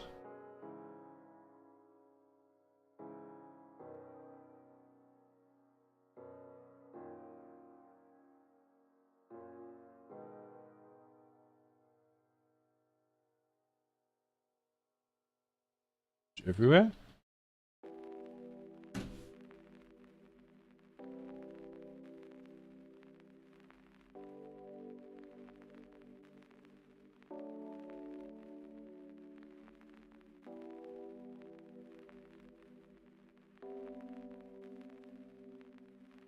Let me actually sit properly up in my okay.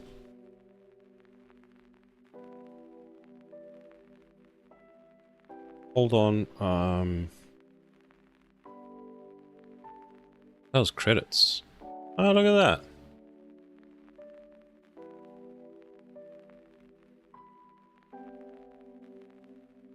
Well, these are community developers. Wait, are these all the community developers? Whoa, that's a lot of people.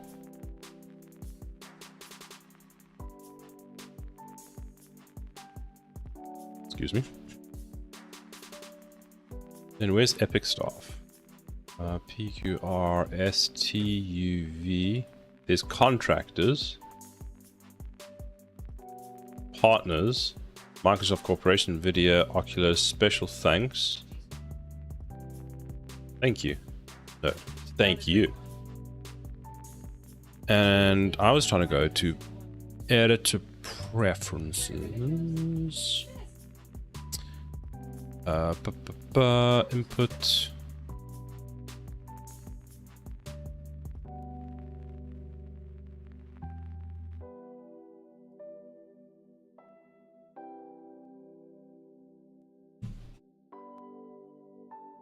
Oh, I know. Marius Works raided with 41 viewers. Hello, Marius.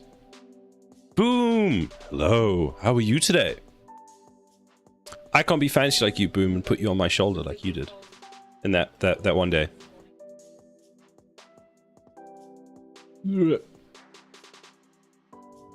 Cookies for everybody. Brian, thank you very much for the follow. How's everybody doing? How was your stream, Marius?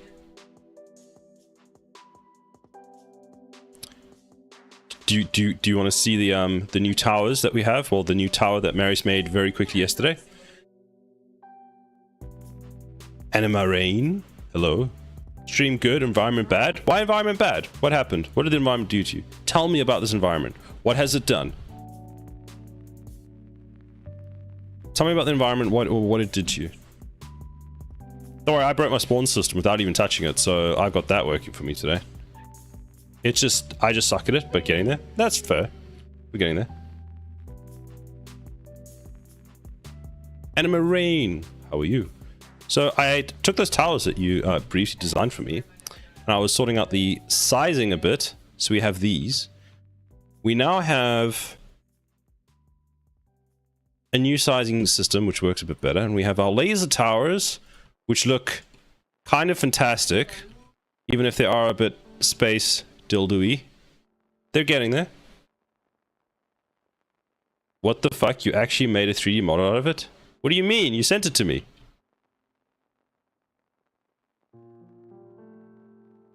Because the old ones are looking a bit placeholdery. Tower defense. So yeah, the new towers look good. Lasers are fantastic. And they're purple lasers. I thought you might appreciate the purple lasers, Boone. But they need a bit of design. We had a look a bit at what we could do for upgrades. Upgrades, people, upgrades, which is the 3 segments of the middle for each of the different types. I did, but they would just block out. Yeah, but the block out helped me figure out the scaling. Because what we've kind of gone with is, you know, here... Oh, I should probably stop the game. Here is an enemy. Here's a boss unit, so he's a tall boy. And this is the platform height that we went with, which I'm still undecided about, but that we could change easily later. But the 4 grid system now, opposed to 1 massive grid, feels better. And it, like, I know this is still a, you know, a design, a blockout version, but it was very helpful. So thank you for that, Maris. But look at it. Look at the dudes. They get lasered. They get lasered to death. Let's put more laser towers. Hold on. BP game mode, right? More laser towers. Where's my starting currency? No, the ads are here. No, I wanted to show the laser towers. All the laser towers. We could put them all down. No. Only lasers.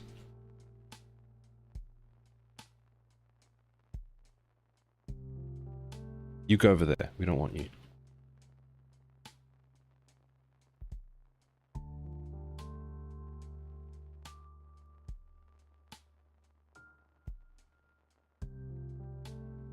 I don't think anything's going to get past that, so... But it should look glorious. Yeah, that's just... Laser death, pew pew, look at that, look at that. Nothing's getting past... Apparently they're going to try, they're going to try. Where is emote wall? I don't know what I did to the emote wall. I somehow broke it in something that I did recently, which is just great. Ooh. But lasers are everywhere, and I like the lasers. The purple lasers are just going pew pew pew. They destroy everything. Nothing can get past this. But now the wave system's broken. So we were fixing that. And I have a suspicion as to where it broke. But I haven't gone in there. You interrupted me. So Maris, the emote wall, what I think happened was I disconnected Streamlabs from Twitch. Because Streamlabs was overriding... all my Twitch emotes, or my Twitch, what do you call them? Alerts. They were just doing both at the same time, and I was like, stop. And he was like, no. So I removed the account connection. I'm guessing that's where the emote wall is. So start wave should call this, which calls the noodle mess. Which calls create and spawn wave, which does that, which then should create and spawn next wave, which should call itself. Stop. Exactly. Stop. Stop. Start. Cider, you handsome devil. Yes, Maris. Why did I sound like you're going to ask something? Lasers! So it starts the next wave. Which wave is that? Anima Rain, thank you very much for the follow. You broke it on purpose so that I would keep... let's try that again. Okay, I never read badly in the first place. You broke it on purpose so that I would keep coming back to nag you about it. No, I'd never do such a thing. Why would I do such a thing? How dare you accuse me of such a thing? You won me over? Well, I'm glad. Was it the lasers? Was it the lasers that won you over? I'll put more lasers in just for you. What did I do? Oh, yes. Hold on. Whoa, whoa, whoa, whoa, whoa. Everybody take a chill pill. Everybody calm down. Where's my spawn? My spawn is over here. So, here, we call the next spawn wave, which should just... Why would you do that? Of all the words to ban, why would it be that one? Now I can't go pew, pew, pew, pew, pew, pew, pew, because marriage just doesn't want fun. I need to set a timer. Set timer 5 minutes, because otherwise... Here's our timer, because Marius doesn't like fun, apparently. Doesn't like fun, Marius. What's wrong with you? Look at that. That's how long I have to wait before we can say the L word again. It could have been worse. You could have banned again, and then I would have failed in the first 3 seconds. Ban them? Ban Marius? Not gonna ban Marius. How did you stack the towers? What do you mean? Which ones? These ones? These ones over here? Is this what you mean? The towers that I'm not allowed to talk about? The upgrade ones? Uh-huh. Step 1 was I made 3 copies of it. Step 2 was I went into the modeling tools and I was like, hold on, give me a second. Give me a second. Give me a second. And I was like, yeet. And I just yeeted them. I just yeeted the top off and then the bottom off and then I was done. And that was it. Oh my god. Yeah, I know.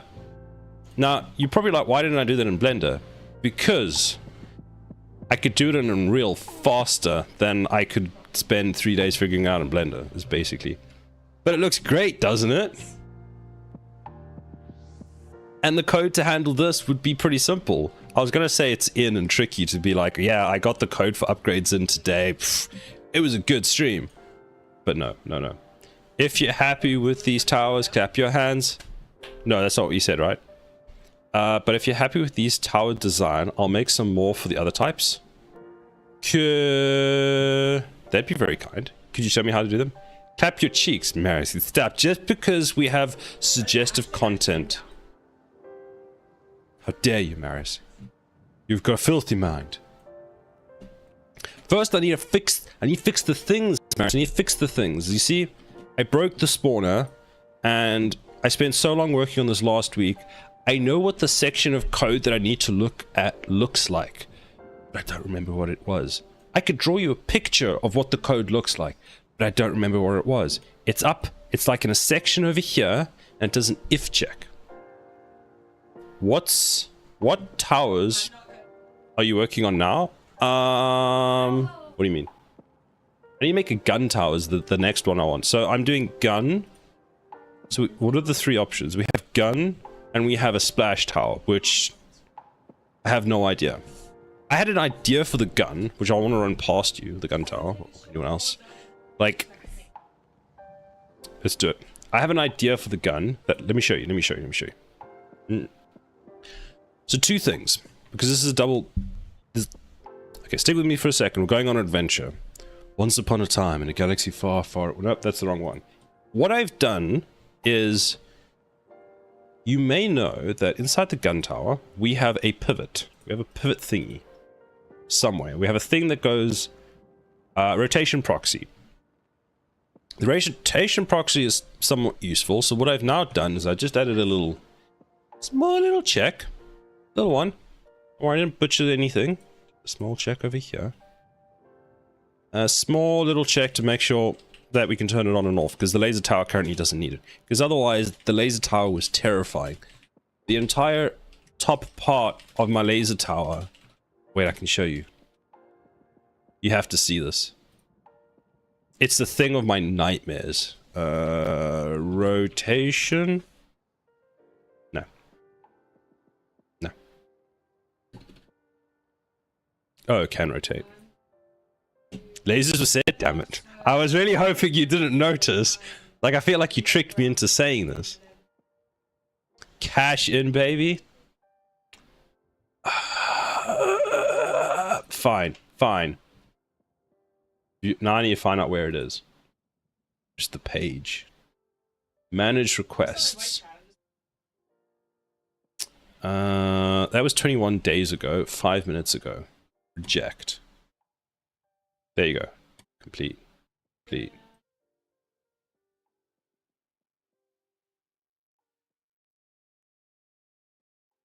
Are you happy now, Marius? Are you happy? So this is what happens if you leave the proxy on the laser tower. You can resume. Look at this. Look how terrifying this is. The correct response is, what the is even that? Oh, thank you, Bubbles. This is a thing of nightmares. Look at, wait, you got to see it when it's like here. Look at that.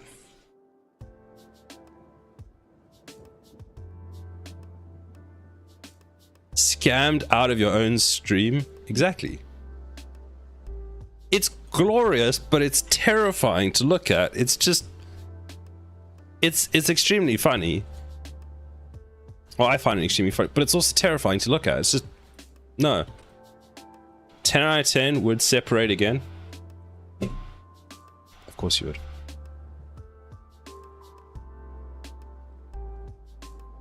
Now, you sidetracked me, and I needed to find the spaghetti noodles to fix my spawners. So, this is the spawner. Setup wave. You're not helpful. Is it inside the game mode? Let's check the game mode. Maybe it's in the game mode.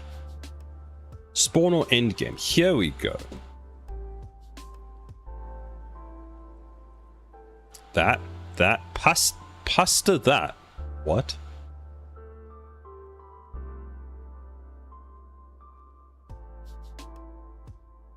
Okay, we've got this. We can...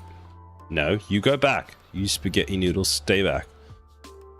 So that's when we end the game. That's fine. Are we getting here? Because I feel like we're not. Spawn or end game. Who calls you? Spawn or end game. You are being called on wave end. So is on wave end not being called? You better being called on wave end. Pew Pew Tower, Pew Pew Tower, and Pew Pew Tower, and Pew Pew Tower, and Pew Pew... No. You go over there. Oh, I see we can no longer select towers. That's good to know.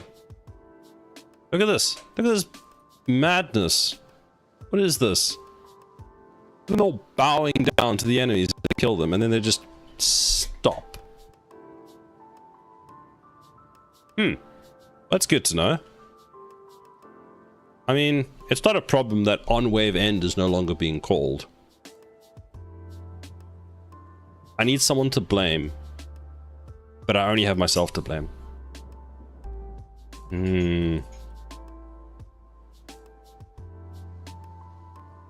So where does on wave end get called?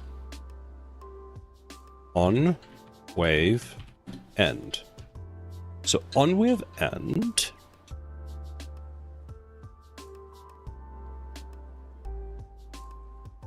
Where is the everlasting queen? The queen is being a queen and making coffee. You have summoned the queen. Bind event. So I made all of this today. Do you think this is what's breaking everything? Let's check. So I want to know why my floor is jumping up and down. Thank you very much. That's your job. I'm struggling to keep up with all my jobs. You know, the streaming, the fixing the bugs that I create, the bubbles. Start. Lasers. That are terrifying. Ah, I like having infinite money again.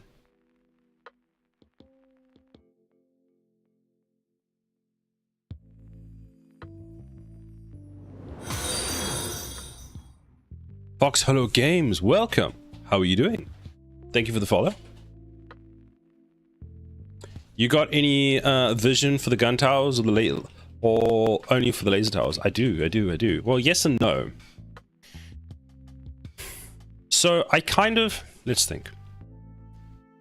This is hard to explain. F8. But I kind of like being able to still know redeem bubbles. This is true.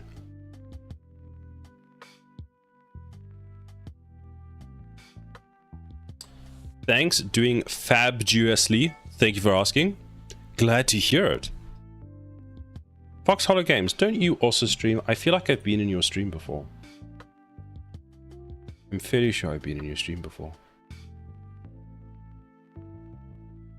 But I haven't been, but I've heard of you. Where have I heard you from?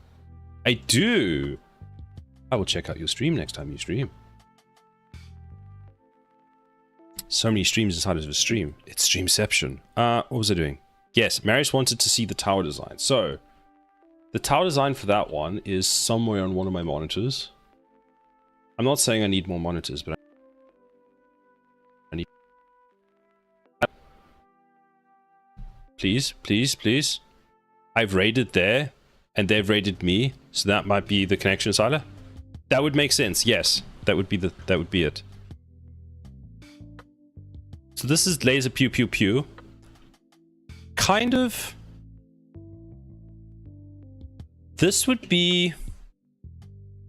This actually would be the concept that I would have for a gun tower. Now, the reason for a gun tower to be able to actually pivot, like a gun on a platform to be able to pivot down and shoot like we had.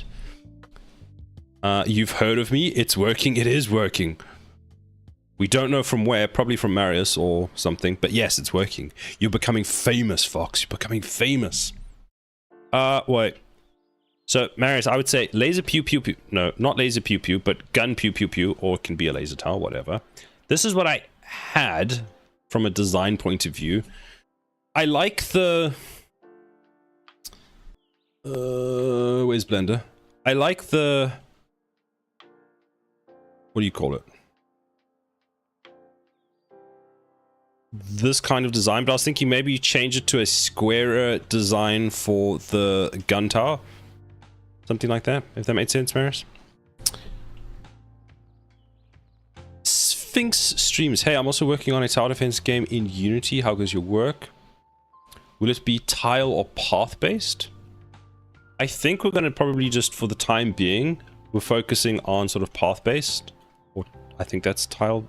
I think this would be path based and the other one would be tile based, if I'm correct. Putting the G in gun tower, exactly. So I will throw together a very rough idea tomorrow, hopefully in Blender, and then I can show you, and then you can take your artistic flair and make it like these towers. I mean spline based. We should be using spline based for how I'm currently doing it. But I'm just using a nav mesh, and because it's such a simple path, it's quick. For this, I should be just using the spline base because I'm kind of copying what they did in Elemental TD2. But for the time being, it could handle tile base. So if I, at runtime, moved any of these into place, it would actually recalculate. It doesn't have anything that says, hey, the path is blocked though. I mean, I could just let it do what some games do, is if you block the path, it just walks through the quickest path through everything. So don't block the path.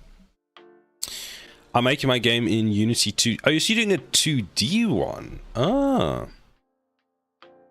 That's really cool. Have you done yours spline based as well? Or have you done yours with, let's call it reactive grid, reactive tiles?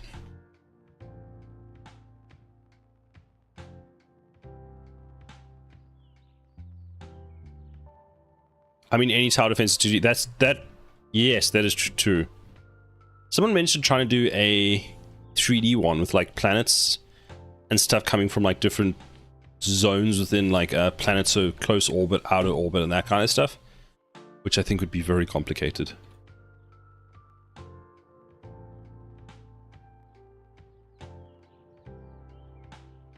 So what have I done? If we go to the C++, inside of the game mode subsystem, no, that's just that. Inside of the game mode, We have this one.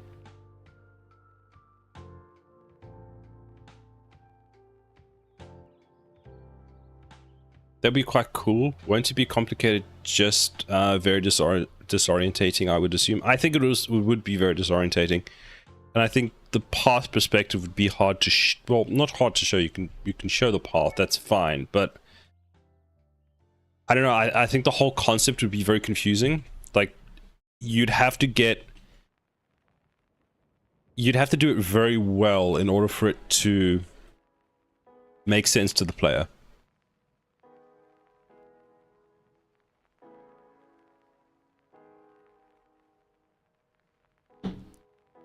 Let me have a look. So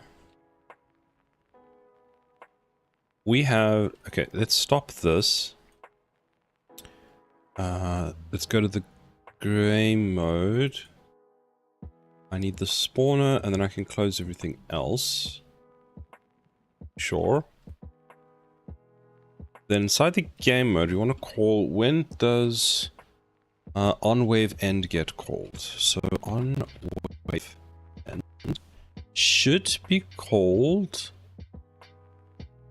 here, on enemy remove. In my game, I got it with a spline. It's pretty easy because Unity has a spline animate. I had to rewrite it so I could use multi-read it, but Unreal should have something equivalent. Okay, I'll need to have a look. At the moment, I'm just going to rely on the current, what's it, AI pathing system using navmesh, because it's working, but it is something, if I find, hey, this is probably going to require some kind of improvement, we will look into it. So this looks like a problem. It shouldn't, but it does. Let's start debugging from there.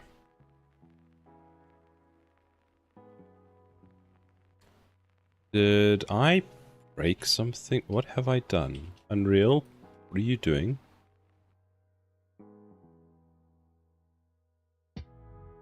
Oh, apparently I launched it in a separate window. Great. Start.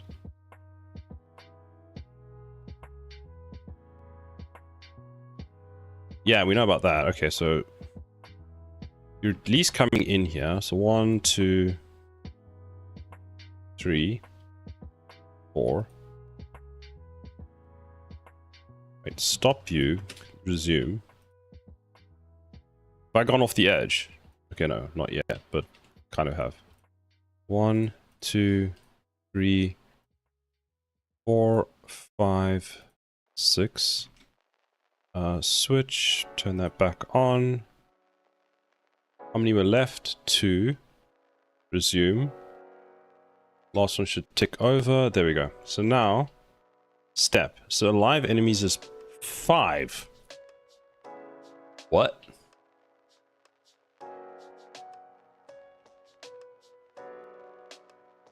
Interesting. And number of enemies in the wave is -9. What?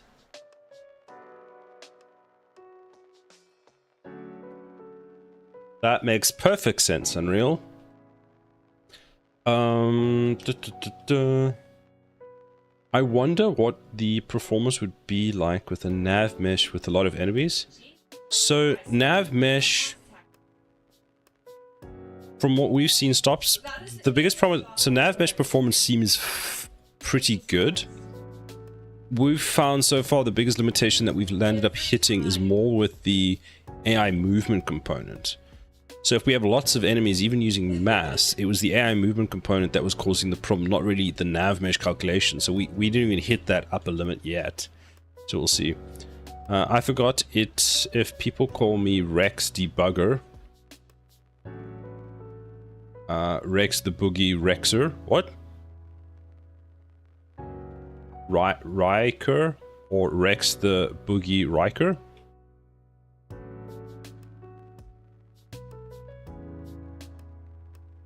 What do you want to be called, Rex? What do you want to be called?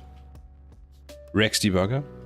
Can't imagine it becomes something you can spend on so much. Fair enough. Okay. So there's a very... Wait a minute.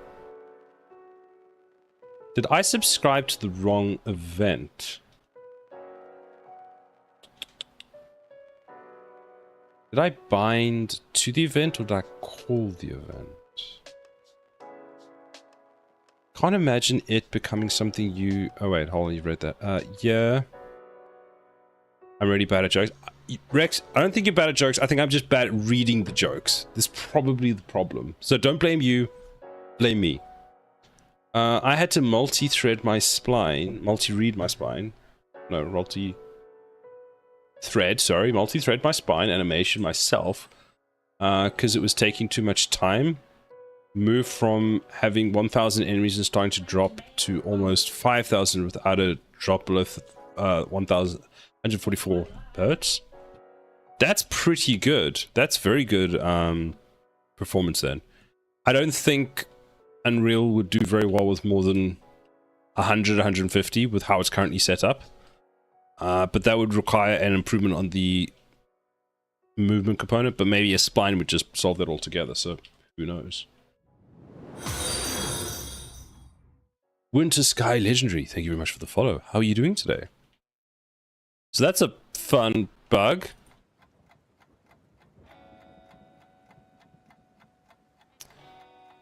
So that's never getting gold. Okay, so that's why that's not being gold. What have I done?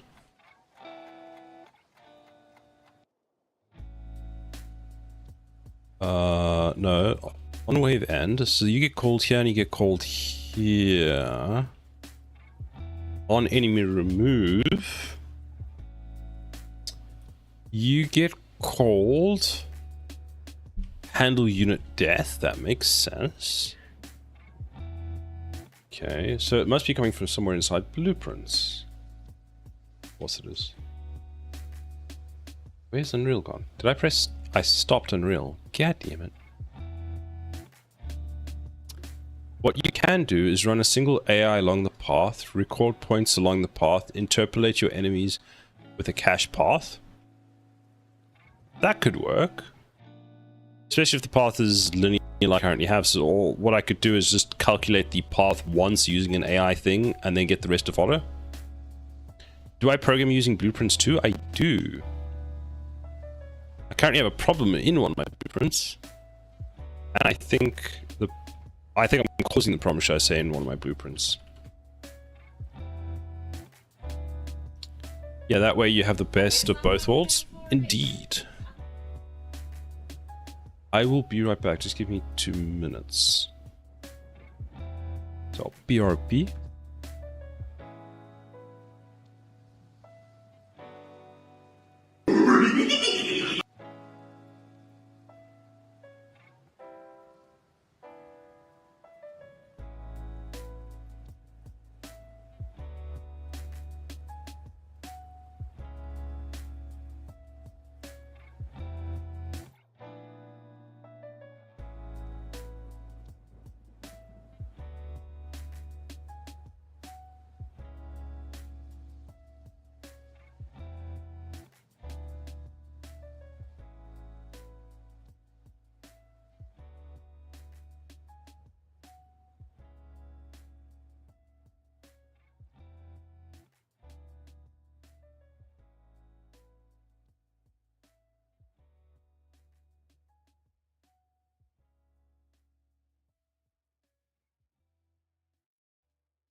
I am back.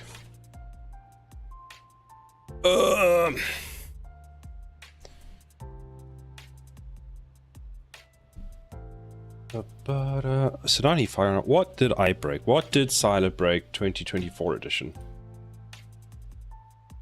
Welcome back. Thank you, Marius. Thank you. What time are you going out tonight, Marius?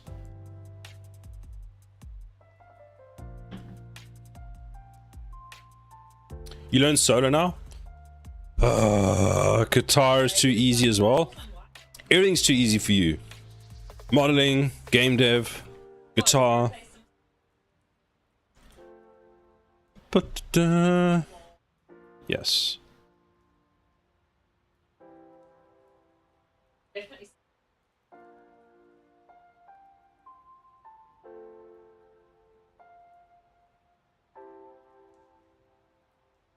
That's like reading that every time they say one, do you remember?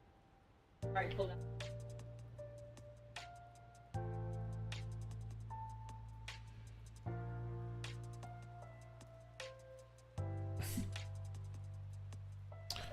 Need to figure out why this is broken. So it's not calling the next wave because for some reason our enemies.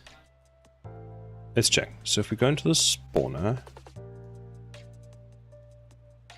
this one trick changed my life. Click now. You won't believe what happened next. He died? He died? No? Is that not it? Okay, so oops. I'm going soon. I need to go take a shower. I'll be right back. All right. Have a good one, Marius. Wave 1. Don't worry, I'll send you pics. All right. Okay. Cool. It only takes a lifetime to get good at it, at least for me. I don't think it's just you. I think it's everybody. What it feels like. Oh, I don't know. Some people seem it just comes naturally. So we have 5, we have 3, and we have 1, which is 8. We should have 8 enemies spawn. So 5 and 3. Why is that broken now? 1, 2, 3, 4, 5. 1, 2, 3. So that's correct.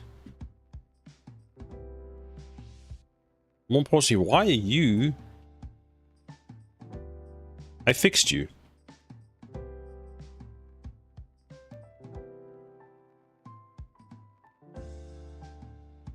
Oh. Shh. There we go. Okay. So 5 enemies spawn. And then let's check something. So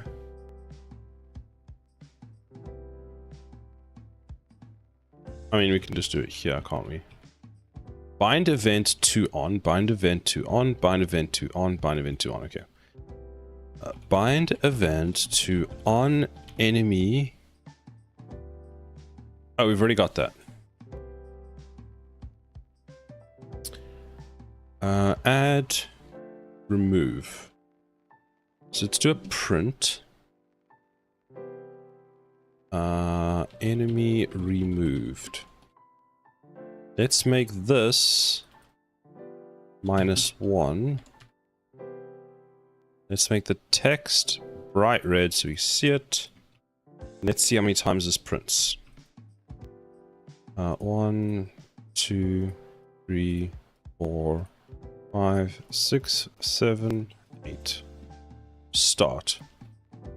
1, 2, 3, 4, 5, 6, 7, 8. Not. Where are all the print strings? Hold on. Print.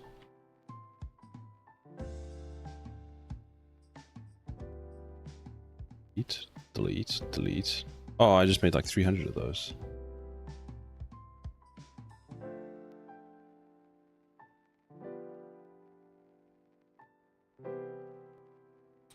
So let's remove that one. Found. Waypoint. Let's remove that one. We don't need it.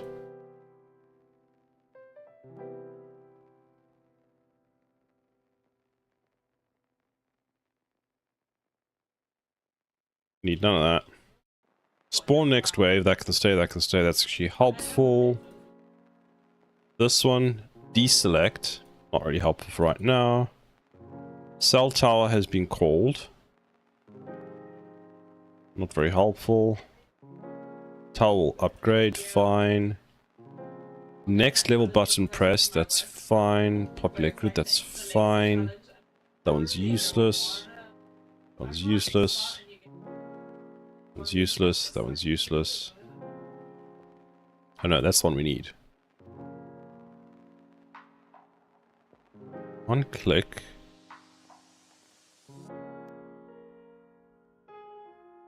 Tower name. All time speed we don't need. One time speed we don't need.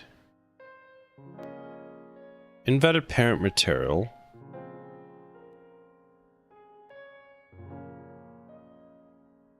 That's not me. That's not me. That's not me. That's not me. That's not me. Okay, let's try that.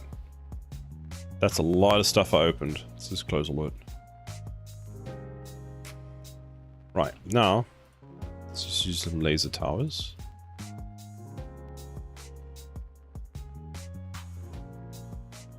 Stop. 1, 2, 3, 4, 5, 6, 7.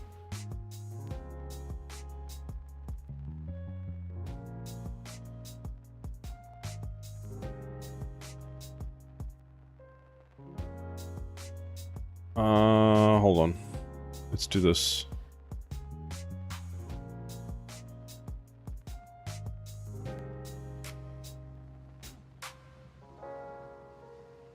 Very many.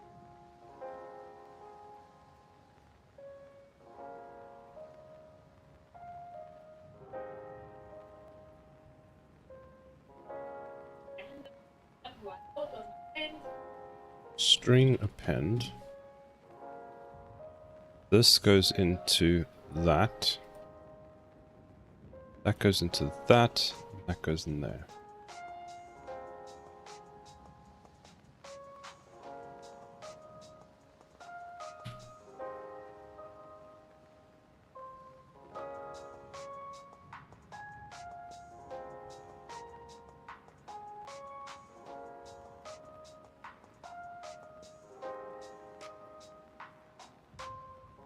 Green, hello, how are you?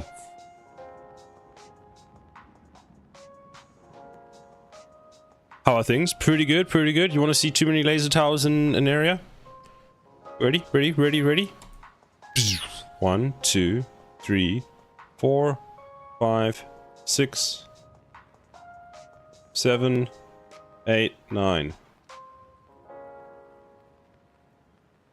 How many Mintic are called? It was 5, 3, and 1, which is 9, so it's correct. Tired, busy day. Oh, I'm sorry to hear that. Well, maybe that's a good thing.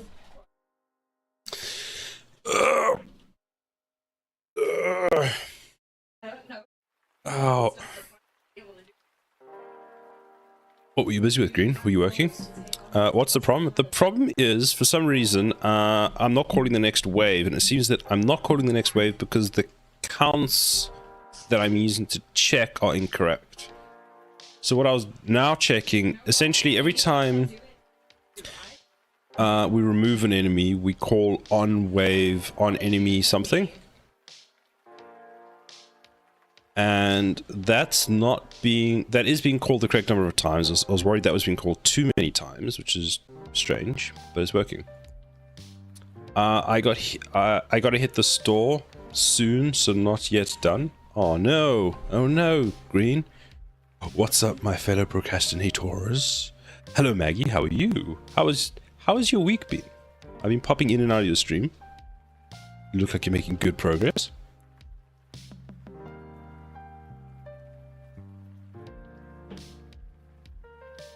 You were surprisingly a lot more fun on Monday than I was expecting after your Saturday stream last week.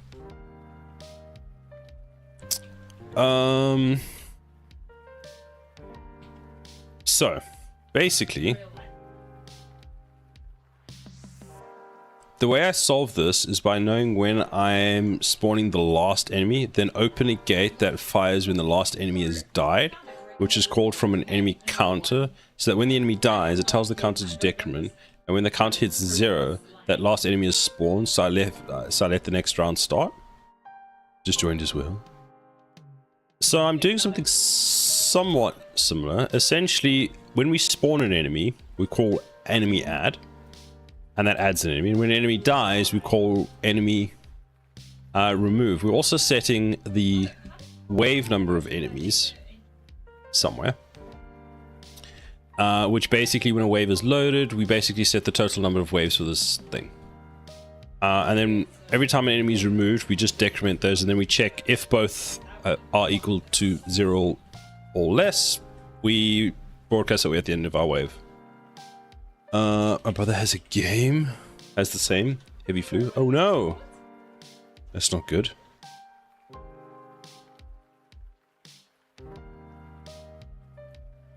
Oh no, you're coughing. That's not good to hear. Whoop! I'm knocking all my stuff over. Hopefully it's good by Monday. Hopefully, what will we do without your Monday stream? Are you streaming on Monday even though it's a public holiday? I'm not sure if it's a public holiday. You are. It's a public holiday where I am. Repost. Week's been shit. Haven't streamed for the past 3 days because I've been sick as a dog. I was wondering why you weren't on in the mornings. My last like 4 days kind of merged into one. It was a bit chaotic at work, so I have no idea what happened anywhere. I've caught hardly any streams. Tea with honey. Sounds like you're at least nursing it all. Yeah, it looks alright. The only thing I can think of is that the get node subsystem returns a null value. It shouldn't, because this was all working. Now, I'm wondering if something I recently added is causing the problem. So there's 2 ways of tackling this. I can sit here and I can debug it, or I can go back to a point where I know it was working, check if it was working, and then see what I added between that and the new one, which I might do. Very nice. I've been drinking this. Really helps. Really nice rose hip tea. Speaking of which, kind of craving some. Soothe my sore throat. So now you're gonna go make some rose tea. That sounds lovely, actually. I've had too many cups of coffee, I feel, today. What? Don't give me that look. I didn't say I'm not going to have more. I said I've just had too many cups of coffee. There's a difference between having too many cups of coffee and still having more. I was just turning off all the lights, apparently.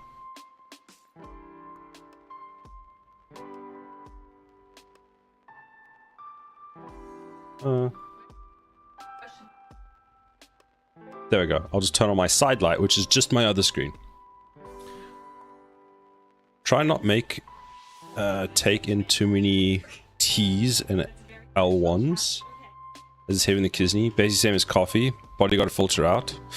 This is true. This is why I need to drink more water in general. I haven't been drinking enough water lately, and I know that. I know that's my fault. All right, so we have this on player death. What is this doing? Let me just check something. Oh.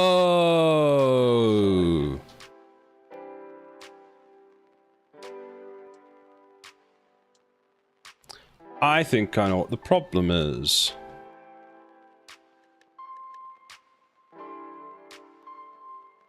'81 inside of enemy H, enemy H. I renamed this, and let's check if I'm right. This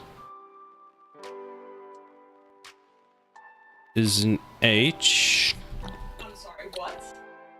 Where's this used? Hold on. I'm back. I sent you some interesting photos on Discord. Did you really? No, you didn't. You just made me look.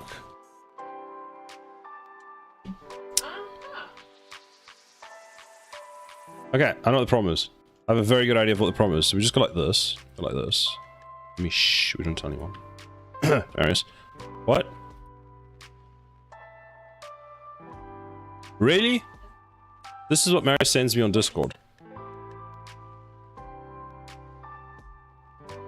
This is the picture Mary sends me on Discord.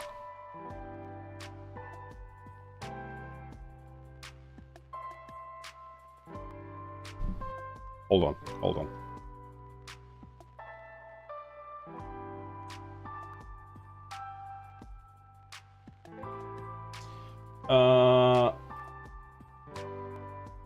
There we go. What the hell is even that?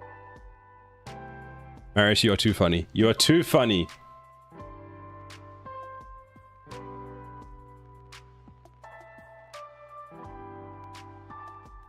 Where is Unreal? Why is Unreal taking 3 days to open? Damn, you showered fast. What time is this? 4 o'clock here, which is 5 o'clock there. Now Marius is here. I gotta go to the store. Leave you guys behind with some entertainment.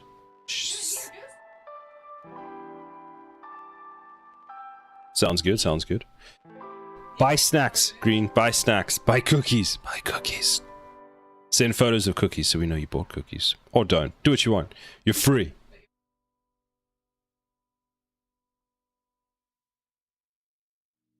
Unreal, please open sometime this week.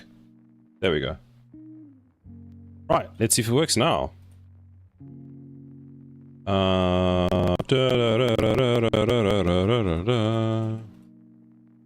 Start. 2, 3, 4, 5, 6. These guys have a lot of health. 7, 8. Boom. Next wave.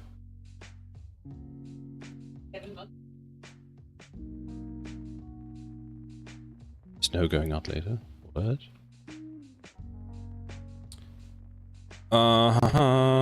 Crap. Was it not that? Okay, let's have a look. What have I changed? BPC enemy waypoint subsystem. What the hell did I change in that? Game mode. Let's go like this. Shelf.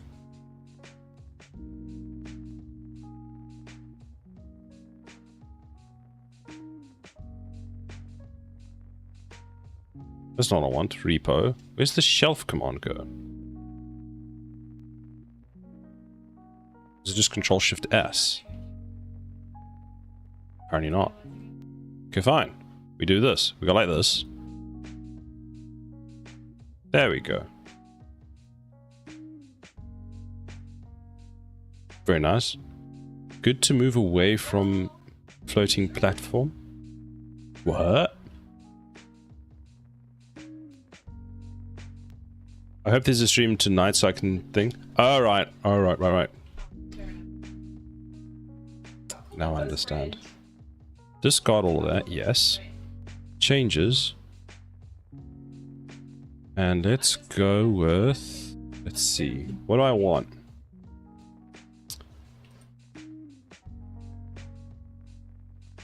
Let's take this. Copy. Then go show in folder.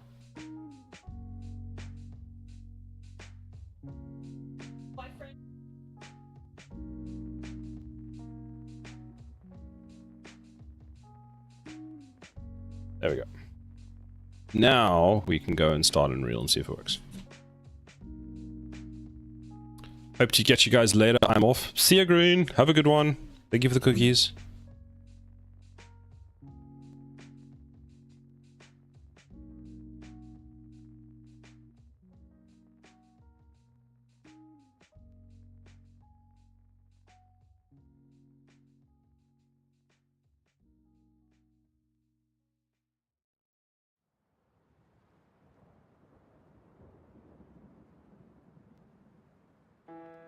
Play. Start. 1, 2, 3, 4, 5, 6. Okay. So that is calling now. And that's calling. So that's working now. Fantastic. I'm back with my tea. Forgot to mention, it's actually a herbal blend of rose, hip, and hibiscus with a drop of fresh honey. Super soothing for my sore throat. Ooh, that sounds nice. I'm very sorry to hear you have a sore throat. It's one of the worst parts I find of being sick is the sore throat. Like some of the other parts of it I can handle, but the sore throat is just... Whenever I get a sore throat, I always think back to a time like when I didn't have one. I'm like, ah, how easy I had it back then. Yeah, hate the virus. Took my voice away. Oh no. Mute for 2 days. You should just stream and type everything.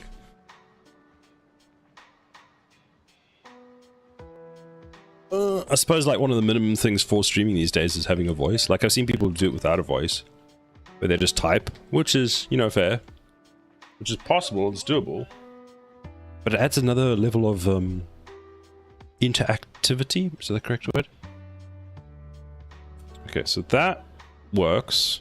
So where did I break it? So let's close Unreal.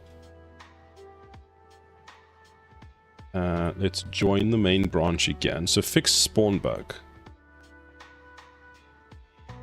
Work on scale. So let's copy that.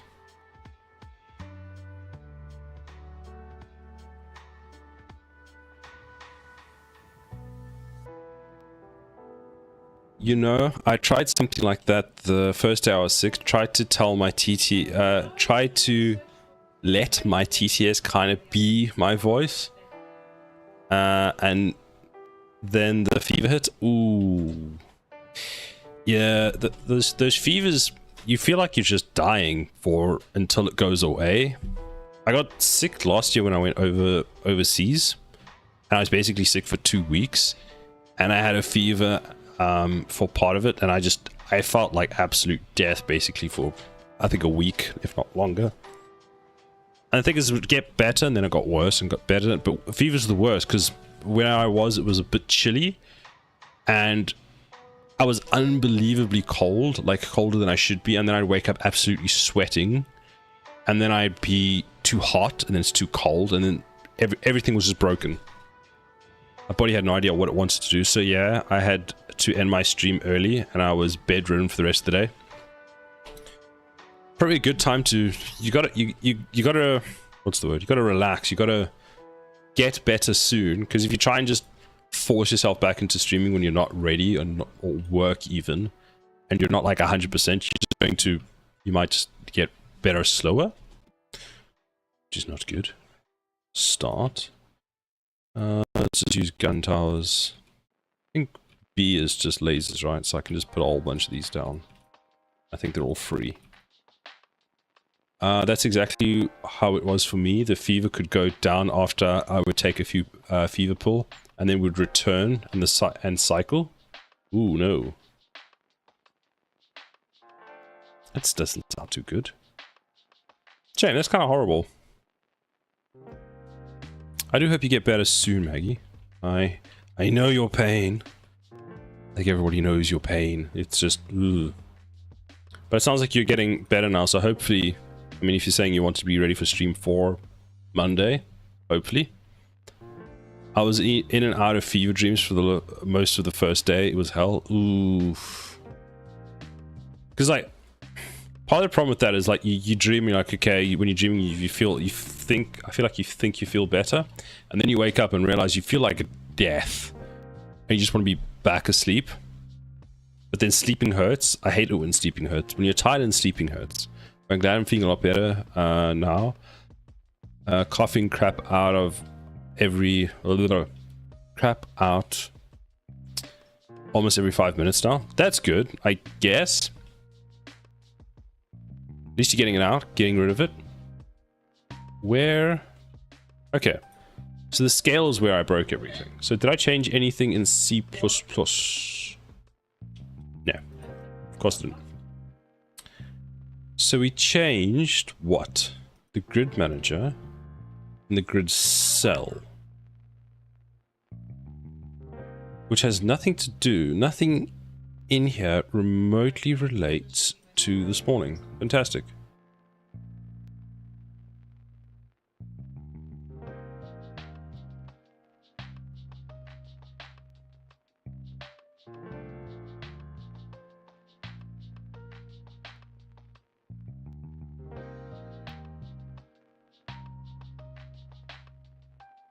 Hmm.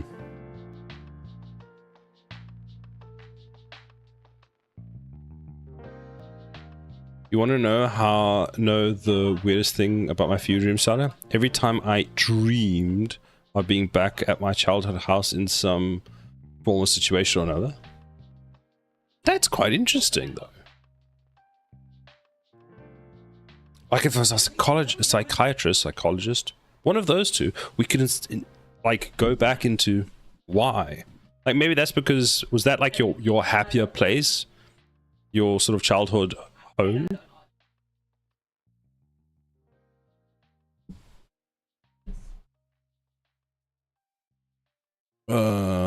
I think my subconscious finds it comforting to be there.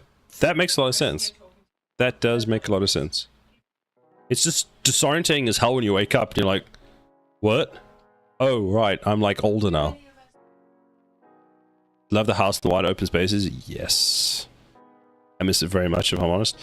Yeah, so that was like, I'm guessing where you've moved, you don't also have as much space as you used to. Like my childhood home as well, I found was, I had a front garden, I had a back garden, and the front garden was like the size of the house. The back garden was half the size of the house, just a massive piece of land. Like the house was, the entire piece of land was 2.5 times probably the size of just the house. And now I live in a 1-bedroom apartment in England, and it's just, I don't have a garden.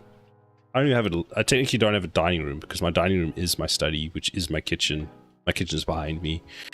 So yeah, living in the Indiana countryside, and now I'm living in the city. I'll always be a farm girl on the inside. I've always been, sorry, I can't read, a farm girl on the inside, I think. Fair enough. Oh, but the countryside in Indiana is just, it's great. Yeah, living in the city is not as fun as people seem to make it out to be. Okay, so let's go back to main, since nothing... Oh, let's close that. And we're gonna have to send debug this. Flying go goose. Discard. Discard. Restore. Bring that back in. Reload it. Each environment has its ups and downs, but I miss stepping out from the door and instantly being into nature. Yes, that I can understand. I'm a bit out in sort of England or London, so I'm a bit closer to what I call trees. So I can actually walk out and then, you know, there are a few trees and that, like, there are a lot more trees here than I expected there to be. That makes any kind of weird sense, but it's that you don't get that nature feel. Although there is a nice walk nearby that I can walk through, which is like a mini forest, as I call it. It's not a very big one. You love seeing small trees. I just like trees. Like when it's, you know, when it's sort of summer and you walk through like a forest or something and you've got the, and it's a hot day because you've got really big trees. It's like cooler under and you get tall. I can't read. I do apologize. Love me some tall trees. There we go. Yes, that I know what you mean. Like on a hot day, it's so nice walking under the trees when you get that breeze. And the light that comes through. Oof, it's so good.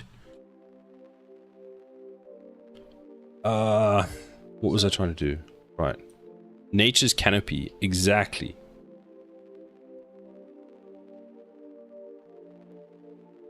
So something that I have done. Let's start the base. So we go into the game mode, CPP. We do a check. Yeah. Every time this runs, have a little look at what's going on. Start. Okay, just have a look. Whoop. You are saying that there are 6 enemies alive. Not sure that's true. That's not true. Number and wave is 0. So none of these are being set properly. I mean, that's fine. Hydrate. Do I have any water left? I don't. Be right back. Hold on.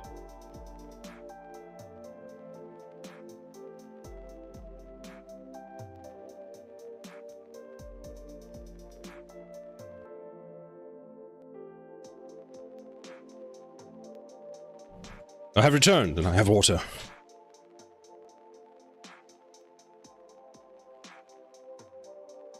No, you finally gave me an excuse to actually go and fill up my water bottle.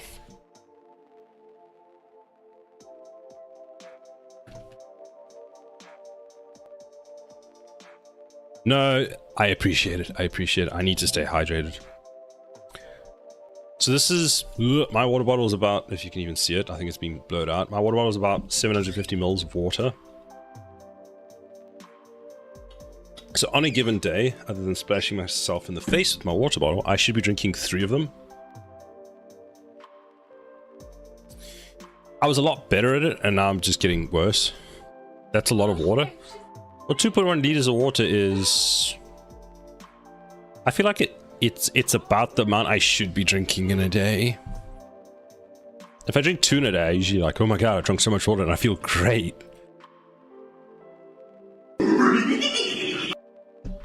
Not more ads. I need to finish this.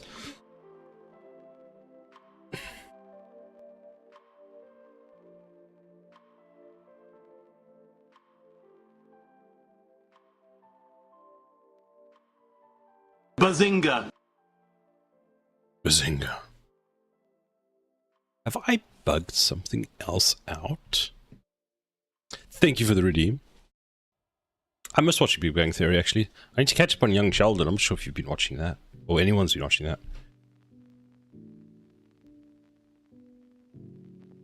So set number of enemies.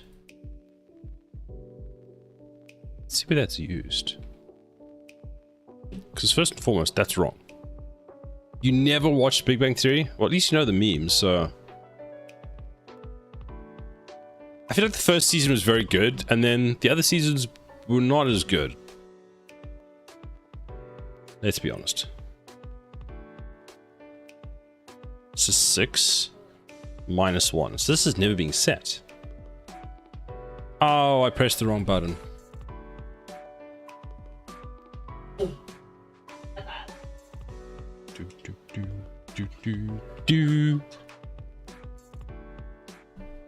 Also, 5 enemies.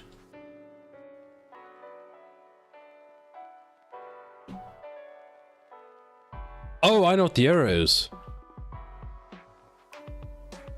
I know why there's an error. It's because of these guys.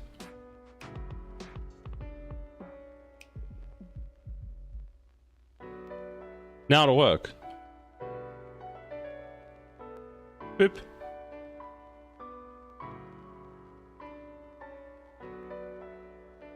Stop. And this will actually end the wave, funny enough. Yep. Because there's another bug that I've discovered through this bug. Resume.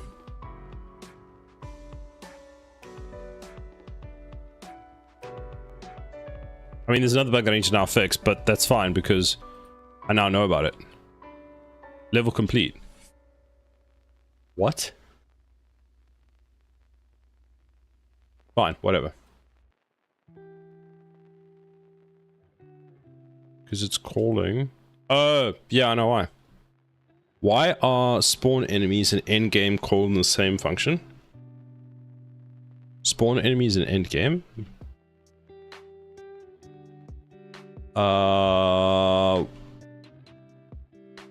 You mean in Unreal? Hold on. This one? So spawn or end game? This one? It's actually named wrong. It's actually should be spawn.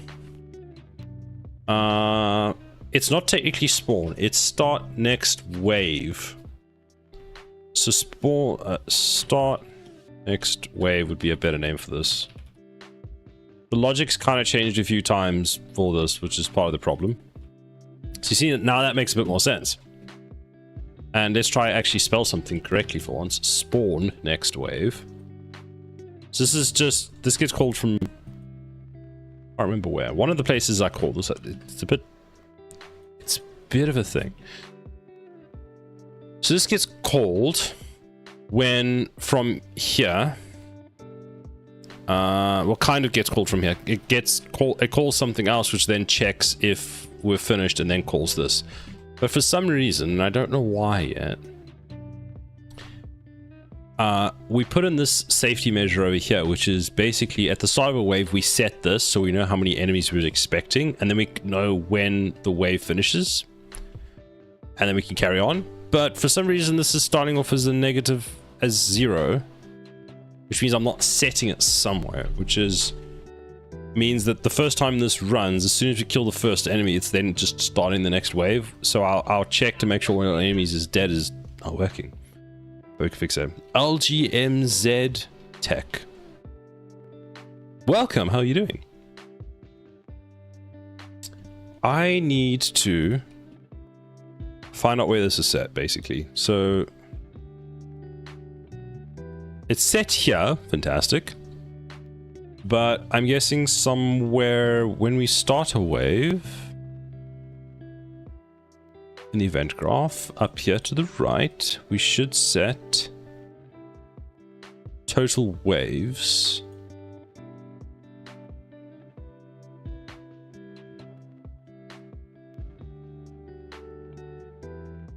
Vesta.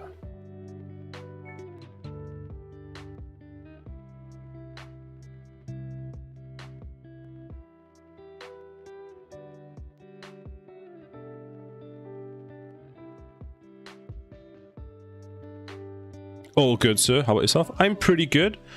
I have a bug for something that I didn't think I changed, which is annoying, and now I have to go and fix it. So other than that, I'm pretty good. Oh my god, actually, I have a new picture of Vesta being absolutely adorable. One sec. Send it. I don't know why I did that voice, but send it, please. We start the next wave, we check the thing with the next wave. So create and spawn next wave. Okay. Here. Current wave enemies. I feel like this is never being set.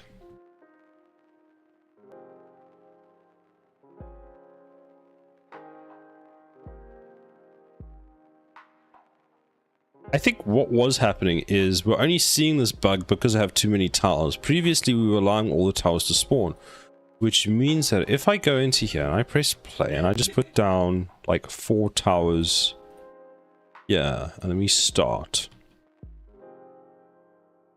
So we kill that one, we kill that one. That nicely spawns all of that, which is great. Okay, let's put some more in case they get through.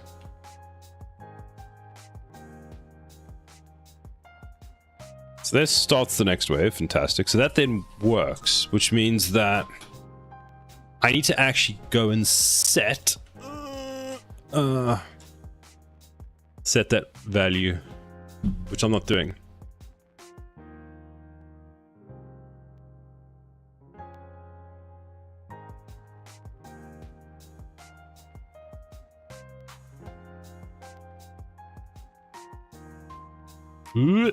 Sorry, I pressed a button. Do I have an art style for the game? So, yes. Somewhat. Let me show you. What time is it? Okay, I've still got time. Where is the art style? Not that one. This one. So, if we go to the laser tower, because that's the best one. This is the kind of style I'm wanting to go with, which is kind of what started. We built the first sort of enemy tower from, is something kind of like that. That's the design or the art style I'm trying to go with, but then brought into the 3D space as something just like this.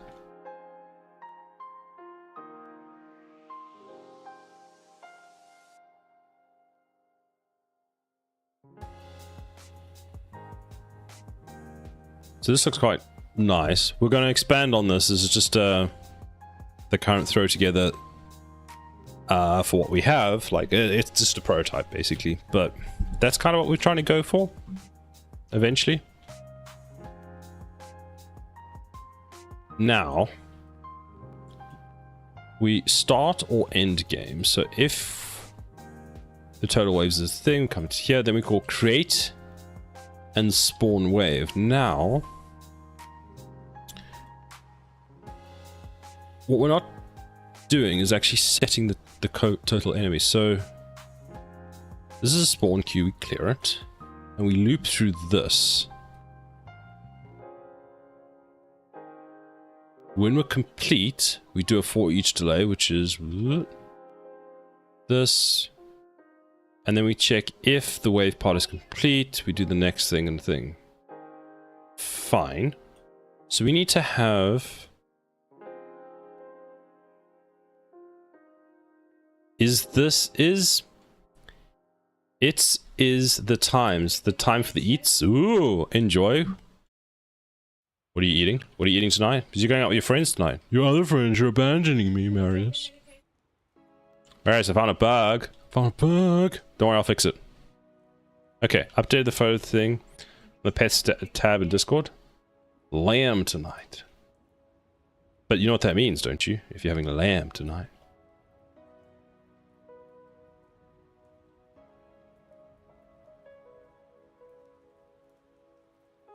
Where's the lamb sauce?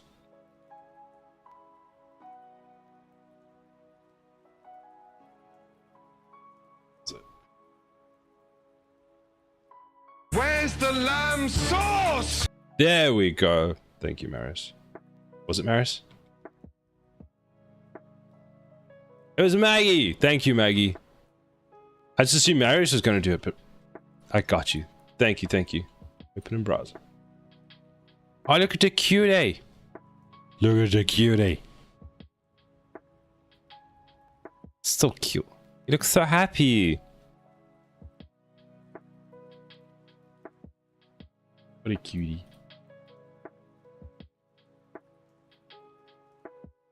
See you later, Marius. Bye. Have a good one. Right. Try something, Dev. So cute. Indeed. Try something, Dev. How are you? How was the Minecraft project this week? How was the thing yesterday? Yesterday was the playtest to see... You were meant to have some things in. What were you meant to have? You were meant to have the persistent stuff, which you were working on, because you started doing a database, which is pretty cool. He's not so calm. Did you get the persistent database stuff in Try Something Dev? Can we start racking up our persistent playtest didn't happen? 2 weeks of spring break took priority. Fair enough, fair enough. We could do it next week then. Right? Because your kids will be back at school, so then we could do the playtest then.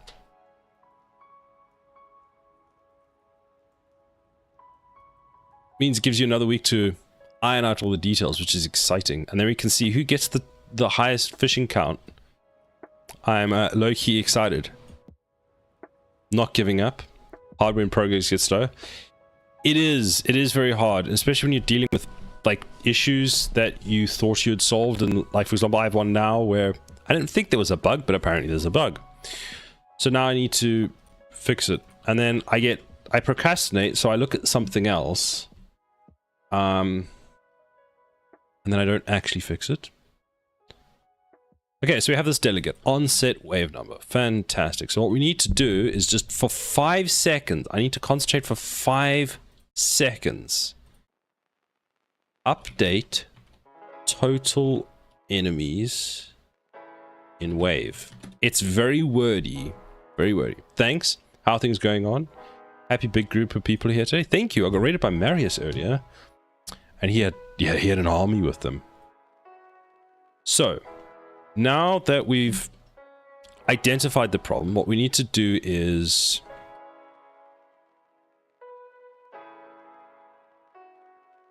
we have the event begin play, we get the game system. How does this work? I don't know if I've done this. So game mode TD. So we take that and then we go what's next. This. So we call it like that. No. Whoa. Everybody calm down. So we're going to call this create or spawn wave. You see, this calls itself. So this is the wrong place to do this. We need to go there. Somewhere there seems to be a good idea.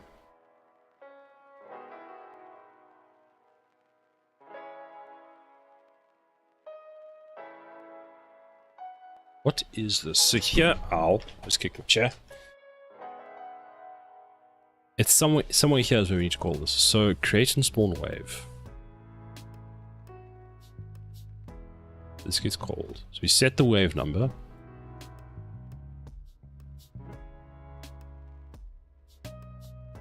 Is this a good place to put this?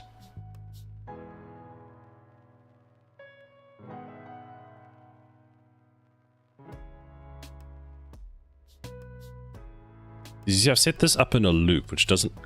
It actually kind of screws me over at the moment, doesn't it? So we do this, we set this, we then do a loop, and we check if we're finished with the delay. Oh no, this actually spawns the wave.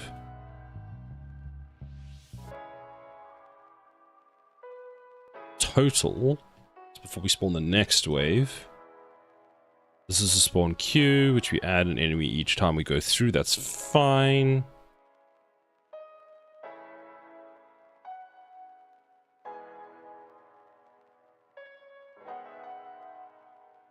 Wave part index. Wave part index. Do we get a...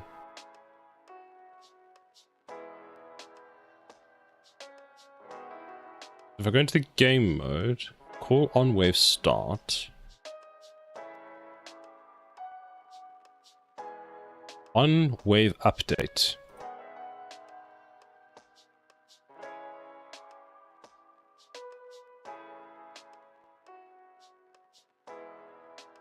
Go into the game mode, we go back into the event grid here, call on start total waves. We set the total waves. You should be there. Here, set up wave to spawn.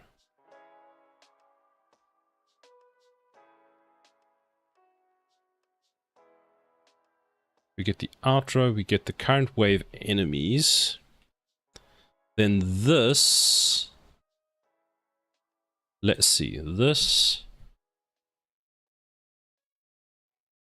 should be it. So we go for each array length. No, array item, which is, oh, break struct. Then enemies to spawn.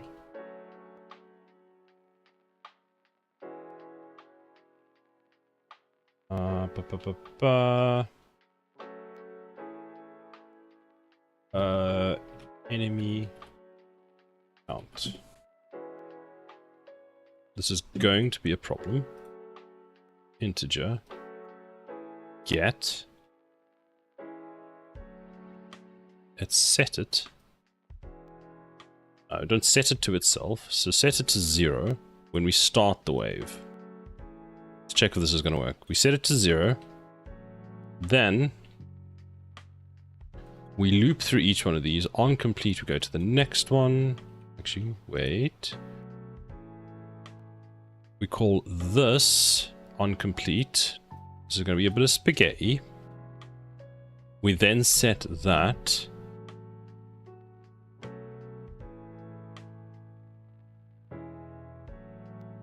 Add.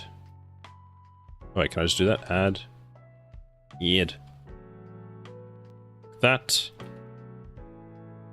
Add this to this. We set that. That goes in there. No. That goes in there. Then inside of here, mean, I guess we don't need to call this now. We don't need a whole thing for this, so we can just go back. Here on end, we call this with the spaghetti, delete that, and then we set the wave count there, Q. So let's put a break there, check that, reload, and let's put an X, 1, 2, 3, 4, 5, 6, 7, 8, 9 and 10, start. So that gets set with 9. That is correct. 1, 2, 3, 4, 5, 6, 7, 8, 9. So boom, boom, boom, boom, boom, boom, boom, boom, boom. And that should be done.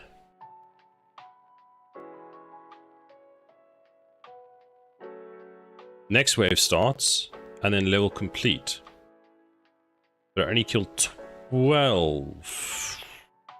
Because the number of enemies gets set to 0 and then not reset. Okay, good. So then what we can do is... I mean, you could just set it every time we call spawn and create wave, couldn't we?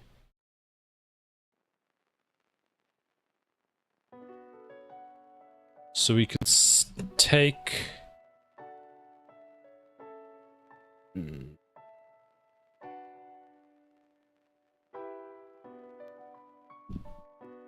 Let's check. Start. Resume. Okay, step. This has... Oh, we clear it. What's in here? This is an enum of that enemy and 5. So that's the current amount.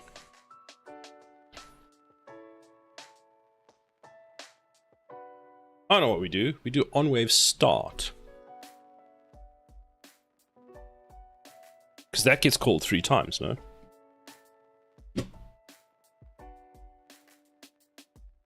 So let's go like this. Game mode. Take that. On wave start. That. Create. That.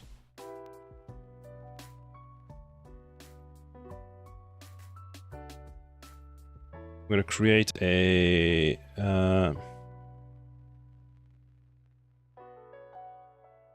what did I say? No. Create a new event matching this. On wave start. Let's check if this will work.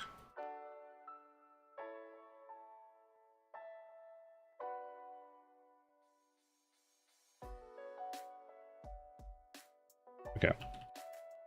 So on wave start, enemy base. So that's the spawn queue. That's current wave number. Level spawn. So if we go to set up wave,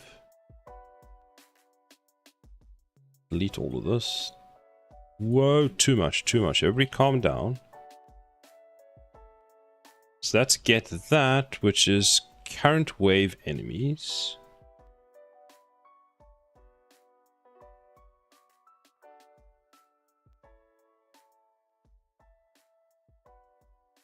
Sure, this is current wave. Shouldn't this be all of them? Let's just check, because that might just be we need. Start. Forward. There, okay, so current wave enemies is what we want. So we just go into... yeah.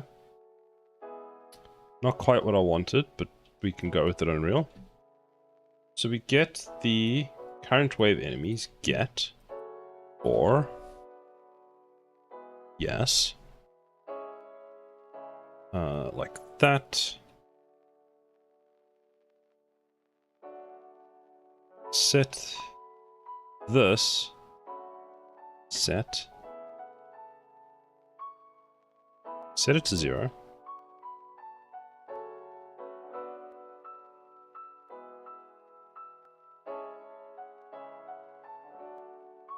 Set to 0. Take that.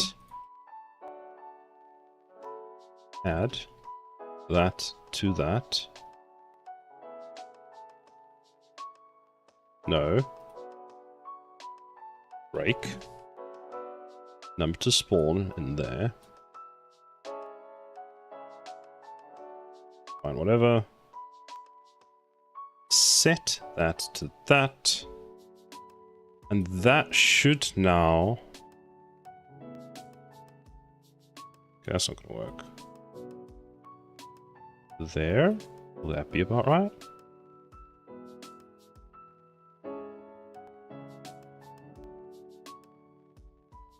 Like that.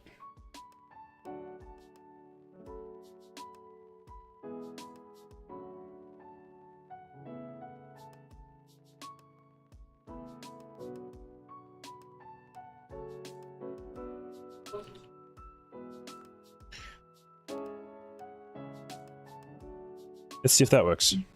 Now, how do we check if that works?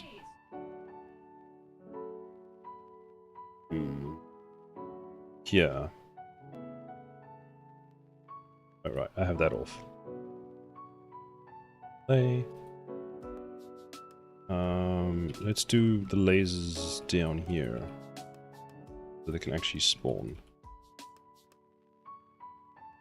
But then when we get here, nothing can pass. Oop. Stop. So that gets set. Resume. 1, 2, 3, 1.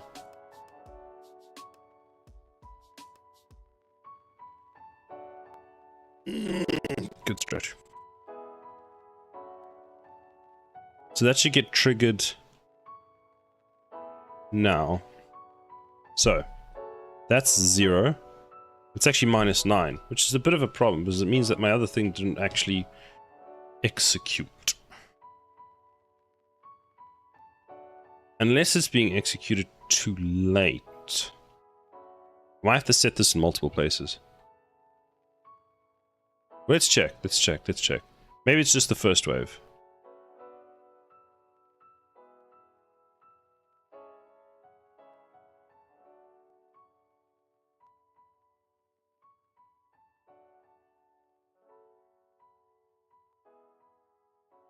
So after this. Okay. -18. So it's definitely not being reset. But are we setting it? I'm sure we're setting it. Resume. Pause.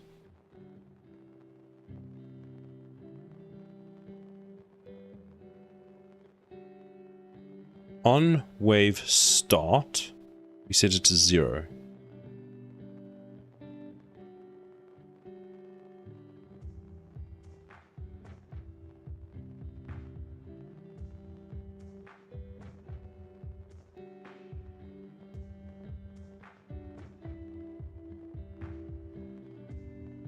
Step. So this should be 0. This should have... it's currently empty. Because here's where wave start is being called.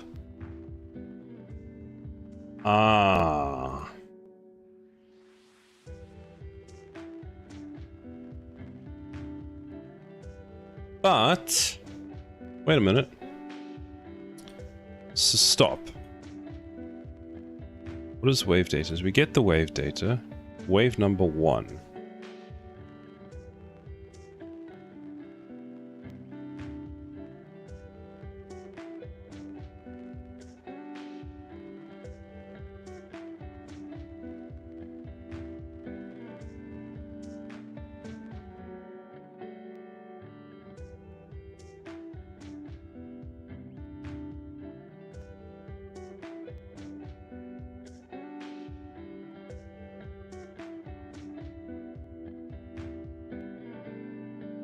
So this calls the first one, start all spawn wave.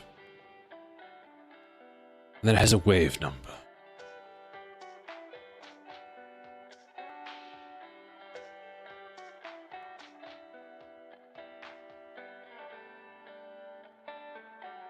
So here is probably a good place to set this. Before we create this, let's create that update function, which should just be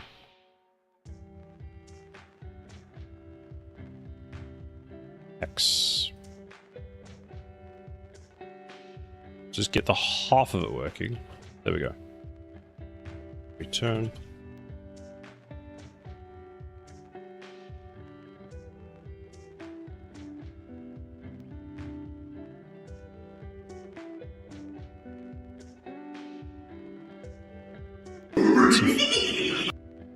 Let's check if that works.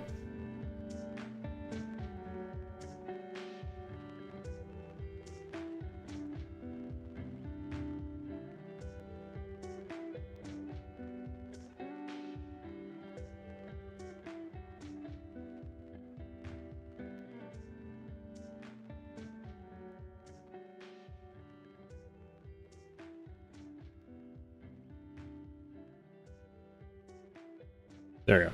So step, step, step. Oh, this is wrong. Stop. Thank you, Bubbles. Tea or coffee? Can I please have a cup of tea?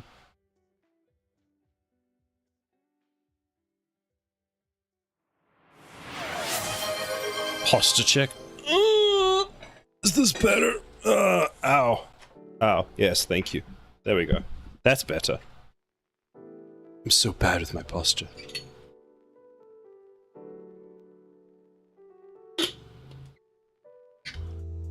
Saw a ghost of the wife in the background. Yes, that is Queen.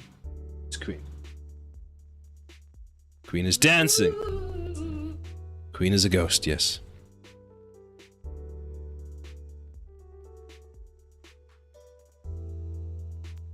Start. Stop. Delete this. Kind of pointless for when this gets called. My bad, my bad, my bad. Okay. Let's try that again. So, play. Start.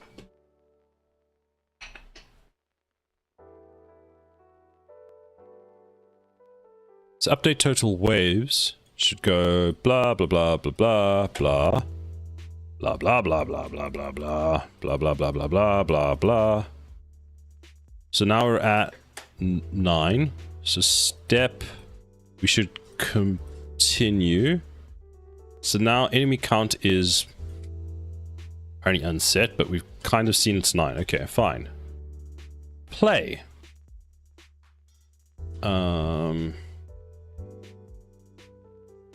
Whoops.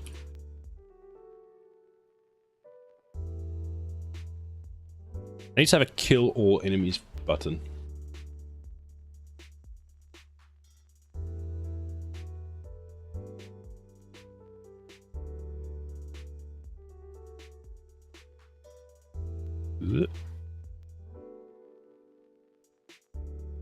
Okay, so good. Resume. Means it was clean. I didn't check the value, did I? Oh, we know the value's been set. So now this wave should have an issue where it should be like -9 or something. So we had 9 in the first wave. It's 8. Okay, so this is now -18. Why? Wave number of enemies. You. I know I'm setting you. I'm definitely setting you.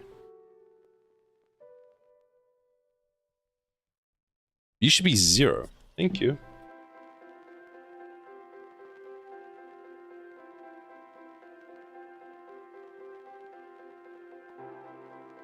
I'm sure I'm setting you.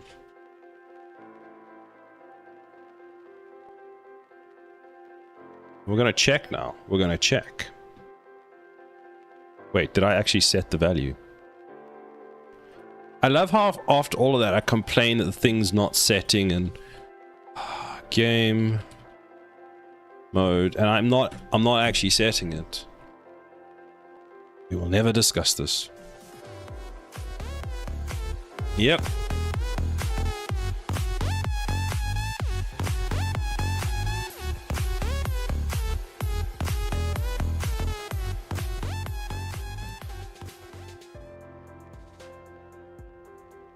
We out here coding a beautiful disaster every time. And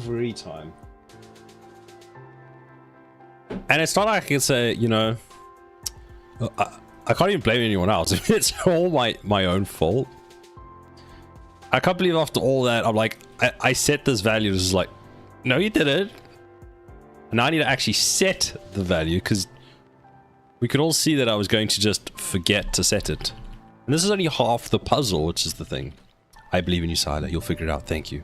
Thank you, Maggie. Okay. Done. Now, play. For the 15th time, start. Let's just add a breakpoint here. Zoom. Okay. Count is 9. Fantastic. We're definitely setting it, and the count is now... Okay, it's now set. Let's add the towers. Just all the towers.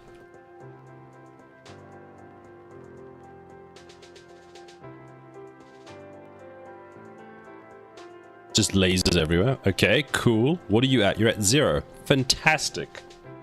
Fantastic. And now it'll be now it should be -9 because we're not updating it. -9. Exactly what we wanted to see. Stop. Ah, it was the wrong button. I need to click continue.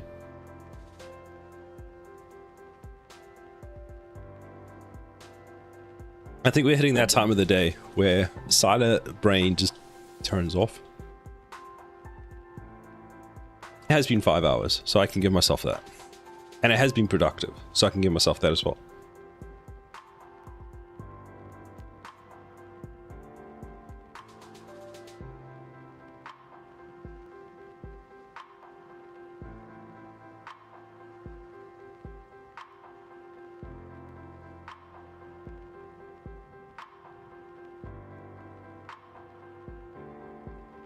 That's when it's time for a break or you burn yourself out. Yeah. Well, I'm trying to get this done because then I'm probably gonna call it for the day because I'm going out tonight. Going to my mother's house for dinner. So I've got like one piece left, and then we can say, okay, cool. We fixed a big bug today that was going to bite us in the back, and we can, you know, carry on. So let's think. We're setting it on the wave start. Fantastic. Now what we need to do is on...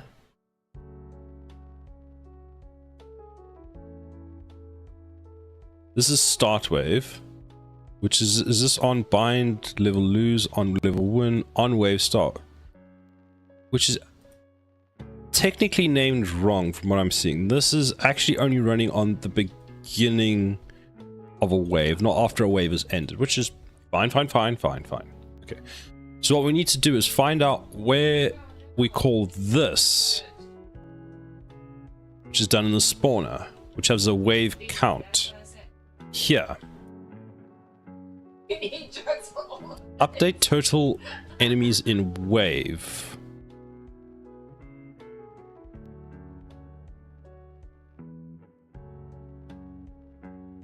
So set up wave to spawn, gives a wave number.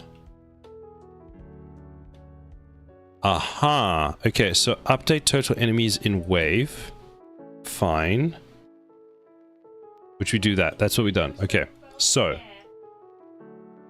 in the event graph for this, we check if the current wavelength is greater than...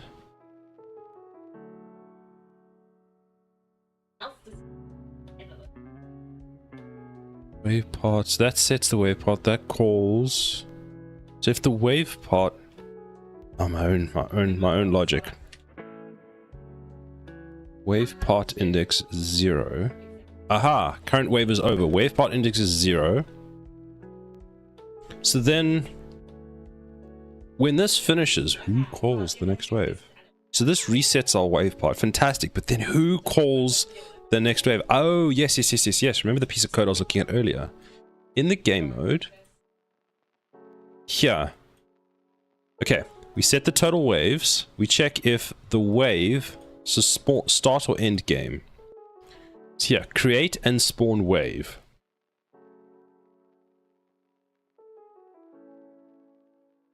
Which calls this.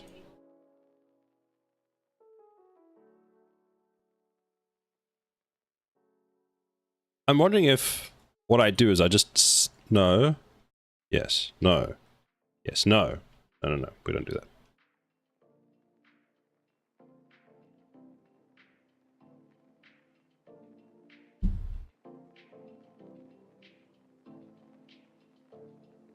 Why are we calling on wave update with the wave number after we're calling create and spawn wave?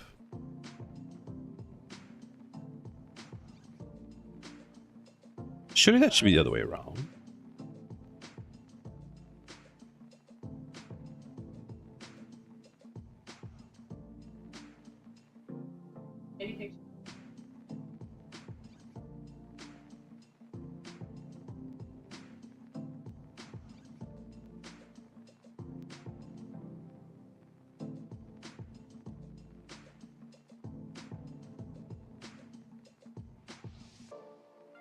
So current wave is over.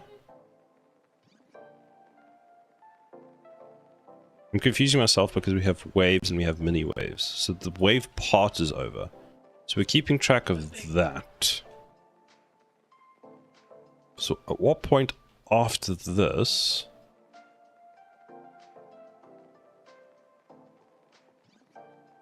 So inside here we have get game mode.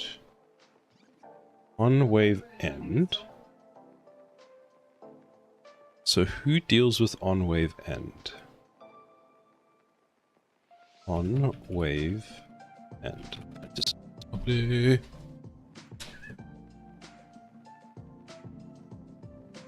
yeah, on wave end we call start next wave or end game. Which increases the wave number. Oh, hello kitty. Please don't sit in the laptop. Pretty please. Pretty please.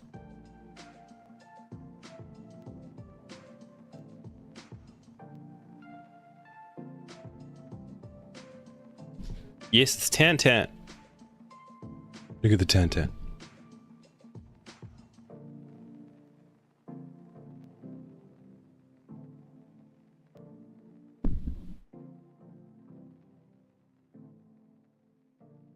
Like there's a bug here, to be honest with you. Like this should be this way around. We call update wave.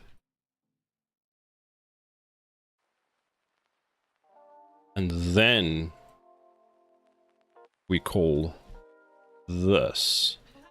So we update the wave number.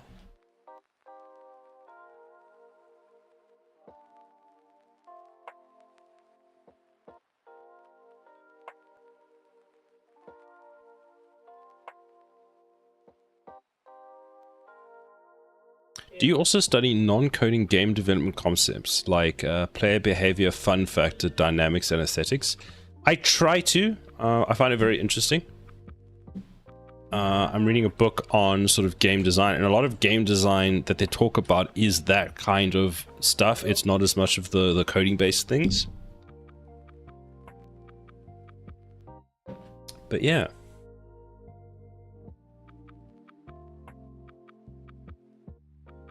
But anyway.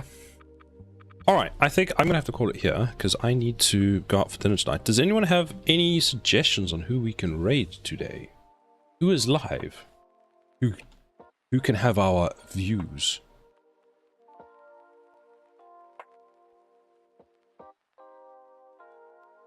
Let's have a look. Maggie usually has some good suggestions.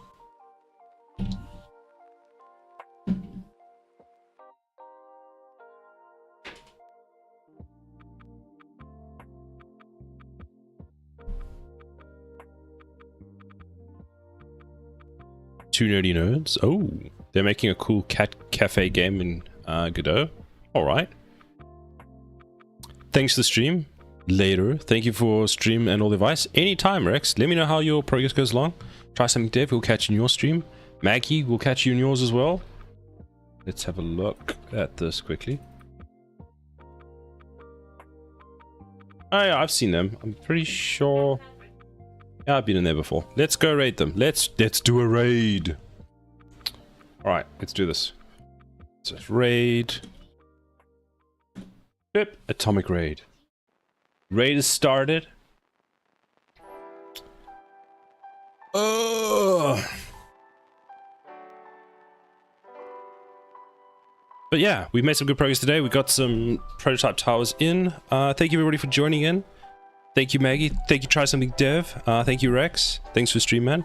Maggie, I'll catch you in your stream probably Monday, unless I see you sometime tomorrow. Try Something Dev, I believe you'll be streaming Monday again with a quick morning coffee stream, and then the afternoon, it's the afternoon stream.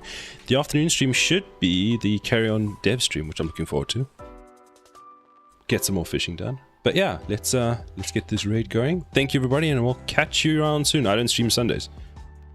No, I think, yes, you don't stream Sundays, but I might be streaming tomorrow, so you might catch me in my stream tomorrow. That's what I meant, sorry. But yes. All right. Thank you, everybody. We'll see you possibly tomorrow. Otherwise, I'll catch you guys in all your streams. Oh, yes. Oh. Bye for now. I'll be there. Thank you, Maggie. I appreciate it. Bye, everybody.